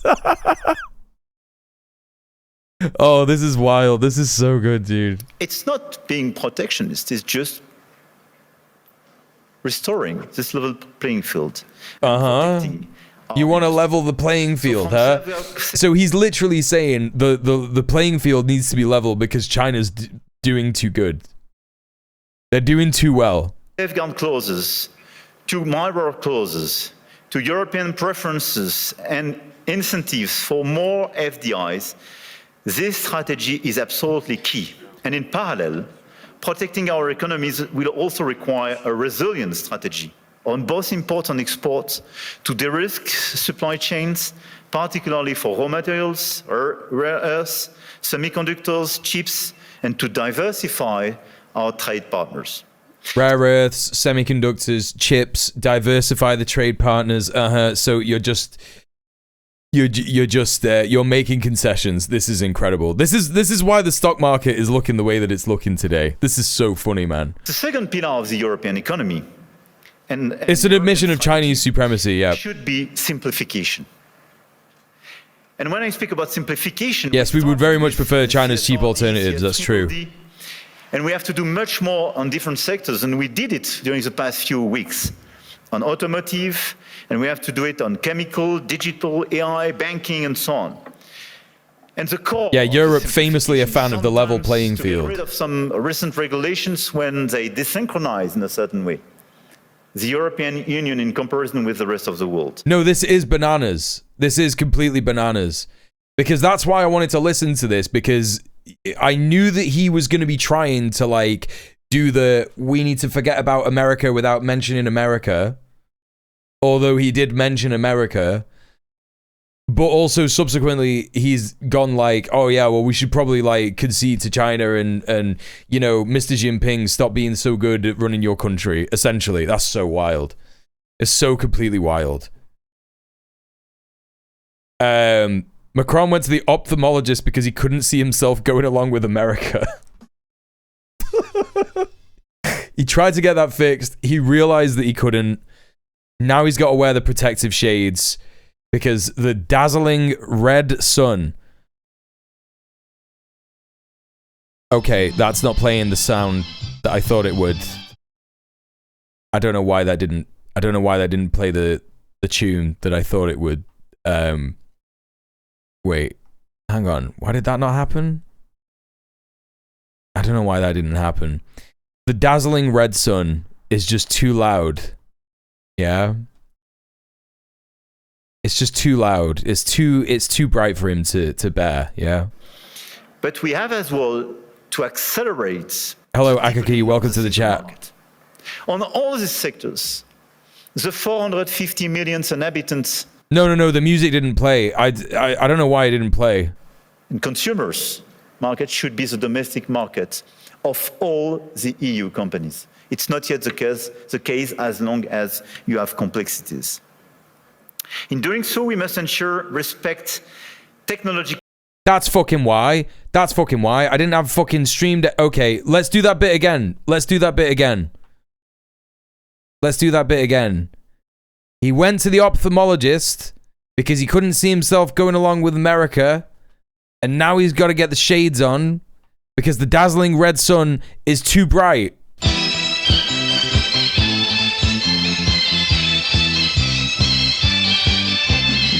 There you go. That's the bit. Thank you very much. I'm here all night. Neutrality and non-discrimination within the European Union. This is another pillar. Thanks for the follow. Of simplification. Neutral approach in terms of technology and non-discrimination.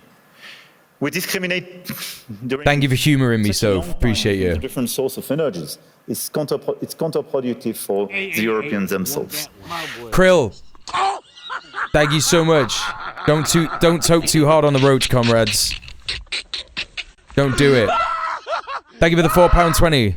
Thank you for supporting the stream. Time to laugh at the empire in chaos.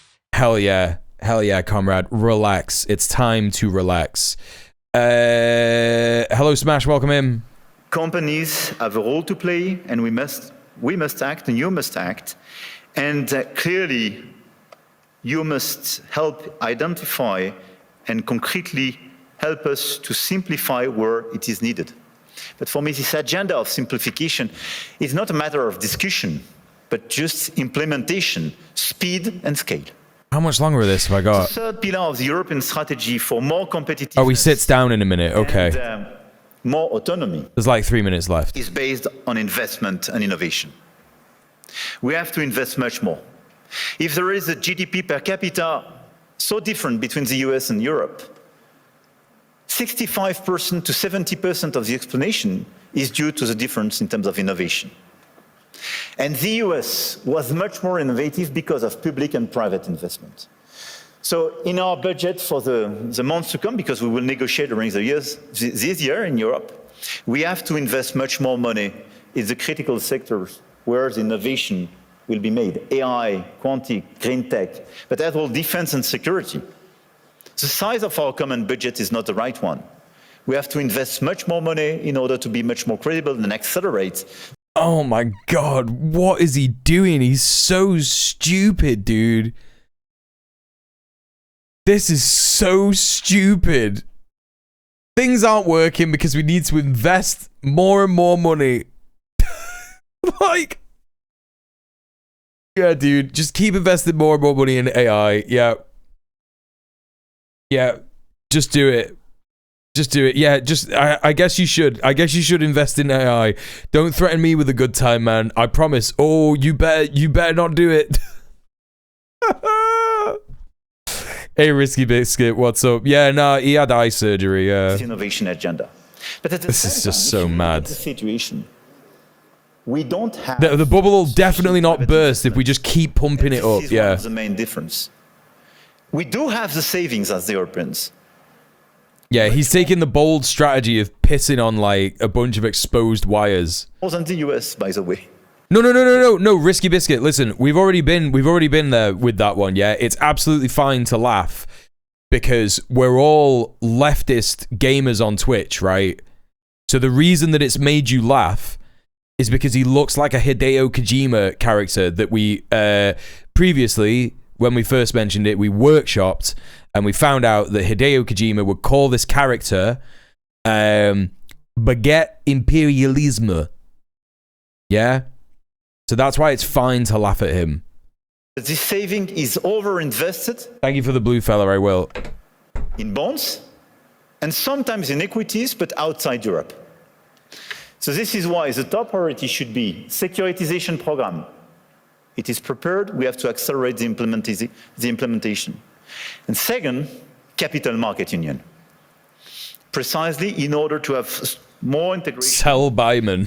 Hey, Apple Chips. But to have an efficient capital market union in order to invest much more money and use our savings to be invested on innovation and equity in Europe. Baguette Imperialism would be smoking a Vogue the whole speech. Both the global and the European one. And it is to be implemented in the months to come. Because Vogue after Vogue after Vogue, chain smoking Vogue.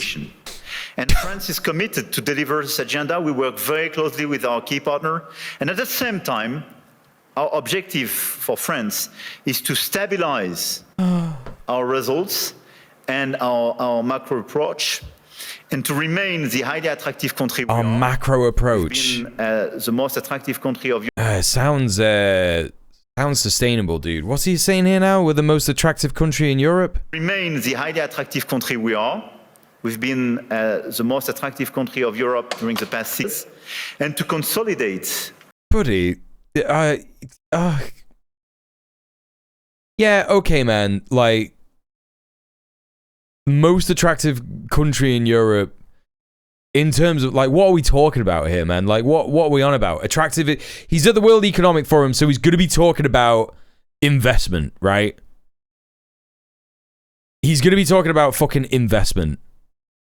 Hello, Sammy Yassine. How you doing? We're not the most attractive. He's going to be talking about investment. It has to be. He has to be talking about investment. He's not doing anything weird here. He's not saying French people are the most attractive people. You know,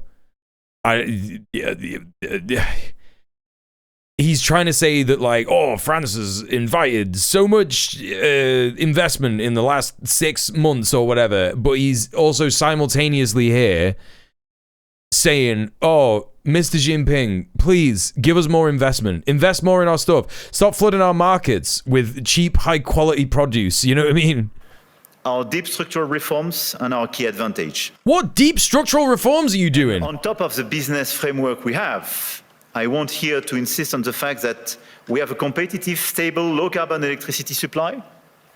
We exported last year 90 terawatt-hours of electricity, and a low-carbon one, based on our nuclear model. We have world-class innovation and research capabilities, and we will improve. And where did he export that to, chat? Where did he export that to? Britain, where we have to pay a premium price for it. Yeah? Fucking EDF. Électricité de France.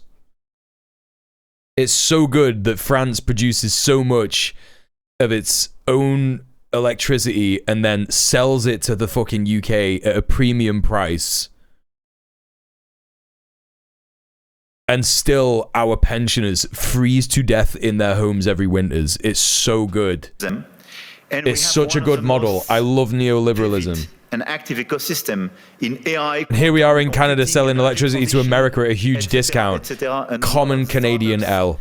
And unicorns and large caps of these sectors are with me you know, in the delegation today. What's the similarity there between the UK and Canada? We've still got a king. Yeah. Even though Macron is basically a king, he's basically acting like a king, isn't he? Like the president, le président in France is just, he operates like the king. Like he stopped the fucking, you know, the left from forming a government because that's what he gets to do. You know what I mean? And on top of that, let me insist, and I will stop here, on the fact that we have a high-quality infrastructure. We had no kings protests in Canada and the UK. But actually, it was just called one king. That's enough. One king is okay, and that's fine. Nobody talk about it. Power. Leftists never mention it. Never talk about it. A place where rule of law and predictability is still the rule of the game. And my guess is that it is largely underpriced by the market. And beyond what you can do in terms of investment, what you can do in terms of... hey, Absolute Rubbish, how you doing? Ambitions. Having a place like Europe, which sometimes is too slow, for sure, and needs to be reformed, for sure, but which is predictable, loyal, and where you know that the rule of the game... We are in monarchist realism in the UK, Soph, you're right. It's a good place. And I think... Who's the dude staring down Macron from the chair? He's like the MC. He's like the host. Anyway, that's Macron's speech. We're done with that. I was going to watch von der Leyen, the genocidal piece of shit, von der Leyen. I mean, all the world leaders here are genocidal pieces of shit. But particularly Ursula von der Leyen with her, you know, overwhelmingly positive allegiance to the Zionist state known as Israel during the genocide, particularly egregious. We're probably going to watch Mark Carney due to popular demand. Sophie has been demanding that we watch Mark Carney's speech. Some people in the chat have been saying it. What's the point of this forum? Okay, so for people who don't know what the World Economic Forum is about, it's for all the capitalists of the world to come together and figure out how they're going to make loads of money for each other in the next year. That's all it is. That's literally all it is. Mark Carney, WEF. Canada engaging with open eyes. Special address by Mark Carney. Okay, let's have a look. The world's wealthiest circle jerk. Yeah, basically. All right, here he is. I'm going to be doing more trade with China, eh? Mr. Trump, take off, you hoser.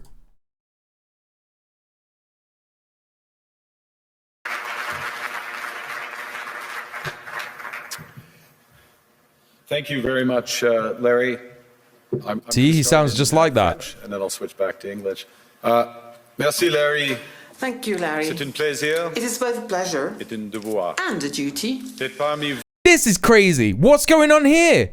Mark Carney's more French than Macron? What the fuck is this? What the fuck is this? To be with you tonight. In this pivotal moment that Canada and the world go through. Thank you, Krill. Today I will talk about a rupture in the world order. The end of a... It's a requirement. Surely it's a requirement for the president of France to speak in French. I understand that it's a requirement for him to be bilingual for Canada, but the president of France just spoke in English for 30 minutes. Pleasant fiction and the beginning of a harsh reality where geopolitics, where the large main power geopolitics is submitted to no limits, no constraints. On the other hand, I would like to tell you that the other countries, especially intermediate powers like Canada, are not powerless. They have the capacity to build a new order that encompasses our values, such as respect for human rights, sustainable development, solidarity, sovereignty, and territorial integrity. Okay, so he's trying to throw shade at Trump by talking about sovereignty and solidarity. Right, okay. The power of the less power starts with honesty. It seems that The power of the less powerful is probably what he said. That we live in an era of great power rivalry. That the rules-based order is Hey, Splendinavia. That the strong can do what they can and the weak must suffer what they must. And this aphorism of Thucydides is presented as inevitable, as the natural logic of international relations reasserting itself. And faced with this logic, there is a strong tendency for countries to go along to get along, to accommodate, to avoid trouble, to hope that compliance will buy safety. Well, it won't. In a year's time, he's going to be talking like Gustavo Petro. He's not going to be standing up straight at the podium. He's going to be like this. Do you remember Petro at the podium? He was just like this at the UN when he did his big speech. And Carney is going to be speaking exclusively in French. He's not going to be talking about it in English at all. And he's going to be like, we need a fucking army to save the world. We can no longer stand by against American aggression. You know, he's going to be talking like that. He's going to be doing all that. He's also going to have messed up hair. He's going to have grown his hair a bit. When I watched this, I missed the bit where he said he's going to speak some French and then switch back to English. I spent the whole French bit trying to get English subtitles and then changed the setting and hit play and he started speaking English and I shit myself because I thought he did some insane AI shit. So what are our options? In 1978, the Czech dissident Václav Havel, later president, wrote an essay called The Power of the Powerless. And is he referring to like... No, because it wasn't Czechia, it was Hungary that Khrushchev sent tanks into. Okay. He asked a simple question: how did the communist system sustain itself? He is doing anti-communism with the greengrocer. This is so good. This is so good. Liberals are so good, man. When a fucking capitalist country is threatening you, what you do is you talk about communism. You're like, you know what I'm going to do? What I'm going to talk about at this juncture, yeah. At this fucking juncture, where I'm being threatened by one of my supposed capitalist allies, I'm going to quote an anti-communist talking about the evils of communism. That's so good, dude. That's so fucking cool, man. Every morning, this shopkeeper places a sign in his window. Workers of the world unite. He doesn't believe it. No one does. But he places a sign anyway to avoid trouble, to signal compliance, to get along. Hey, Red Bassist, what's up? Shopkeeper on every street does the same. The system persists. Not through violence alone, but through the participation of ordinary people in rituals they privately know to be false. This is so dumb. Living within a lie. The system's power comes not from its truth, but from everyone's willingness to perform as if it were true. And its fragility comes from the same source. Again, right, what is happening now is this fucking hyperlib is saying all this evil stuff that we said that communism is doing, we can relate it to what's happening now. And it's America that's doing it, actually.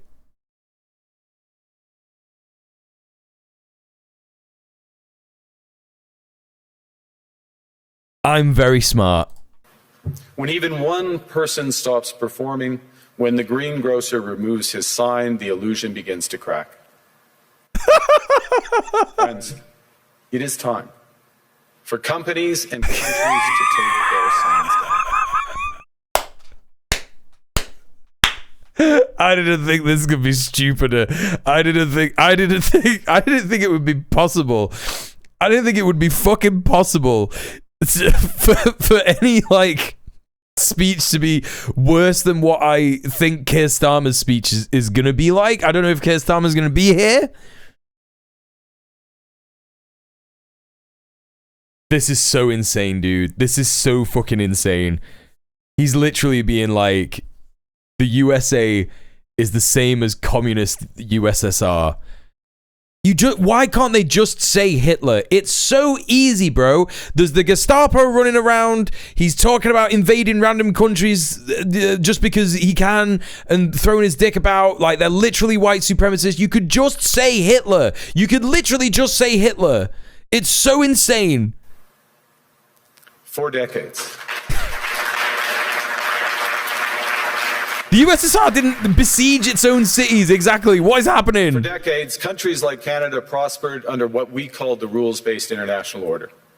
We joined its institutions. No, I know, you're right. Absolute rubbish. Yeah, they're just, this is a huge dick sucking, like, fucking circle jerk. Like, he's just speaking to other liberals in the room, but it's just so mental. It's so fucking, even if he's speaking to these other fucking people in the room who completely align with his politics and all the shit and all the anti-communist bullshit that they fucking talk about all the time, you could still just say Hitler. Like, you could still just do that.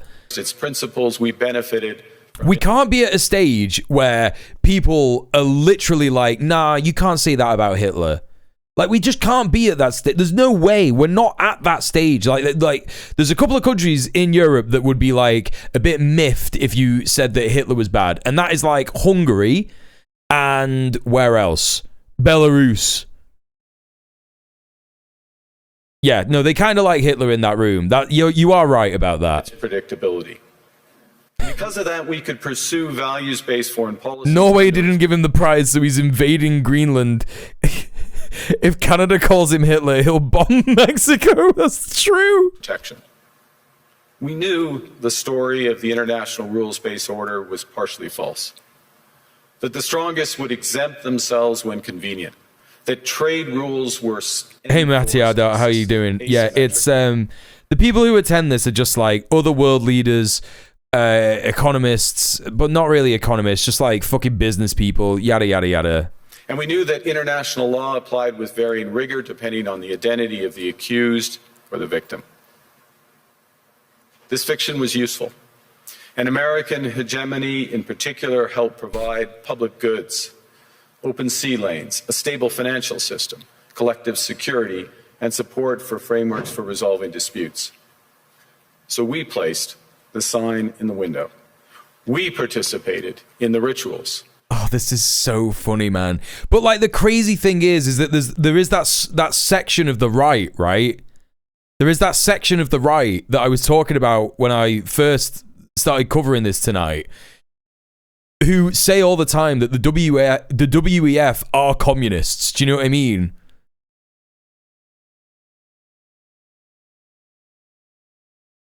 This is the reason the far right are winning. They don't waffle with posh words. I mean, pretty bold of you to say that the far right are winning. I don't think they're winning. There is that subset of the fucking fash that will be like, the World Economic Forum are all communists. And then they're going to hear Mark Carney say this shit. about like, yeah, man, the USSR is bad. And they're going to do some mad fucking mental gymnastics into, you know, to try and like contort themselves into this position that actually it is still, in fact, communist. You know, they are. Mark Carney is a communist, actually. He's just pretending. And also the entire World Economic Forum is communism. Mark Carney is playing them, yeah. This bargain no longer works. Let me be direct. We are in the midst of a rupture, not a transition. Over the past 2 He's right about that. A series of crises in finance, health, energy, and geopolitics have laid bare the risks of extreme global integration. Yeah, man. Who's responsible for those fucking crises? Who's responsible for those crises, dude? What's you know, Canada's position on Palestine been, you know? But more recently, great powers have begun using economic integration as weapons. Tariffs as leverage, financial infrastructure as coercion, supply chains as vulnerabilities to be exploited. You cannot live within the lie of mutual benefit through integration when integration becomes the source of your subordination. The multilateral institutions on which the middle powers have relied, the WTO, the UN, the COP, the architecture, the very architecture of collective problem solving are under threat. And as a result, many countries are drawing the same conclusions, that they must develop greater strategic autonomy in energy, food, critical minerals, in finance and supply chains. They're always talking about these critical minerals, man. They're always talking about these critical minerals, and you know what that's code for? It's China. It's trade with China. This impulse is understandable. A country that can't feed itself, fuel itself, or defend itself has few options. When the rules no longer protect you, you must protect yourself. But let's be clear-eyed about where this leads. A world of fortresses will be poorer, more fragile, and less sustainable. And there's another truth. If great powers abandon even the pretense of rules and values for the unhindered pursuit of their power... It is so crazy that they're all just so scared to say the USA. They're just so scared to say it. I mean, I know that Trump is literally threatening Canada, but... You know, Canada has an army. I'm sure they'll do better. I'm sure they'll do much better than the fucking USA if the fucking USA invades fucking Canada, you know what I mean? More crucially, do you remember the criticism that I had of the National Guard in Minnesota yesterday, where I was saying they don't even have fucking spikes on their fucking shoes in a sub-zero temperature state? Like, Alaska is the only force, it's the fucking special force or whatever in Alaska that is the only section of the USA military that does sub-zero temperature training, right? My read on him not saying America in here is that he's trying not to generate a headline that says, Carney, we have to defend ourselves against America. Yeah, but they're going to do that anyway, right? Our army is pretty bad, yeah, but they're better at operating in sub-zero temperatures than fucking the US Marine Corps, you know what I mean? Power and interests. The gains... Fascists have a terrible track record of trying to invade the Arctics in winter. Yes, exactly. If we're using the, you know, the comparison of Hitler, the same could be said about Trump in the, yes, if he tries to invade Greenland or, I mean, he probably will. There won't be any resistance to invading Greenland. But if he tries to invade Canada, they would suffer unimaginably because of that lack of preparation, you know? To replicate. Hegemons cannot continually monetize their relationships.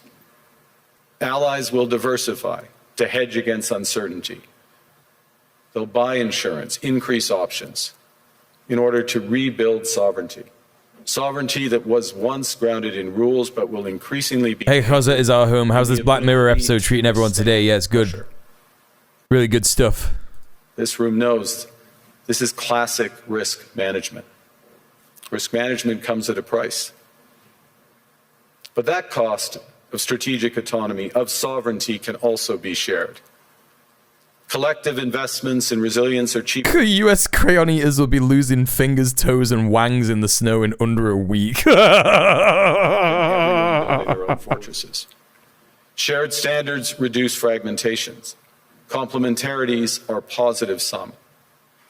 And the question for middle powers like Canada is not whether to adapt to the new reality. That's crazy that he's admitting that he's a middle power. That's wild. We adapt by simply Middle building power. firewalls, or whether we can do something more ambitious. Now, Canada was amongst the first to hear the wake-up call, leading us to fundamentally shift our strategic posture.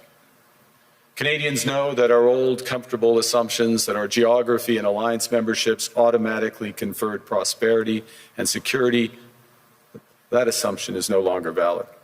Yeah, so obviously he's talking directly here about America, and I just want to bring this up again, chat. So Michael Moore, famous documentary filmmaker,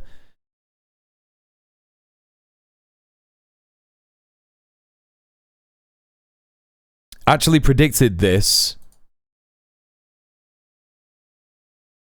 in 1995. In 1995, right? So I don't know if anyone knows this, but he made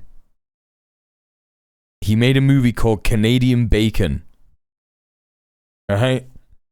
And the plot is literally the US president, low in the opinion polls, gets talked into raising his popularity by trying to start a Cold War against Canada.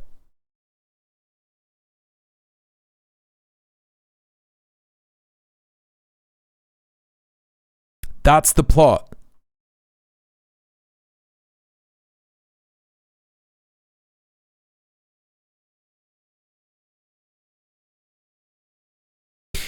It's completely fucking mental. Let's watch the trailer rapid.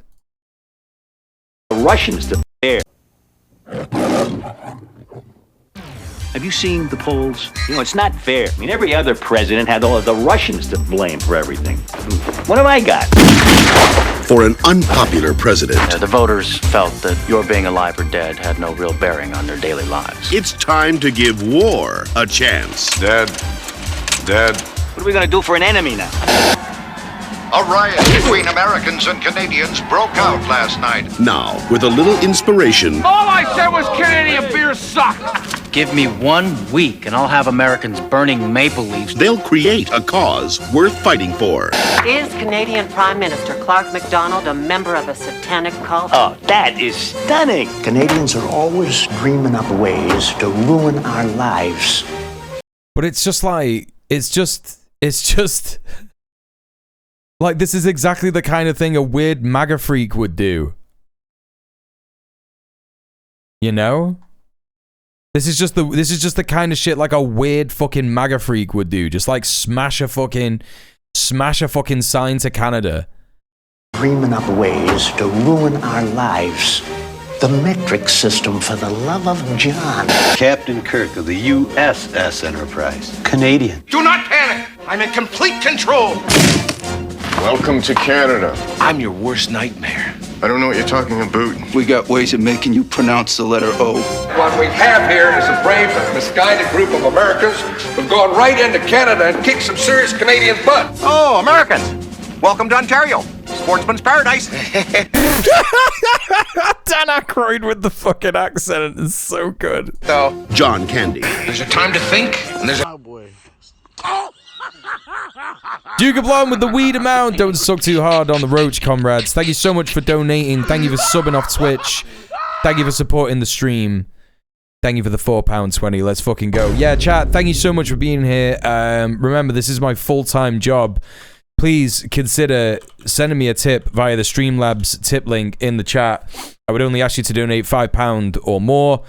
Or less, it's up to you, but £5 is the recommended donation amount, the same amount of money that you would spend on a sub to actually on Twitch, yeah, it means that I can pay my bills, pay my rent, buy food, enjoy my life. This is my full-time job at the minute, so please consider supporting me financially. If you can't support me financially, don't worry about it. I know that times are tight. I know that it is January. Then please go and support my socials, or go to the Twitter Go Live post or the Bluesky Go Live post and retweet, repost those. Follow me on Bluesky, follow me on Twitter. That'll help me out as well anyway. So there's the call to action.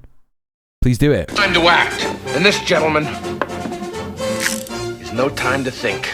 Alan Alda, Surrender pronto, or we'll level Toronto. Rhea Perlman, I'm in Canuck Central. Kevin Pollak, And when have you ever heard anyone say, honey, let's stay in and order some Canadian food? and Rip Torn. I can't kill America's neighbors. I can. From Michael Moore, director of Roger and Me, I think it's time we put the America back in North America. Canadian Bacon. The invasion is coming. I gotta go. Didn't I tell you to go before the invasion? 1995, man. He predicted it all in 1995. I'm just going to run and grab some food real quick. And our new approach rests on what Alexander Stubb, the president of Finland, has termed value-based realism. Or to put another way, we aim to be both principled and pragmatic. Principled in our commitment to fundamental values, sovereignty, territorial integrity, the prohibition of the use of force except when consistent with the UN Charter, and respect for human rights. And pragmatic in recognizing that progress is often incremental, that interests diverge, that not every partner will share all of our values. So we're engaging broadly, strategically, with open eyes. We actively take on the world as it is, not wait around for a world we wish to be. We are calibrating our relationships so their depth reflects our values. And we're prioritizing broad engagement to maximize our influence, given the fluidity of the world at the moment, the risks that this poses, Not sure and what the a pound stakes is in maple for what syrup, comes but next. 5 seems like a reasonable number. And we are no longer just relying Grandpa Simpson, thank you so much for the £5. Thank you for subbing off Twitch. Thank you for supporting the stream. on the strength of our values, but also the value of our strength. We are building that strength at home. Since my government took office, we have cut taxes on incomes, on capital gains, and business investment. We have removed all federal barriers to interprovincial trade. We are fast-tracking $1 trillion of investments in energy, AI, critical minerals, new trade corridors, and beyond. We're doubling our defense spending by the end of this decade, and we're doing so in ways that build our domestic industries. And we are rapidly diversifying abroad. We've agreed. They're all just talking about fucking investing in energy and AI and all this shit. It's just like, I'm sure that's just gonna keep going well, man. It's like a really good idea. Do you think he wrote this with ChatGPT? Probably. Yeah, just gonna cut social services, invest in AI. Yeah, it's really smart. You know? Does anyone else zone out easily when someone gives speeches? I'm very sorry that I'm not here to comment on it. I'm just real quick, yeah, warming up some food. I'll be back very, very soon. I've also got to feed my cat, so, you know, consider the boy. Comprehensive strategic partnership with the EU, including joining SAFE, the European Defence Procurement Arrangements. We have signed 12 other trade and security deals on 4 continents in 6 months. The past few days, we've concluded new strategic partnerships with China and Qatar. We're negotiating free trade pacts with India, ASEAN, Thailand, Philippines, and Mercosur. We're doing something else. To help solve global problems, we're pursuing variable geometry. In other words, different coalitions for different issues based on common values and interests. So on Ukraine, we're a core member of the Coalition of the Willing and one of the largest per capita contributors to its defense and security. On Arctic sovereignty, we stand firmly with Greenland and Denmark and fully support their unique right to determine Greenland's future.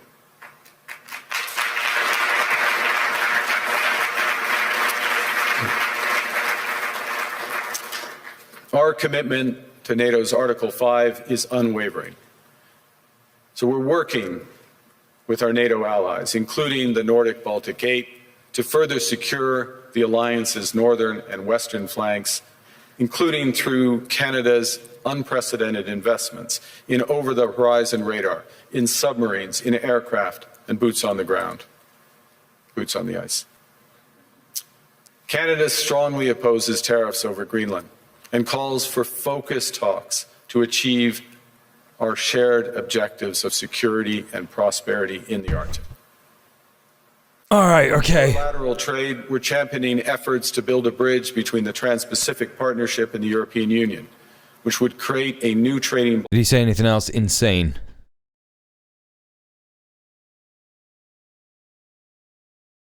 I can make fun of Marx for being boring, but Carney is like a white noise machine. Yeah, it's good stuff. Good stuff.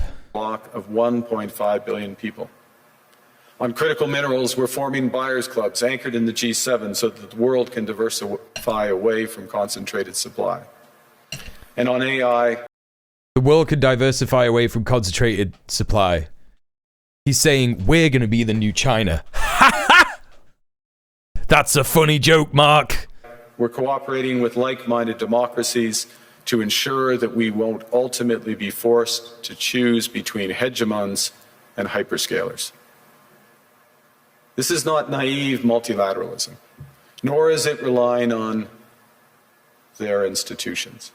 It's building coalitions that work, issues by issue, with partners who share enough common ground to act together. In some cases, this will be the vast majority of nations. What it's doing is creating a dense web of connections across trade, investment, culture, on which we can draw for future challenges and opportunities. He's just talking about diversifying trade partners and moving away from the USA. There's nothing really that interesting here, apart from the insane fucking anti-communist bit at the start, you know? Argue that middle powers must act together because if we're not at the table, we're on the menu. He's right about that. I'd also say that great powers can afford for now to go it alone. They have the market size, the military capacity, and the leverage to dictate terms.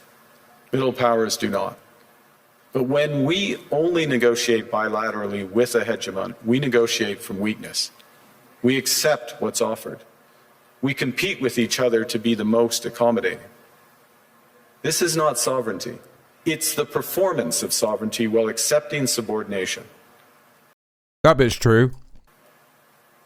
In a world of great power rivalry, the countries in between have a choice. Compete with each other. But I think the thing is that what France and Canada have so far failed to understand about this move, about this shift in global power, right? And relations, is that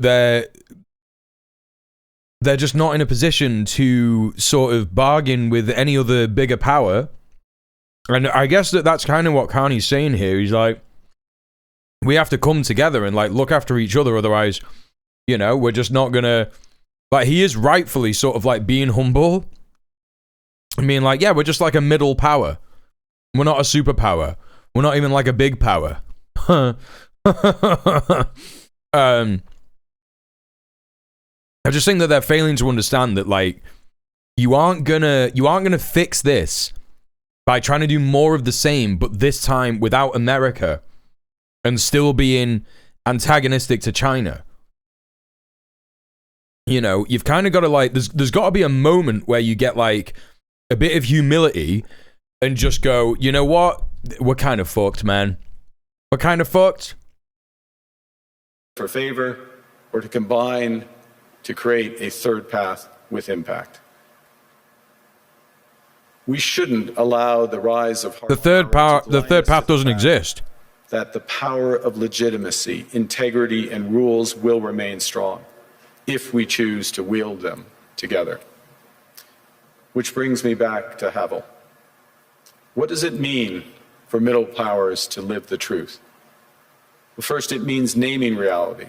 Stop invoking rules-based international order as though it still functions as advertised. That's interesting. That's kind of interesting.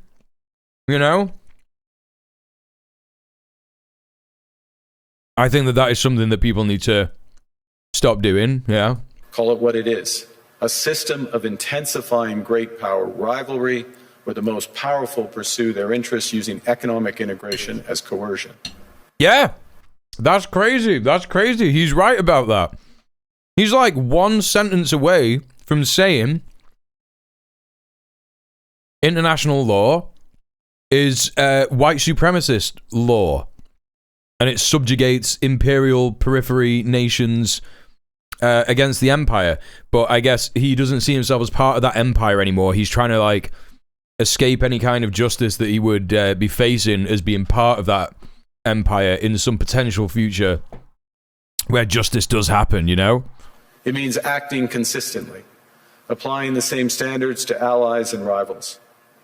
When middle powers criticize economic intimidation from one direction but stay silent when it comes from another, we are keeping the sign in the window. It means building what we claim. Keeps talking about this sign in the window, man. To believe in. Rather than waiting for the old order to be restored, it means creating institutions and agreements. Workers of the world unite is not a sign that Canada has ever had in its window. just entirely. It's just fundamentally at odds with Canada's politics over the last century. That function as described. And it means reducing the leverage that enables coercion. That's building a strong domestic economy. It should be every government's immediate priority. And diversification internationally is not just economic prudence, it's a material foundation for honest foreign policy, because countries earn the right to principled stands by reducing their vulnerability to retaliation. So Canada. Canada has what the world wants. We are an energy superpower. We hold vast reserves of critical minerals. We have the most educated population in the world. Our pension funds are amongst the world's largest and most sophisticated investors. In other words, we have capital, talent. We also have a government with... This is copium. This is copium. Immense fiscal capacity to act decisively. There's no infrastructure to most of that land yet, right? To which many others aspire. Canada is a pluralistic society that works. Our public square is loud, diverse, and free. Canadians bongo! Committed to sustainability. Except for Palestine. We are a stable and reliable partner in a world that is anything but. A partner that builds and values relationships for the long term. And we have something else. We have a recognition of what's happening and a determination to act accordingly. We understand that this rupture calls for more than adaptation. It calls for honesty about the world as it is. We are taking the sign out of... He shouldn't be doing this at the World Economic Forum. He should be doing this at the Coalition of Latin American States. He should be like, I know that we're not a Latin American state, but I think now it's time for a strategic partnership. A strategic partnership with Mexico, Guatemala, you know?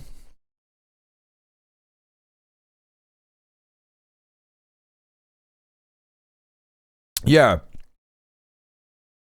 You know, he's like saying, yeah, we're taking the sign out of the window, but we're still gonna be part of NATO.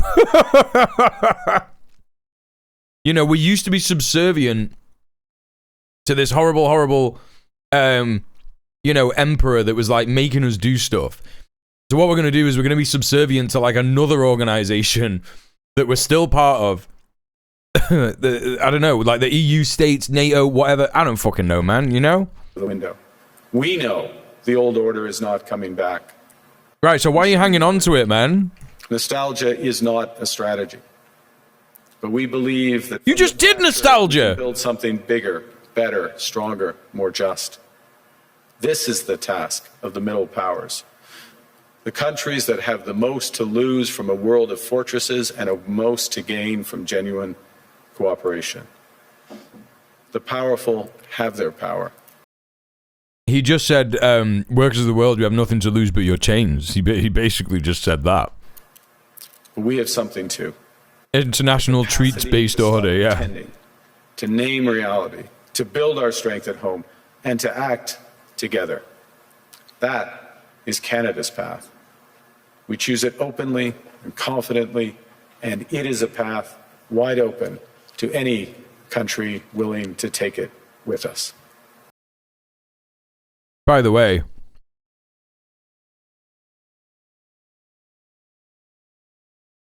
Trump posted this on Truth Social today. Now, this is referring to a meeting of NATO members that happened earlier last year. And you can see here there's a range of emotions happening, right? There's a range of emotions happening across the board.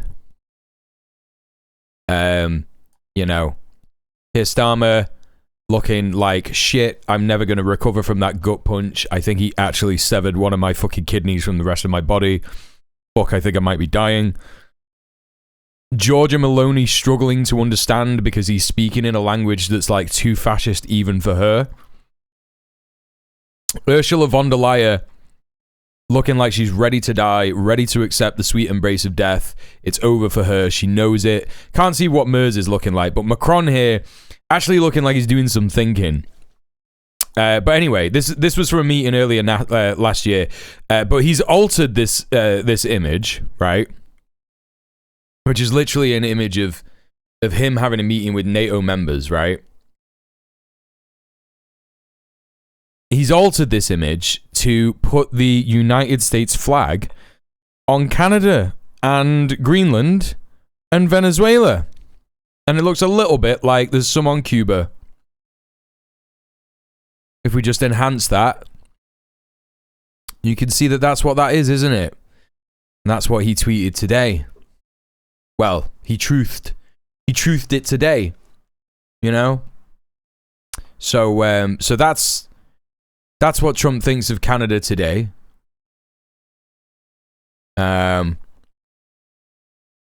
So I'm sure that speech is going to just really work. I'm sure it's going to really work. Canadian comrades in the chat, you know, I'm not taking any pleasure in saying this to you, but I don't know, man. I think you gotta like, I don't know, do something. Fucking do something.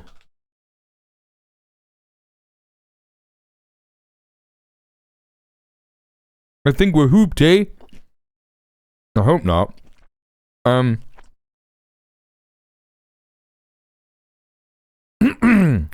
Let's take a look at this. Yeah, it's time to build the wall.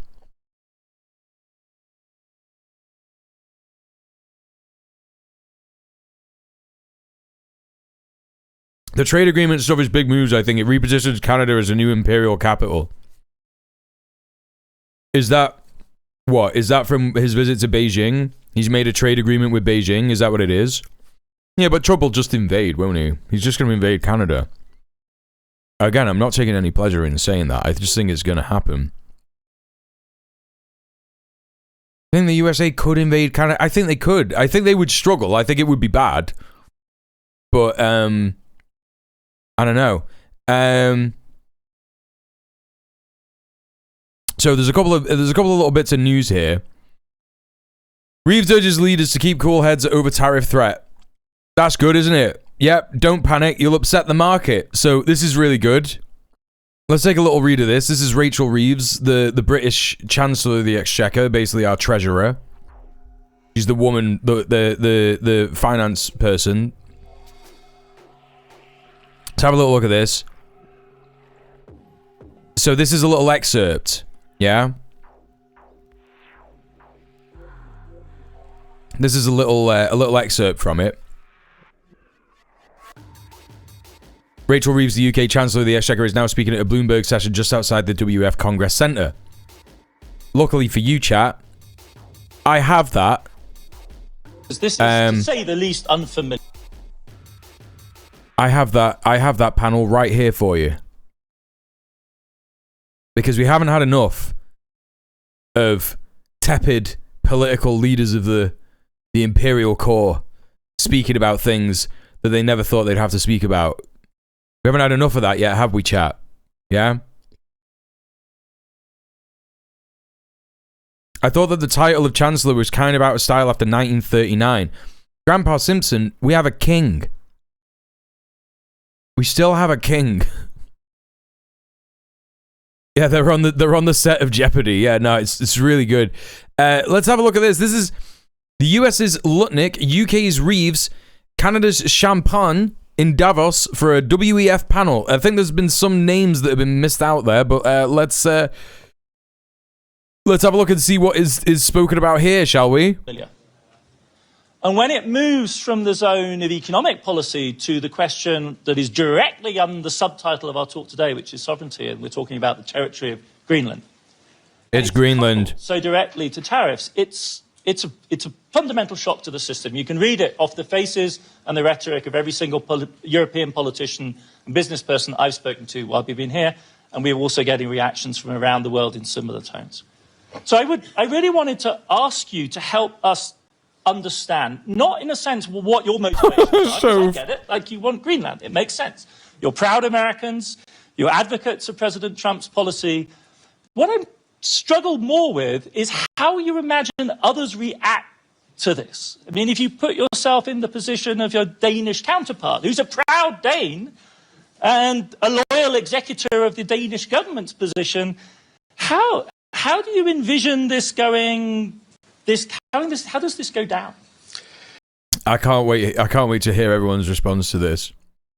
First of all, this is Lutnick from the administration, the paedophile podcaster administration, who's going to answer this question. What's his name? Is he Steve Lutnick? I don't know. Let's hear what he's got to say. Well, I think you should start at a much higher level. Okay. We are in Davos at the World Economic Forum. Howard. And the Trump administration and myself, we are here to make a very clear point.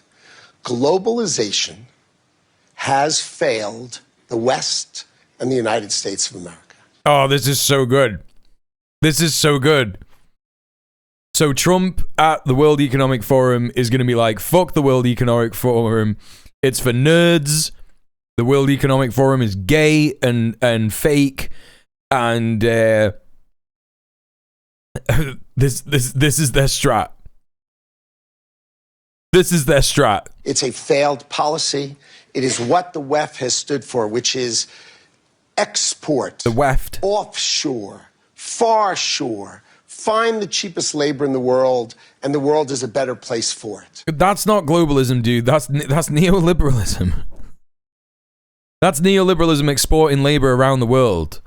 Yeah. The fact is, it has left America behind. It has left the American workers behind. Yes, you're low in the tech tree. What we are here to say is that America first. Look at this guy. This guy's looking stressed as fuck. Why is Gordon Ramsay on this panel? Who the fuck is that? It's a different model, one that we encourage other countries to consider, which is that our workers come first. It's so fucking funny because he's literally complaining about the shit that Margaret Thatcher did. He's like, what Margaret Thatcher did was so stupid, it's failed us. You know what I mean? What Ronald Reagan did and what Margaret Thatcher did was so silly, and we should have never done that. That's basically what he's saying. This is so weird. The whole world is saying globalization has failed because we just give America all our shit and they always want more. And the Americans are saying globalization has failed because we aren't getting enough stuff. I know.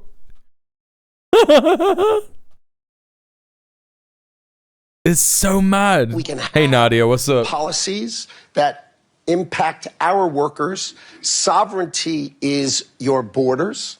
You're entitled to have borders. You shouldn't offshore your medicine. You shouldn't offshore your semiconductors. You shouldn't offshore your entire industrial base and have it be hollowed out beneath you. You shouldn't. Well, it's too late, dude. You did that. You fucked around and you found out. Like, now what? Like, I don't know, man. Like, what do you want the world to say? Sorry that you're an idiot. Like, not be dependent for that which is fundamental to your sovereignty on any other nation. And if you're going to be dependent on someone, it darn well better be your best allies. Okay? And so that is a different way of thinking. It is completely different than the WEF. I viewed the WEF. Oh, he's not saying the West.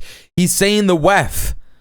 Right. Okay. Yes. As not a flagpole in the middle, but in fact, they are the flag. Whichever way the wind blew, so it blew. You should have solar, you should have wind.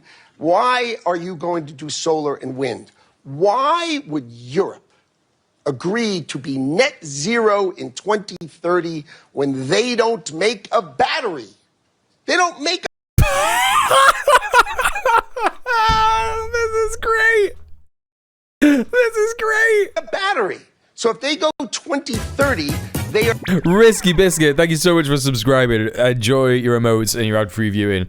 This is fucking insane, man. This is so insane. Hey, DJ, what's up? Yeah, he's just yelling. He's just yelling. He's like, they don't even make batteries. It's like, okay, first of all, yes, they do. are deciding to be subservient to China, who makes the batteries. Why would you do hey, that? Connor Why Wells. would the United States of America, which has oil and natural gas, try to convert to all electricity? Because you're killing the planet, that's why. Not have oil and natural gas. This like Gordon Ramsay ass. All electricity. China does not have... This guy looks like if you, like, pumped Gordon Ramsay with, like, cortisol and just made him, like, the most stressed man that you've ever seen. That's what he looks like. Oil and natural gas. Electricity and electric cars make perfect sense to them. Gordon Ramsay. Practical and logical. So, the point I want to make, and I want people to think about, is that America First is the job of our government to take care of our workers, to make sure their lives are better for it. And then, don't be America alone. No, yeah, Splendinavia, that is what that shit was, but more crucially, it was destroying labor unions in, I mean, the US never really had good labor unions, but in the UK, labor unions were getting pretty fucking strong to the point where they were kind of like building dual power. Like a solid dual power structure was emerging from the labor unions in the UK.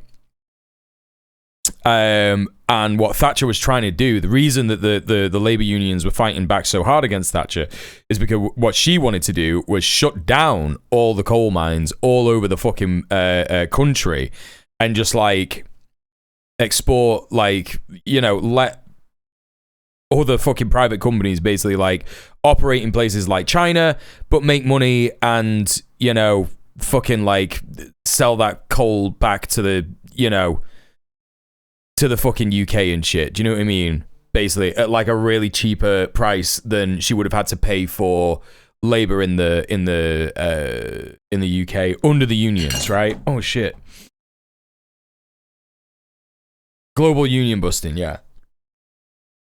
Yeah, not looking so smart now, are you, Thatcher? Stroking out into a bowl of porridge and everything's going to shit 20 years after you're dead.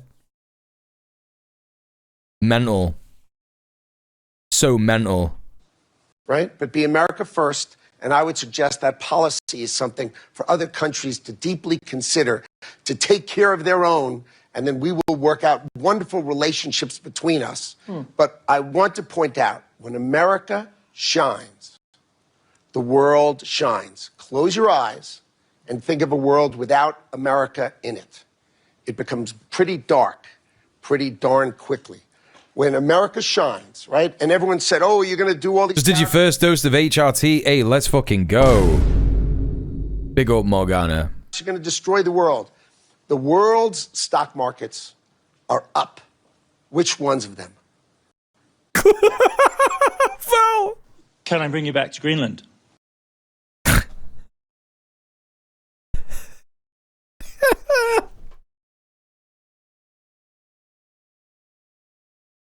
Close your eyes and think of a world without America. Let's do it together, chat. The world shines. Close your eyes and think of a world without America in it.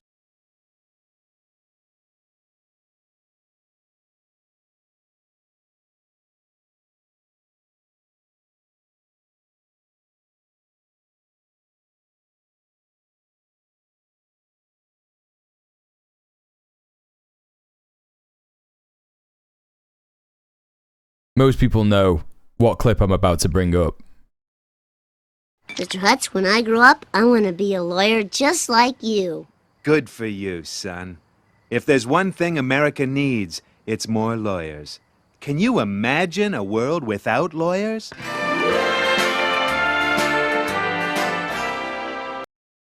Yeah, that's what was in my head. Can you imagine? Close your eyes and imagine a world without America. Na, na, na, na, na, na. It becomes pretty dark. No, it only becomes dark because you close your eyes. That's all that's happening. That's the only reason that's happening. It just gets dark because you close your eyes. That's all that is, dude. As soon as you open them again, it's still bright. It's fine. When America shines, right? And everyone said, oh, you're going to do all these tariffs, you're going to destroy the world. The world's stock markets are up. Which ones of them? All of them. Can I bring you back to Greenland? Hey, Boneri. Hey, Owlets. Yeah, that's so bad. Can I bring you back to Greenland? There was no applause. No applause. The world's stock markets are up. Which ones of them? All of them. Right. Should we check? Should we check again, chat? Because this was filmed earlier today. Should we check? Yeah. The one day performance of the stock market after this guy said this. Oh. All right.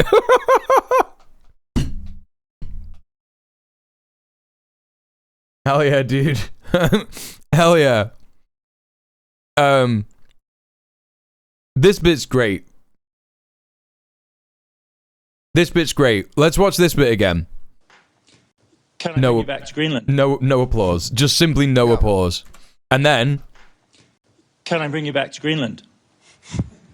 No. It's unnecessary. It's the Western Hemisphere.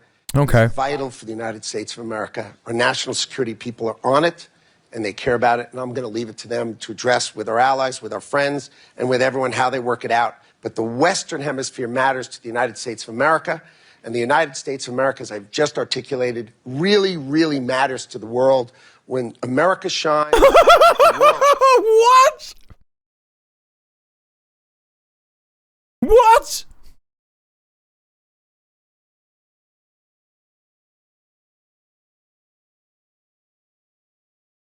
This motherfucker just said, the rest of the world needs to not worry about what's going on in the Western Hemisphere.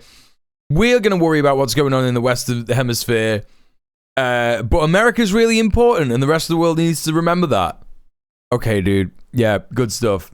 Good night, Steph. Thank you for being here. Shines because they all need to make sure America is strong and powerful to take care of them. God forbid. And so I think America... God forbid what? God forbid what? Repeat that. The world shines because they all need to make sure America is strong and powerful to take care of them. God forbid. And so God forbid what? It's just the fucking pedophile repeat COVID infection brain damage podcaster administration, man. So I think America and the Western Hemisphere are vital to America, and I'm going to leave that to my national security people to address. Okay. Right. No applause. The rest of us, I think, are finding it harder to make that kind of separation clearly. And I would be curious to know how the representatives of the UK and Canada might want to think about these issues. Rachel Reeves is not prepared for this. She's not the right person for this job at all. I don't know about the rest of these people, but they're probably in a similar position. Do you see them as starkly divided, as Secretary Lucknick would like us to have them? Does this logic of what's good for America is good for the world convince in this extraordinarily? If Rachel Reeves speaks, she's not going to answer the question, and she's going to glaze America and just be like, it's really important that we maintain our friendships, yada, yada, yada. I know that that's what she's going to say. Strong, extremely eloquent expression that we've just heard. You go first. Thank you. Thanks, Francois Philippe. We're friends. So I'm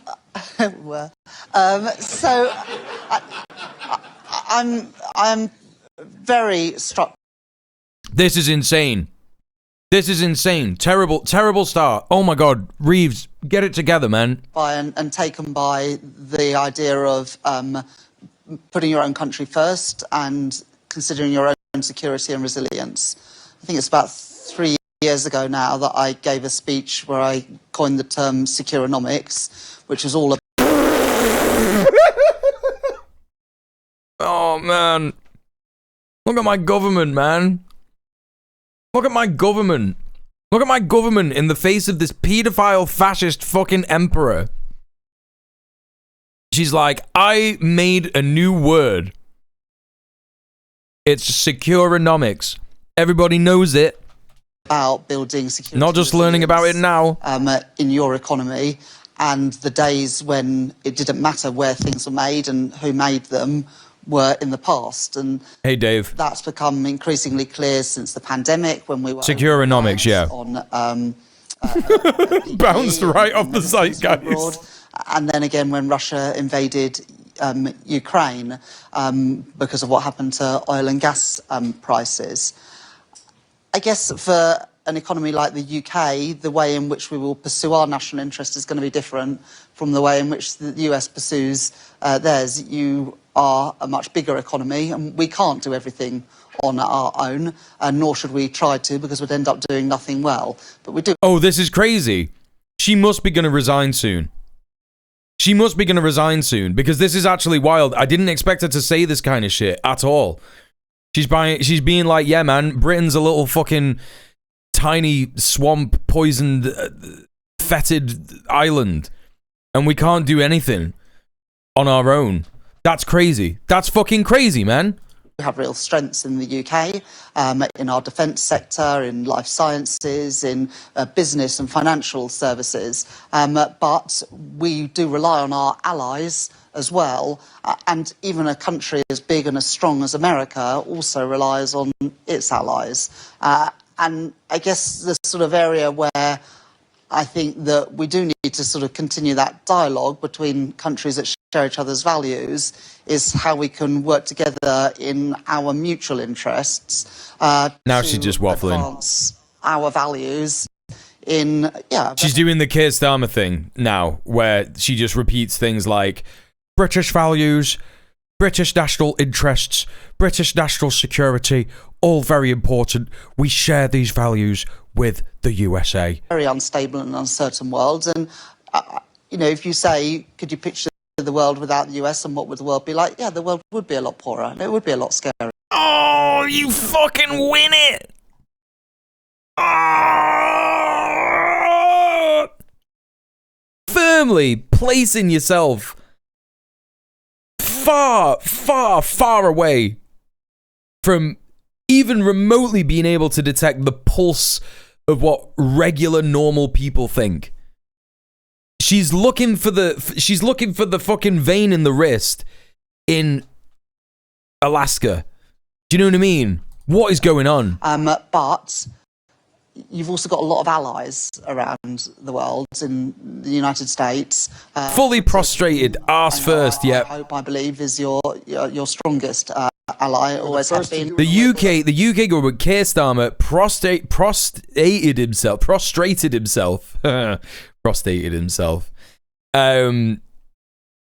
And that's just the position that we're in. That is just the position that we're in. Without America, the world would have 83% less jalapeno poppers. Do you want to live in that world? That's actually something that I've thought about before. Like jalapeno poppers, like an actual, like, are they like a Latin American thing? Us, and we love you. We do. Thank you very much. Feeling is mutual, but we... Oh, look at my government! Look at my government! Do need to think about where the threats are and who our friends are. And that's probably more stark for smaller economies, but even for... I now know how the Canadians in chat were feeling, yeah? I now know how the Canadians in chat were feeling when we were listening to Mark's Carney before, you know what I mean? The US, when you think about, I was in the States, as you know, last week for a meeting of G7 plus a few other finance ministers to talk around critical minerals. Now, you do have some reserves of critical minerals, but not everything you need. 90% of your critical minerals at the moment come from the US, from China. You need to wean yourself off those. Sure. Yeah, but you won't be able to do that without the help of Canada and Australia and other countries. Reeves! Wake up, girl. They're just going to invade those countries. He's already said it. What are you talking about? They don't care about the help.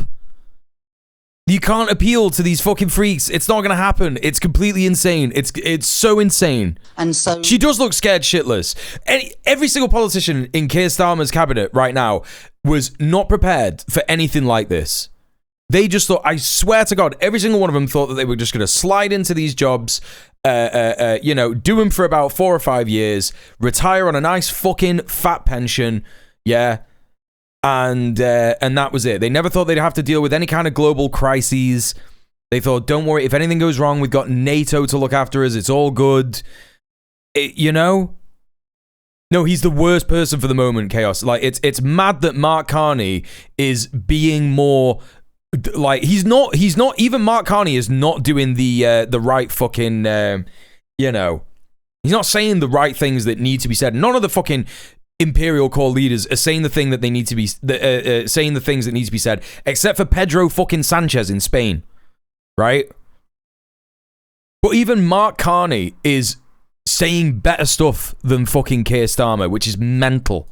For all of your strengths, we do also need to think how we can preserve some of the things that the US has benefited from in the NATO alliance and the Western alliance, not because... Oh, what are you talking about? They know that they don't need NATO. Oh, we need them way more than they need us. That's how they positioned it for the last fucking 100 years.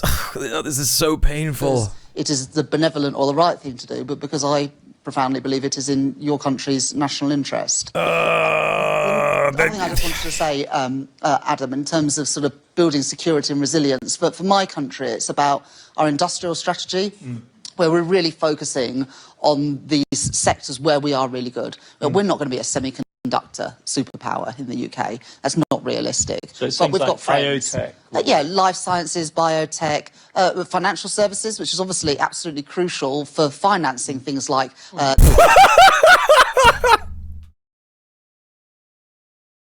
Financial services, which is really crucial for financing things. Yeah, man. The exploration for critical minerals and the extraction of those critical minerals. We've got real strength. You got it. You got it. Exchange in London, for example. But we have some reserves of lithium and tungsten. We're not going to be a big global supplier of critical minerals. So we have strengths. Defence is another one. Just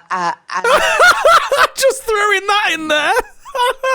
Defense is another one. Yeah, right. We got 10,000 US troops in our country. What are you talking about? Our trade strategy is also around our security and resilience, where we are trying, and this is different from the US approach, I absolutely acknowledge that, we are trying to reduce barriers to trade. We've done trade deals this year with you, with India, with Korea, and why have we had to do trade deals with the USA, Rachel? It's because they put tariffs on every country in the entire world in an insane, unprecedented move because they're fucking led by a paedophile fucking psycho mafia piece of shit with, like, you know, senility. Like, come on, man. It's like, oh, we did this really good trade deal with the USA. It's like, yeah, we already had one. We already had one. They fucked it up. They fucked it up. We're also reducing trade barriers with the EU. There's more that we want to do together between the UK. Oh, we're going to rejoin the EU, man. This is so funny. This is so fucking funny. We're going to do Brie entry. And Canada, someone said Brentrance before. To reduce cost of living. Oh, this is so embarrassing. Providing more opportunities for businesses in the UK to then export around the world. And, you know, energy security to us as well. We do have some reserves of North Sea oil and gas, and they will be important for many decades to come. But we are a net importer of oil and gas. We do have, because of the shallow waters in our seas, big opportunities around wind technology. We don't have what you have in the US. The Wexit movement. We've got to find our own way to boost our energy security, and we strongly believe that renewables is a really important part of that mix, as is nuclear. There hasn't been sufficient investment. What's Wexit? For a long time. We've signed off Sizewell C, big nuclear reactor, as well as small modular reactors in North Wales. So, you know, that security for us is around energy security. Yeah, what she's doing, Sorka, is she's desperately trying to show. She's desperately trying to show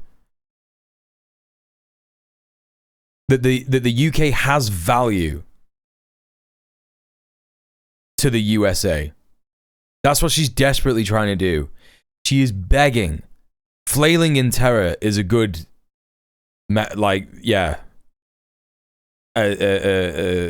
analysis of what the fuck she's doing. You know? Wexit is Wigan exit. I mean, that's base, to be honest. Manchester should join. We should... Western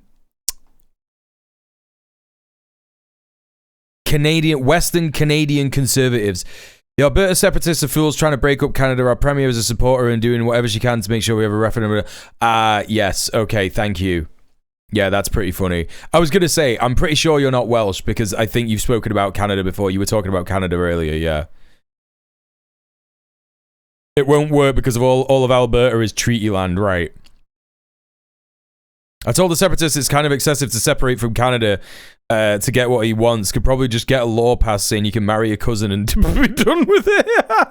Okay, so that's the kind of people that separatists are. Okay, got you. Yeah, I'm with you. Our security through our industrial strategy and our trade strategy as well. So I think a lot of shared analysis of what the problem is. The solution is going to be different in every country. But what I would urge Howard and others in the administration... Yeah, you're right, Nadia, yeah. Kicking out NATO and forming a military alliance to keep out American interference with European internal politics is what would be in order. Yeah, none of these people are gonna fucking do that. And we're going to be forced to do that when, the USA... plunges the USA, the government, the fucking Trump plunges the USA into economic freefall. The AI bubble is going to burst. Everything is going to go to shit. And then we are going to be completely fucking dependent on someone like China. Do you know what I mean?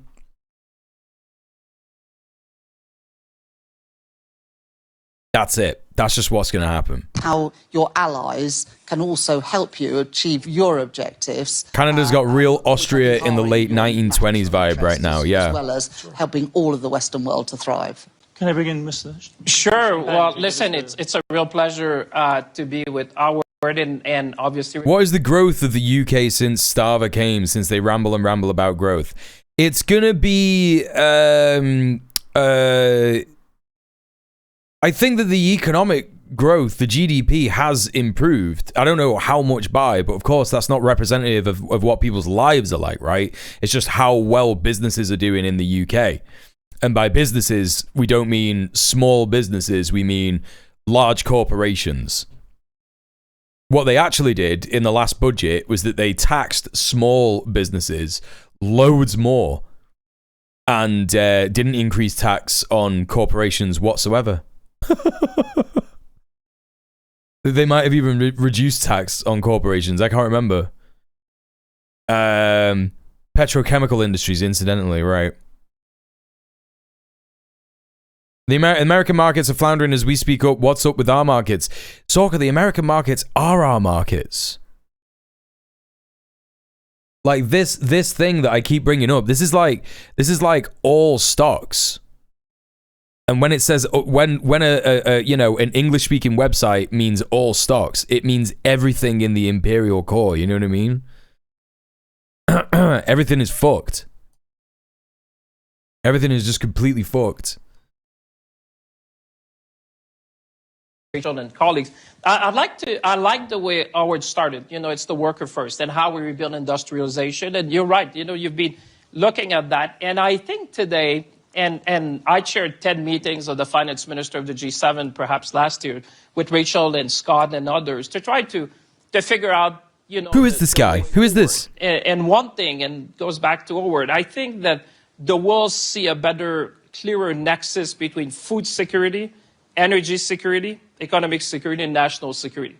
I can tell you as finance minister, I've never talked as much about national security as we did before. He's doing the Obama thumb. The reason that ours oh, he's Canadian. He's Canadian. Become too reliant and less resilient. So how do we build resilience in the system? I think has been a significant thing. And nostalgia is never a good strategy. You know, I keep saying we're entering the second quarter. He's repeating what Mark Carney said. And the next 25 years and beyond is not going to be like the last 25. So you cannot look at... That's wild that that's a Quebec accent. Because, like, he just sounds Dutch. You know what I mean? He sounds like Dutch or Norwegian or something. Yeah, he's the Champagne guy. Champagne, yeah. The past to try to chart the future. And I'd say the 3S, which I call the speed, scope, and scale of change, is quite unprecedented. You know, some would say you have to go back to 1945, the fall of the Berlin Wall. It's everything. It's geoeconomic, geopolitics, supply chain. It's AI. It's...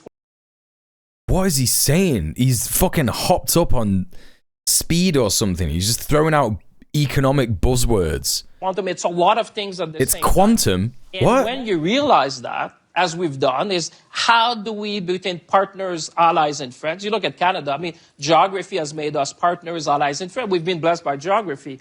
We share the continent. We've been trading. I wouldn't call it blessed. We've been exchanging. Actually, we're one of the biggest customers of the United States. We buy more from the U.S. than China, Japan, and the U.K. combined. So 2/3 of the United States of Canada is their first export market. So we've built that integration. But this entire panel. This entire panel exists to beg the USA to not do anything more insane. That's exactly what's happening. Yeah, it's a vibes-based forum. Champagne is doing the same thing that Reeves did. He's being like, Canada's so good. We've got so much good stuff going on. You don't want to fuck us off. You don't want to invade us, dog. It is pathetic. This is completely mental. What Howard was making a point, and Rachel, is that within that, we also need to build... The indices for the US markets are S&P, NASDAQ, and Dow Jones. Our index is the FTSE. Is that actually what it is? Okay, well, let's take a look at the FTSE then. I didn't know that. Oh, that's not included in this map. Market cap, world, EFTs, futures, unless I need to, like, make it big. Whoops. No, I don't know. FTSE is down too, but only a little bit. Okay. More resilience in the system, you know? We had to do, for us, you know, do a step change. How we're going to... Family dinner trying to placate the abusive patriarch. Yeah, exactly. In terms of critical minerals, in terms of... Entire energy, world on our knees begging this motherfucker to stop. I mean... Except China. Except BRICS, to be honest. Future. And what we need now is scope and scale. Because I think what we're facing now is a rupture point where we need to change the future. They keep talking about the rupture point. Canada keeps talking about the rupture point. You know, we're still a big magnet for talent. I mean, like the United Kingdom, Rachel and I were And that They really are just begging. I'm not going to spend too much time on this, but let's take a look at what Gordon Ramsay's cousin is saying about this. Who the fuck is this? Global perspective on this. So I think one thing Howard didn't mention also is the U.S. final demand is huge. And so the success of a company coming to the U.S. and doing something is there's going to be a big final demand met. And the U.S. consumer in the first couple of weeks of January spent at 7% more than they spent last January. We've raised our estimates for U.S. economy from 2.6% GDP to 2.8. We're bullish, and we think that's net, Howard. So you got to, but with a 5 or 6% growth, frankly, which is. Oh my God, this guy's just like a child in a suit with grey hair. And he's sat there and getting things wrong. And this like other guy who's kind of more together is getting stuff right. So this guy is like another Yank. A lot of activity. So we're bullish on that. But what I was saying earlier is that the tricky thing to figure out, and I've had discussions with Rachel and her colleagues over the years, is how you're the best. Gordon Ramsay, Robin Williams, homunculus. Yeah. He kind of got the mannerisms of Robin Williams, actually, hasn't he? England and she. Like if Robin Williams was forced to be an evil economist, I think this is what he'd act like and sound like. She pointed out the financial services is hey, Sweet Bee, what's up? For them. You have to think about how you're the best place for firms like ours to operate, who are not running retail. Everyone go follow Sweet Bee. So that they can. Really cool gaming streamer. And so we have New York, we have London, and then how do we go the whole world? And the trick for a government is to figure out, I got to protect my people, I got to protect my tax base. What I don't need to do is get myself so involved to where I start to become more and more difficult. So if you take the environmental rules that have been beaten at for the last 5 or 6 years, I've had some interesting meetings here where we keep telling these aren't going to work, these aren't going to work in the EU, CRDD and all this stuff. Our point was not, you just make it unable to work. And even the capital rules in Basel III, which sound like we're codifying the word, the application of them created misery. Yeah, that's who this guy is, Jerome Powell, right? Jerome Powell is a competent neolib. That's what I mean. That's what like he was correcting him, right? He was correcting him before.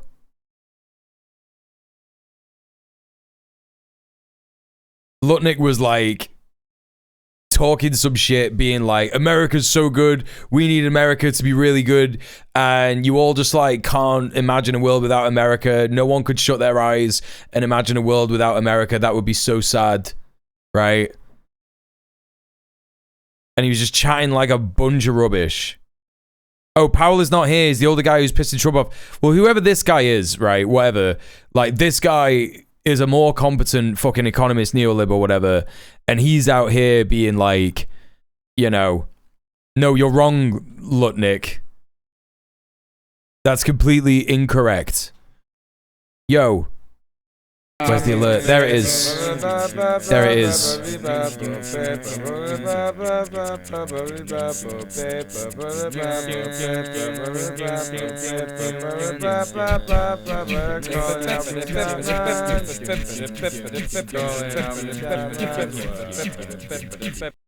Thank you so much for the raid, Helena. How are you doing? Welcome in, Raiders from No Justice. My name is DJ Muel. I'm a left-wing political commentator from the UK. I look at the news, geopolitics from an anti-imperialist and a communist perspective. We are currently watching the fucking Davos World Economic Forum that is basically just the world leaders, the leaders of the world, just begging America to not fuck them even more. And not necessarily the leaders of the world, but the leaders of the imperial core. So, you know, UK, Canada, France, yada, yada, yada. That's what we're doing. Everybody in my chat, please go and show some love to No Justice MTG.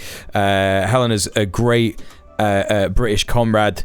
She does excellent work. Her streams are really, really good. She's absolutely spot on for British politics. Much more informed than I am. She does bits and pieces with Novara Media.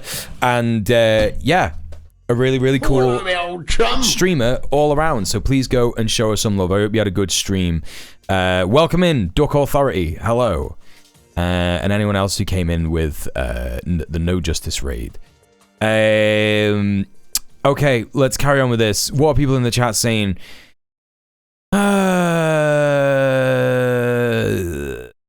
can't remember what I was saying before this. Hello, my old chum. Thank you for the follow. These WF proceedings just keep forcing the line, the American dream is the whole world's nightmare, into my mind, yeah. Imagine being a Chinese foreign affairs analyst and watching all these briefcases filleting themselves to try and beg Trump not to be a fucking nutcase. I know! That's what I mean! Well, China's here at the World Economic Forum. You know, they're actually here. Xi Jinping is here, and there's representatives from the Communist Party of China, People's Republic of China, you know? They're actually here. Like, they are just watching this. They're kind of just gonna be sat in this room just going, wow, this is embarrassing, dude. Deng was right. Deng was right, and we were able to do capitalism much better than the fucking West. And what we also did was, you know, unite the fucking imperial periphery in a coalition against the white supremacist imperial core. Wow, that's crazy. Mao would be so proud.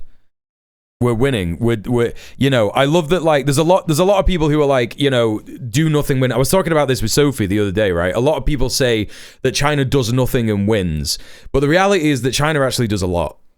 Domestically, they do like a crazy amount of stuff, and that's the whole thing. The thing that they don't do, yeah, the thing that they don't fucking do is meddle in foreign affairs of other sovereign nations, right?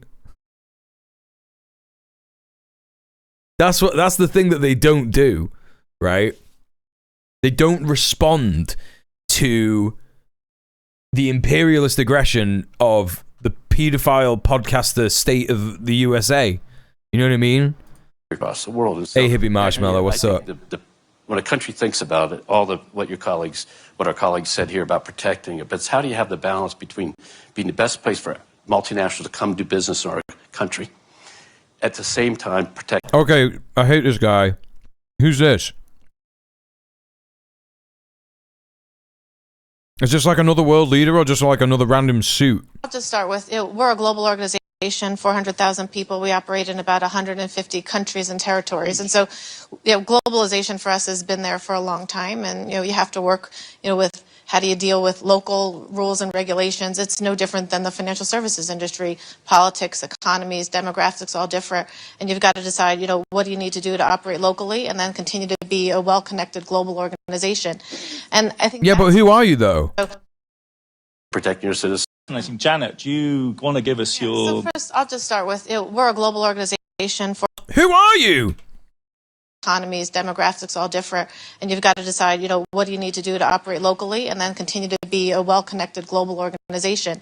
And I think that's where companies, need more help than ever before. And so I think globalization is not going away. It's just becoming more complex. What company do you represent? Look at the landscape and, the geo-strategy of companies has been elevated like we've never seen before in the last 2 years. Janet is the real deep state. Conversation. That's true. 94% of our CEOs that we survey are really investing significant money to really games and scenario plan not one or two but 6 or 7 different scenarios. Janet Trunkale, who does she represent? Talking about here today, and resiliency you talked about. I mean, that's what's so important for these organizations. And just being here last year, where there was uncertainty, compared to this year. Thank you, last year we saw a lot of companies kind of wait and see, and we'll take some time to see how we pivot. I think now. She's the CEO of Ernst & Young.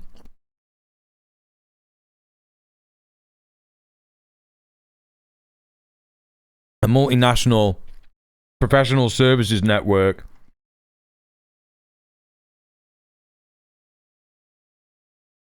Assurance, tax, information technology services, managed services, cybersecurity, cloud, digital transformation, AI, consulting, advisory services. If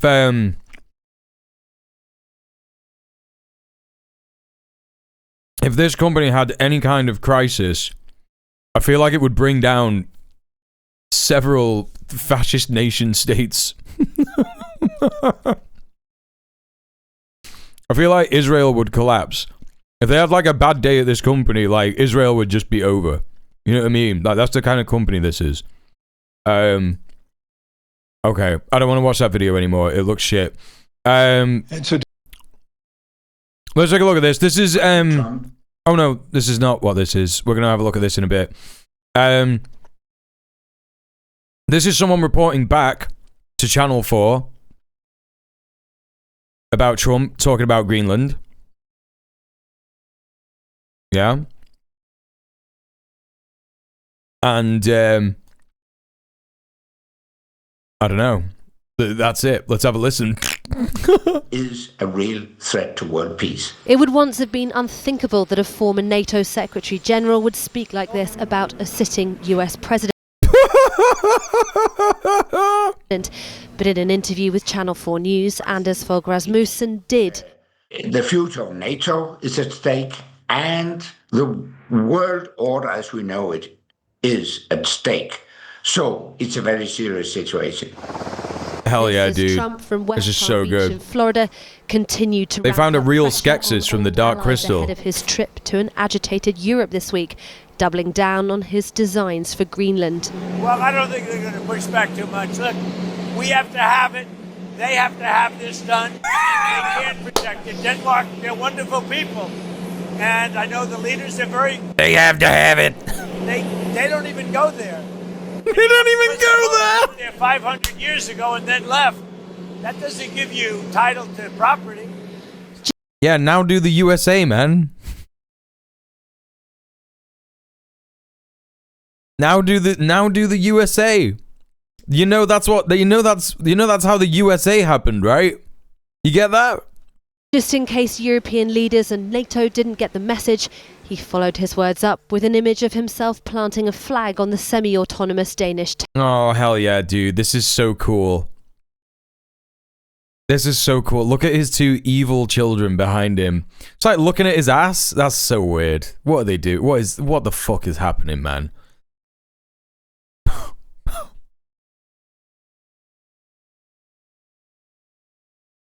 This is so weird. territory next to a sign saying US territory Est 2026. He also revealed private messages, giving his followers It's gotta be AI. of attempts to sway him. I'm committed to finding a way forward on Greenland, said NATO Secretary General Mark Rutte. Okay, so apparently this is a text from Mark Rutte, this, like, General Secretary of NATO, sucking Trump's dick, daddy's home. This is the guy that said daddy's home. Mr. President, dear Donald, Mr. President, dear Donald, fuck me, dude. What you accomplished in Syria today is incredible. By the way, we covered what they accomplished in Syria today. What they accomplished in Syria was the execution of soldiers of the woman-led YPJ from the Rojavan revolution that beat ISIS, right, a number of years ago, that we were cheering on. What we saw was Al-Jalani's HTS executing women from those fucking armies while simultaneously attacking the SDF forces that were guarding a prison full of ISIS members who then, like, had to flee, and then they captured that fucking prison and set all the fucking ISIS members free. That's what they achieved in Syria today.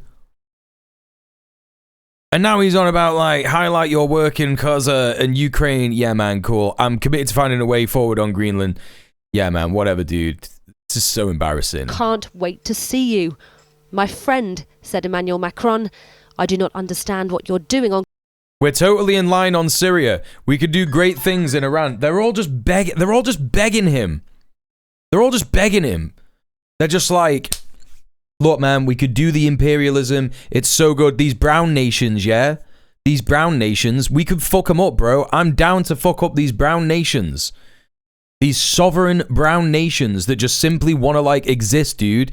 What are you doing with the white one, bro? They're white. Did you forget that they're white? You forget these guys are white? I mean, to be fair, the majority of the population of Greenland are indigenous, right? I think it's important that we remember that. But the way that the fucking rest of the world sees it is it's like a country owned by white people. You know what I mean? Like, that's how fucking NATO is looking at it. Greenland, let us have dinner together in Paris. But already in Davos, the Belgian Prime Minister didn't mince his words. Europe is at a crossroads where it has to decide. Until now, we tried to appease the new president in the White House. But now so many red lines are being crossed that you have the choice between your self-respect. Being a happy vassal is one thing. Being a miserable slave is something else. That's crazy. That's crazy. And Belgium escaped those tariffs, man. Belgium escaped those fucking tariffs. This week, not anymore. In Greenland's capital, furious protesters were joined by their Prime Minister Jens Frederik Nielsen on a march to the US consulate. For them, conceding to the US is out of the question. For European leaders in Davos, who'll be meeting President Trump on Thursday to discuss his ambitions, stay calm and cajole has been the strategy so far, and one tested to breaking point. On Saturday, Trump threatened 8 allies, including Denmark and the UK, with 10% tariffs in February, increasing to 25% in June if they don't make a deal with him on Greenland. And on Monday, he threatened to slap a 200% tariff on French wine and champagne after President Macron refused to sign up to his so-called Board of Peace, the body he says will secure the future of Gaza. Oh, that's so good, dude. That's so good. I hope they boo Trump tomorrow. Yeah, that'll show him. And one he's invited Russia's President Putin to join. China, meanwhile, has come to Europe and Greenland's defence. We urge the US to stop using the so-called China threat as a pretext for itself to seek selfish gains. Never oh, hell yeah, has a dude. NATO member threatened its own allies in this way. If he gets Greenland, Canada is so cooked. Okay, he's going to get Greenland. I really have to just like, I have to really drive that home. He's getting Greenland. They're going to get Greenland. There's going to be no resistance to it. That's it. It's going to be over. No, he is. I can't like pretend that it's not going to happen. Yeah, you can, I'm not going to let my audience bury their head in the sands. In the snow, if you're in Canada. You need to prepare yourself for this shit. You do. You really do. You really, really do.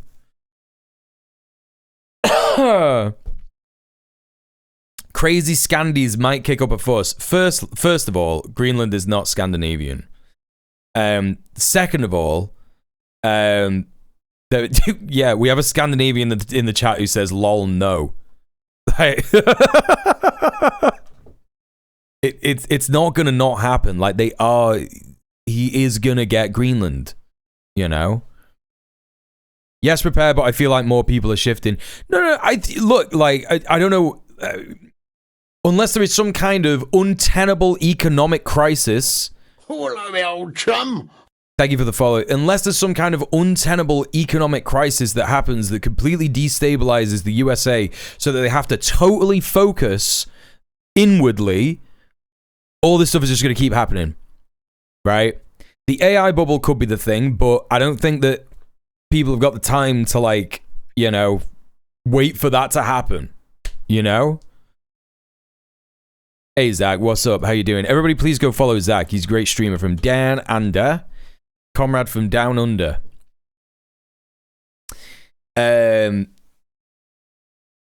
In fairness, with the way our politics are, we could have mass civil unrest and they'd still refuse to do anything. Yeah, but it's not about mass civil unrest, is it? It's about actually doing a general strike. Because mass civil unrest is just a part of demonstrations, right? It's a part of demonstrations. Striking is the way forward. It's about getting as many fucking unions together, tenant unions, and trying to get everybody to do a coordinated strike. And I know that is like kind of a pipe dream, me saying that, but it's super, super, super would be the way to do it. You have to hit these capitalist fascists where it hurts, which is in the wallet, right? That's why all of the campaigns, you have to really, I think that, we have to measure and look at what wins have happened over the last couple of years. Even though the so-called Zionist project, the colonial Zionist project known as Israel, has genocided 100,000 Palestinians in Gaza. Their internal economy and politics is absolutely fucked because of the coordinated divestment campaigns and successful BDS campaigns that have continued to happen over the last 2 years, right? That has had a massive effect on Israel. Even though they are still continuing to murder Chazans, murder Palestinians, they are infinitely more weaker. They are infinitely more unpopular. They will never rid themselves of the label of genociders now. It's there forever, right? And I think that that's an important thing to remember. It's not about like, oh, can we organize this perfect scenario where this is just like not going to happen? Maybe not. Maybe you can't. But do you know what you should do? You should try. At least try. You know? Why do general strikes take so long to organize? Because a lot of unions have been captured by the capitalist corporate class. You know?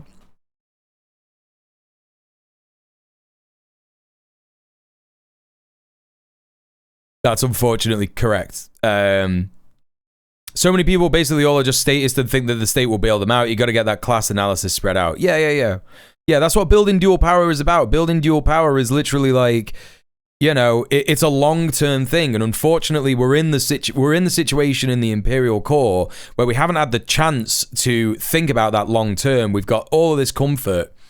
And, you know, a bunch of us were demanding a general strike in Alberta and the unions cowered away from it. It's why you've got to leverage whatever power you can within the union to change that policy. Everyone kept waiting for communication from the unions and the momentum fizzled out. You got to make a new union. If the union is a yellow union, you got to make a new union. Am I totally off base in thinking that this is a big nothing? Trump didn't take Venezuela and I don't think he has the juice to take Greenland. Well, no, because Greenland is not Venezuela. There are like, what, 500 fucking NATO troops in Greenland? Venezuela has a population of like fucking 8 million people who were fucking all armed by Maduro. That's why they didn't take Venezuela. You know what I mean? He is going to take Greenland. It'll be much easier and it will continue this like, what do you call it? I can't remember. This momentum that he's trying to build up where he shows that he's doing this like, you know, this technate shit. I blame individualism, to be honest. We've been systematically isolated and convinced it was good for us. Yeah, no, absolutely, Sweet Beat. You're completely correct. We actually watched a video at the start of the stream that was about that. There it is. Go and check that out. I'm pretty sure that's the right one. Yeah. Ho Chi Minh's cure for individualism. You know? Hey, Alejandro, they're not going to stop at Maduro. They keep emphasizing James Monroe. The US will try and take over the entire Western Hemisphere. They will, yeah. Do you really think a protracted occupation is something he's going to be able to achieve? Even if his corporate buddies have said it'll take decades of work in extractive industries, probably Greenland. I don't know. Well, okay, so yeah, no, that's fair enough. Because, yes, I agree. I actually agree with what you're saying. I think he will pop off some shots. He probably won't hold it long term. I think that's entirely what's going to happen. But he's just gonna move on to the next one after he takes Greenland, even though it'll be like a shoddy job. He'll just move. Like, if you've got to remember that Trump's career has been like a series of terrible business ideas that have gone badly, but because he's fucked over all of his workers and fucked over all of his like his colleagues on the board and shit like that, he's benefited, right? So like, that is how he is going to do his imperialism. His final, like, US imperialism kind of shit. You know what I mean? Brian Baletic's theory is that Greenlandic conquest scandal is kayfabe to serve as a pretext for jacking up NATO budgets. Brian Baletic, man. I've heard that guy's name twice, and both of them have been bad fucking takes. Also, he's a white guy who lives in Thailand, and that's a red flag. Is the special relationship still special? What are Brian Baletic's credentials? What is he basing that on? It's a pretext for jacking up NATO budgets. They already did that. Your boy's wrong. Very special, yes. Trump ally Mike Johnson visited number 10 this morning before becoming the first ever sitting US House Speaker to address the UK Houses of Parliament. In a moment designed to mark 250 years of independence, it came with a warning for Prime Minister Starmer and collected MPs. Clearly, President Trump is taking seriously the modern and dynamic threats that China and Russia pose to our global security, especially in focus the last few days as it relates to the Arctic. And while we can have thoughtful debate about Thanks for the follow. About how best to counter these threats, we all certainly agree they must be countered. We ignore these threats at our peril. His emphasis on joint endeavours and the special relationship skipped over another angry missive from Trump, with Starmer in the crosshairs over a deal giving Mauritius sovereignty over the Chagos Islands, one that would still allow the UK and the US to continue operating from a base there. But Trump, despite his Secretary of State Marco Rubio describing it as a monumental achievement last year, has posted that it was an act of great stupidity, and another, he said, Wait, is this today? Wait, I didn't even seen this. What the fuck? Shockingly, our brilliant NATO ally, the United Kingdom, is currently planning to give away the island of Diego Garcia, the site of a vital US military base, to Mauritius, and do so for no reason whatsoever. There's no doubt China and Russia have noticed this act of total weakness. These are international powers who only recognize strength, which is why the United States of America under my leadership is now, after only 1 year, respected like never before. The UK giving away extremely important land is an act of great stupidity. This is him punching Starmer in the gut. This is him punching Starmer in the you know, in the gut. This is crazy. He's doing it openly now. He's not even doing it, you know.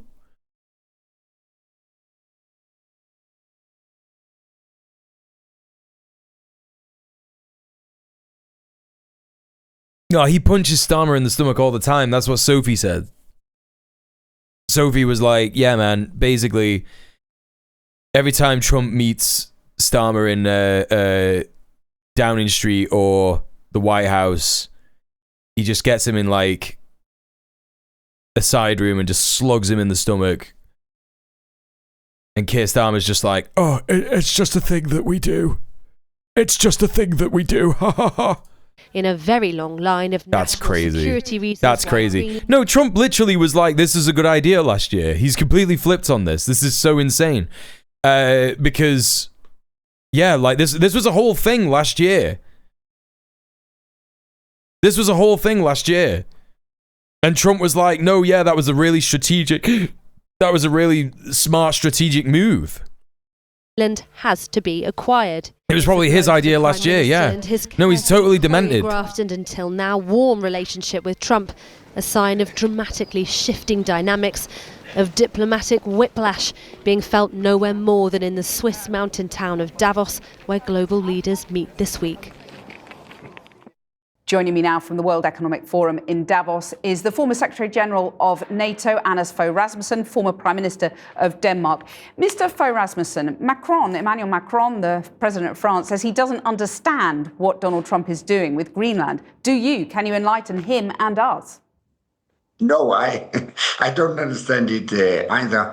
And that's good. The thing is that the future of NATO is at stake, and the world order as we know it is at stake. So it's a very serious situation. Perilous indeed. Yes. Why are they always Dutch, by the way?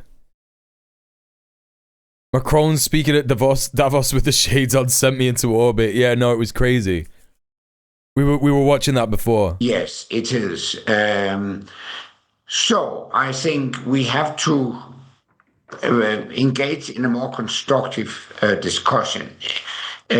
President Trump wants to acquire Greenland, but Greenland is not for sale, and you can't purchase something that's not for sale.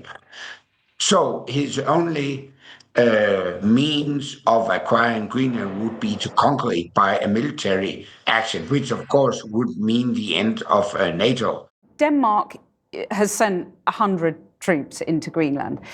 Doesn't it need to be much more forceful? You know, it's the only language that Donald Trump understands, the language... 100 troops is crazy, actually, by the way. Denmark sent 100 troops to Greenland. Yeah, that'll do it. That'll do it. That'll show him.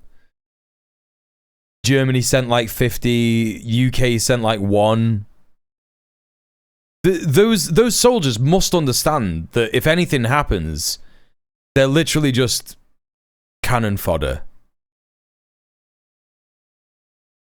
They're nice people. 100 people dying is enough. That's what I mean. Canada sent a couple of geese. You know? Power. Doesn't a far larger contingent now need to go into Greenland? Time has come to stand up against Trump. I would appreciate a stronger presence of NATO troops. You meant to... Okay, it's pretty funny that you said after Macron was kidnapped, but you meant to say Maduro. After Maduro was kidnapped, Canada added 1 part-time RCMP constable to Carney's security detail.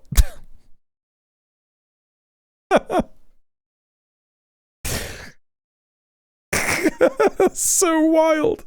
In Greenland, and I think the European Union should respond determinedly if Trump carries out the special tariffs. Your successor as NATO Secretary General, Mark Rutte, sent the most sycophantic, I guess, message to Donald Trump, praising his accomplishments in Syria, in Gaza, in Ukraine. He did. Is that the wrong approach? Is that diplomacy? That is wet shit. 101, or is it sycophancy?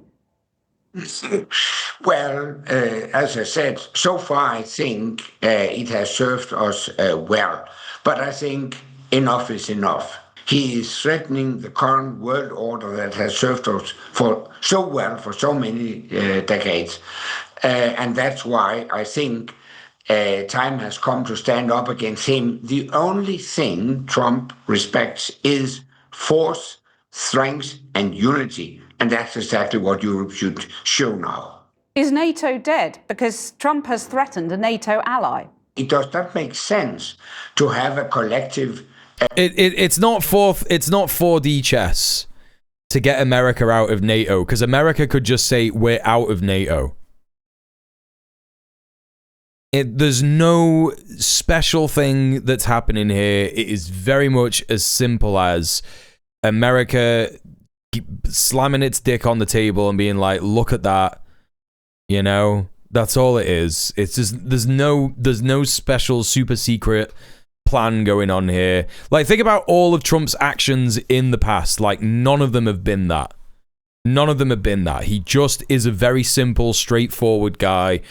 You know, he bragged about delivering Jamal Khashoggi to Mohammed bin Salman, who fucking literally had Secret Service members chop him up and dissolve him in a vat of acid.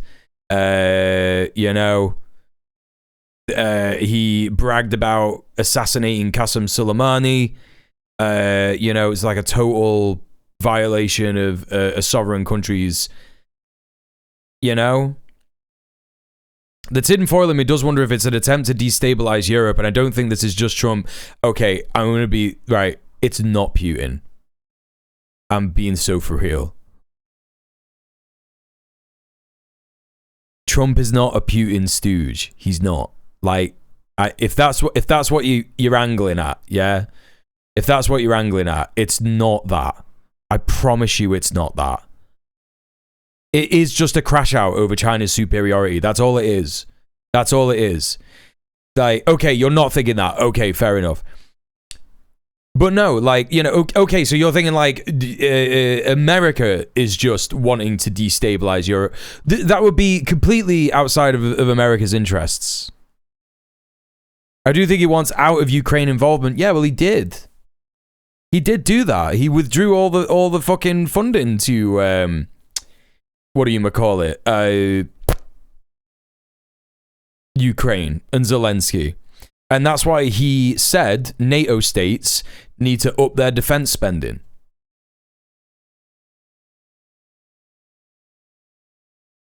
America's most cunning strategies are created when Don Jr. takes too much cocaine, but he never remembers them the next day. It's true, actually. JD Pondon, yeah. A major ally attacks another ally with the aim to take territory. So it would be the end of NATO. Standing back, it seems extraordinary that we're having this conversation. When you look at what's happened just in the last few days, you know, Donald Trump plants a Stars and Stripes flag on Greenland, an AI image. He threatens a 200% tariff on French champagne simply because Emmanuel Macron won't join his peace board. He suggests that he'll wage war on Greenland because he didn't win a peace prize. Do you agree with the Conservative peer Dan Hannan, who said today... Oh, by the way, do you know that, chat?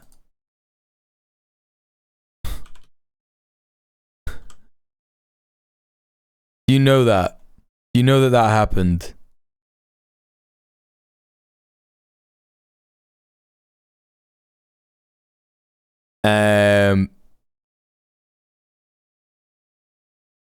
So, apparently, this is a transcript of...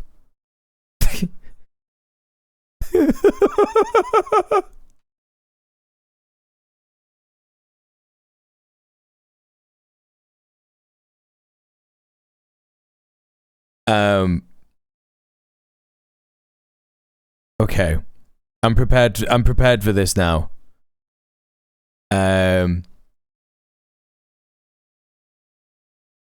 Okay. Yeah.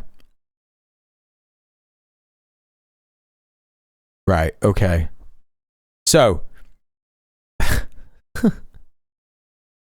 this is a text exchange between Donald Trump and Norwegian Prime Minister Jonas Støre, released by the Office of Støre following a Freedom of Information request by the BBC 18th of January. Støre. Dear Mr. President, dear Donald, on the contacts across the Atlantic, on Greenland, Gaza, Ukraine, and your tariff announcement yesterday.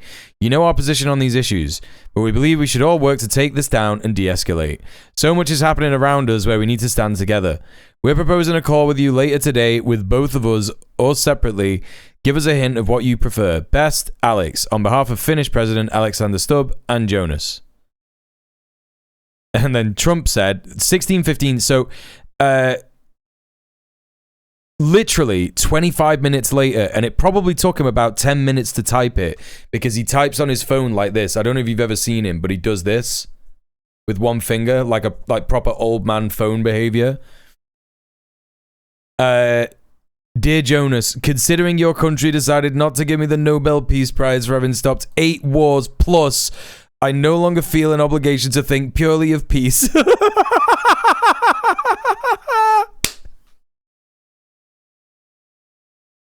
That's so good, dude. This is so good. I just can't. Although it will always be predominant, but can now think about what is good and proper for the United States of America. Denmark cannot protect that land from Russia or China, and why do they have a right of ownership anyway? There are no written documents, it's only that a boat landed there hundreds of years ago, but we had boats landing there also. I've done more for NATO than any other person since its founding, and now NATO should do something for the United States. The world is not secure unless we have complete and total control of Greenland. Thank you, President Donald Trump.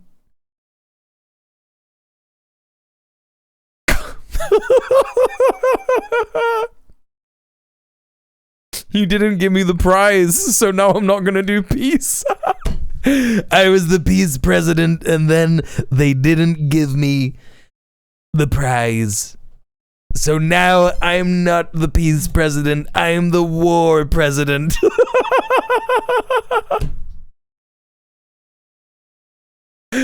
He's just a toddler. He's actually a toddler.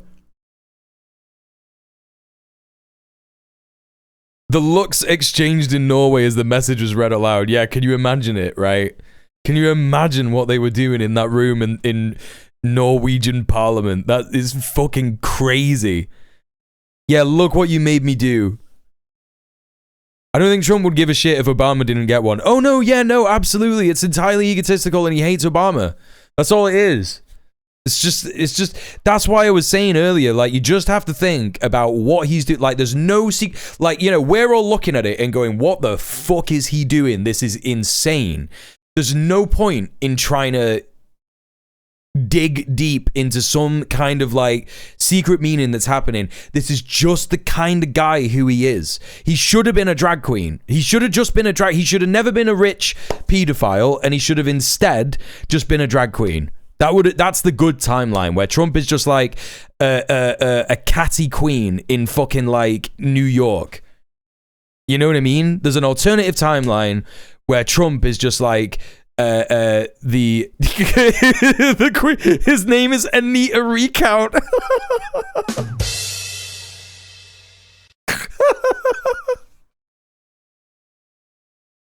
That's what it is. Oh, that's so good. He has plainly now lost his mind. Actually, the fact is, Trump uses the same kind of language as autocrats in Moscow and Beijing. Oh, for God's sake, shut up, man. They use exactly the same language, and they... Oh, he uses the same language as fucking Erdogan and Sisi, who are fucking vassal states to the United States. He uses the same language as Bibi Netanyahu, which is a fucking colony and a fucking military base for the United States. Like, holy shit, man. I fucking hate these NATO hawks. I have hated nothing more than these fucking NATO hawks doing this fucking literal like mental gymnastics to be like, oh yeah, actually this is how Xi Jinping talks, this is how Putin talks. Yeah, none of our allies talk like that. We don't fucking talk like that ever. Shut the fuck up, man. He's just saying out loud what the fucking every single country in NATO has been saying and thinking for fucking years. Fuck off, man. This split across the Atlantic.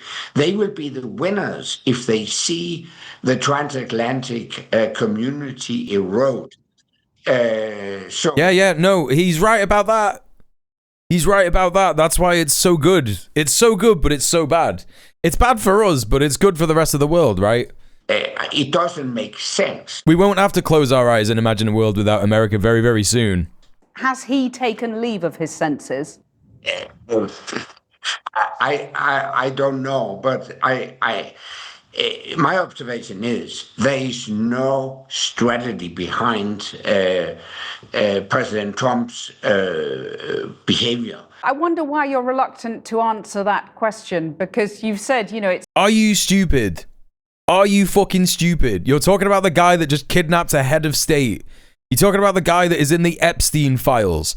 This guy is at least smart enough to know that he should be wary about the kind of things that he says about Donald Trump. Like, it's so insane.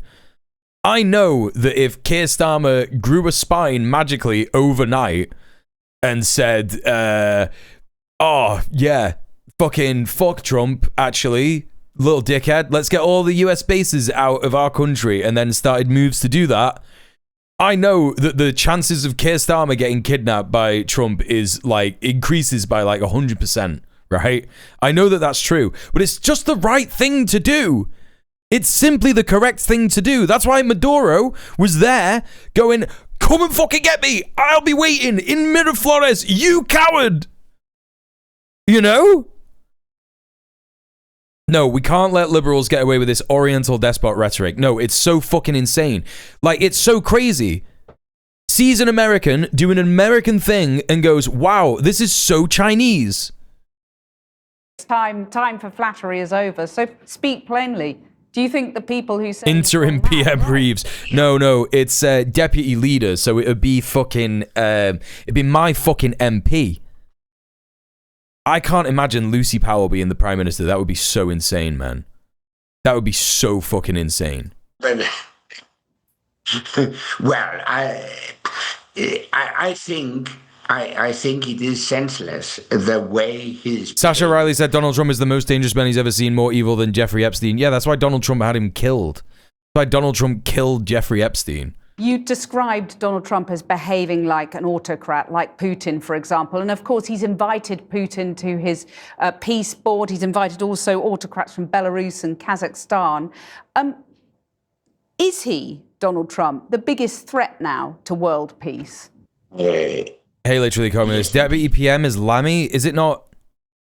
Oh, no, you're right. Because deputy leader and deputy PM are different, aren't they? Yes, it would be David Lammy, yeah. This shaking up the world order creates a lot of risks. So I think it's fair to conclude that President Trump is a real threat to world peace. Anders Fogh Rasmussen, thank you very much for your time. Fuck you very much. Let's take a look at this. Some clips from European Parliament today. This is Danish MEP Anders Vistesen.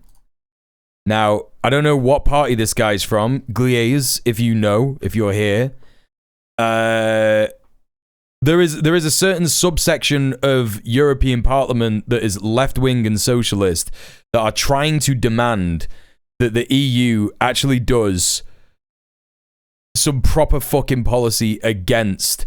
Oh, sorry, Gliese. I thought that you were fucking Danish. Are you Swedish? I can't remember. I'm sorry. Sorry, comrade. Anyway, if anyone knows who this is, let me know. But yeah, as I say, there is a subset of European politicians in European Parliament who are trying to convince European Parliament to have some solid policies against fucking Trump. And I think that this guy is one of them.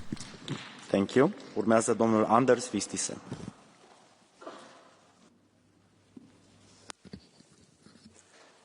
Let me put this in words you might understand. Mr. President, fuck off. That's gotta be an alert, man. That's gotta be an alert. That delivery was absolutely crazy, dude. That delivery was crazy.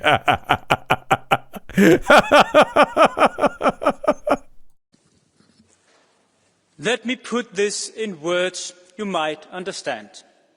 Mr. President, fuck off.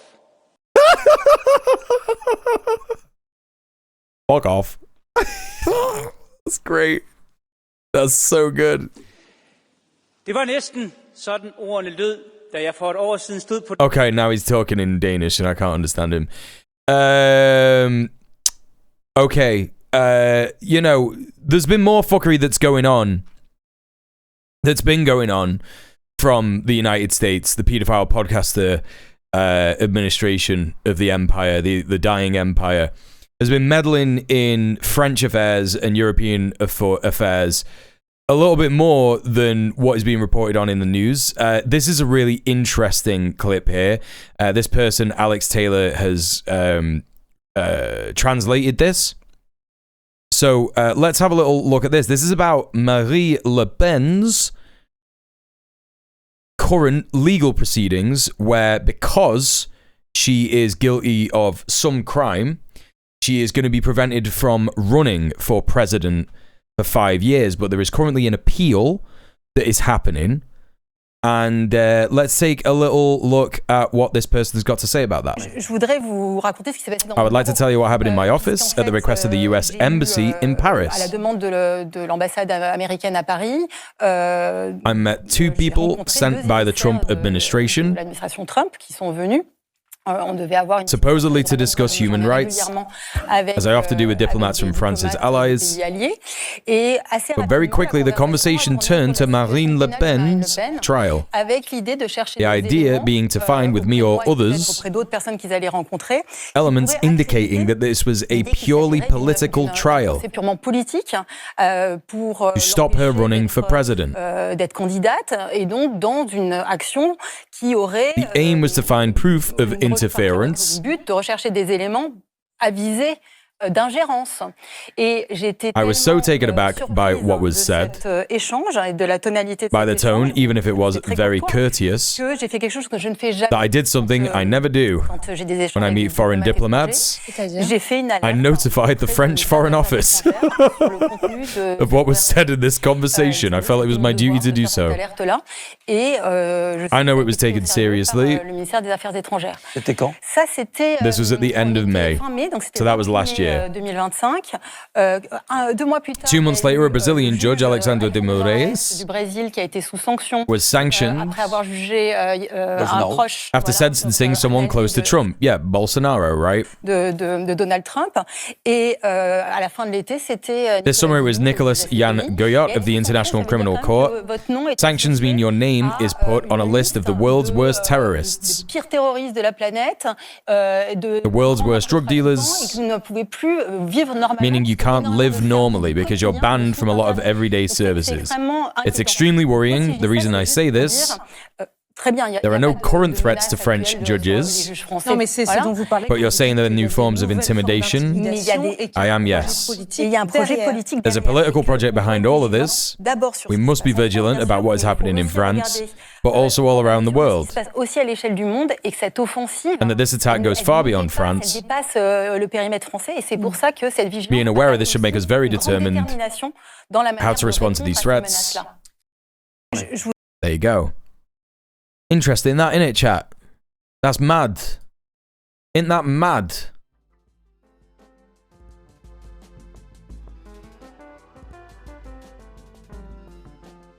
Just doing whatever he wants. Doing whatever the damn fuck he wants. I didn't understand what she was being intimidated about, sorry. So basically, there were 2 representatives from the US Embassy who came to imply that what was going on with Marine Le Pen's trial was entirely politically motivated. And it was obviously an attempt at intimidation to prevent her or any other judges from making a ruling regarding Marine Le Pen. And so that's why she... You know, you probably didn't understand what was going on because you were doing the thing where you were already translating and I was speaking in... She was speaking in French, so you were probably translating in your head, listening to her, and I was speaking over her. Because I was doing that for our comrades who are playing their video games while they're listening to my stream. Right? Yeah. Yeah. Yeah, I knew it. I knew that that's why that was happening. Chat, it is the end of my stream. Thank you so much for being here, everybody. It's been really fun. Well, has it? We've had a bit of fun. We've had a couple of laughs, you know? I think it's important that we do that, at least. At the very least, in the face of all this shit. You know? There's just so much horrible shit happening. There's just so much horrible shit happening. You gotta try and laugh. Bit of radical joy. Listen, stick around because we're gonna go raid someone now. We are going to go and raid a comrade that I want to go and raid. We're gonna raid Very Nice TV. She does stuff sometimes with who is it? Maple Takes. I think she does like a reading club with Maple Takes. That's all I've seen her do. But she is currently checking out Kyle on the Piers Morgan show. I don't know who Kyle is. But that's what she's reacting to. So, let's go and give her a raid. Oh, that's not the raid command. And thank you so much for all the support tonight, chat. Thank you for all the subs. Thank you for all the bits. Thank you for all the raids to my stream. Thank you for the donos. Thank you just for being here in the chat. VOD watchers, I look forward to reading your comments. Thank you just for lurking as well. I'll be back tomorrow. Same Muel time, same Muel place. With all the news from tomorrow. And if it's a bit of a slow news day, we might do some landlord brain rot. Yeah? So there might be a little bit of that going on. You just don't know. You can never tell. Anyway, thank you so much for being here. Thank you for supporting me. Join me for the raid. I'll see you tomorrow. Stay excellent to each other. Mwah. Peace, peace, peace, peace, peace.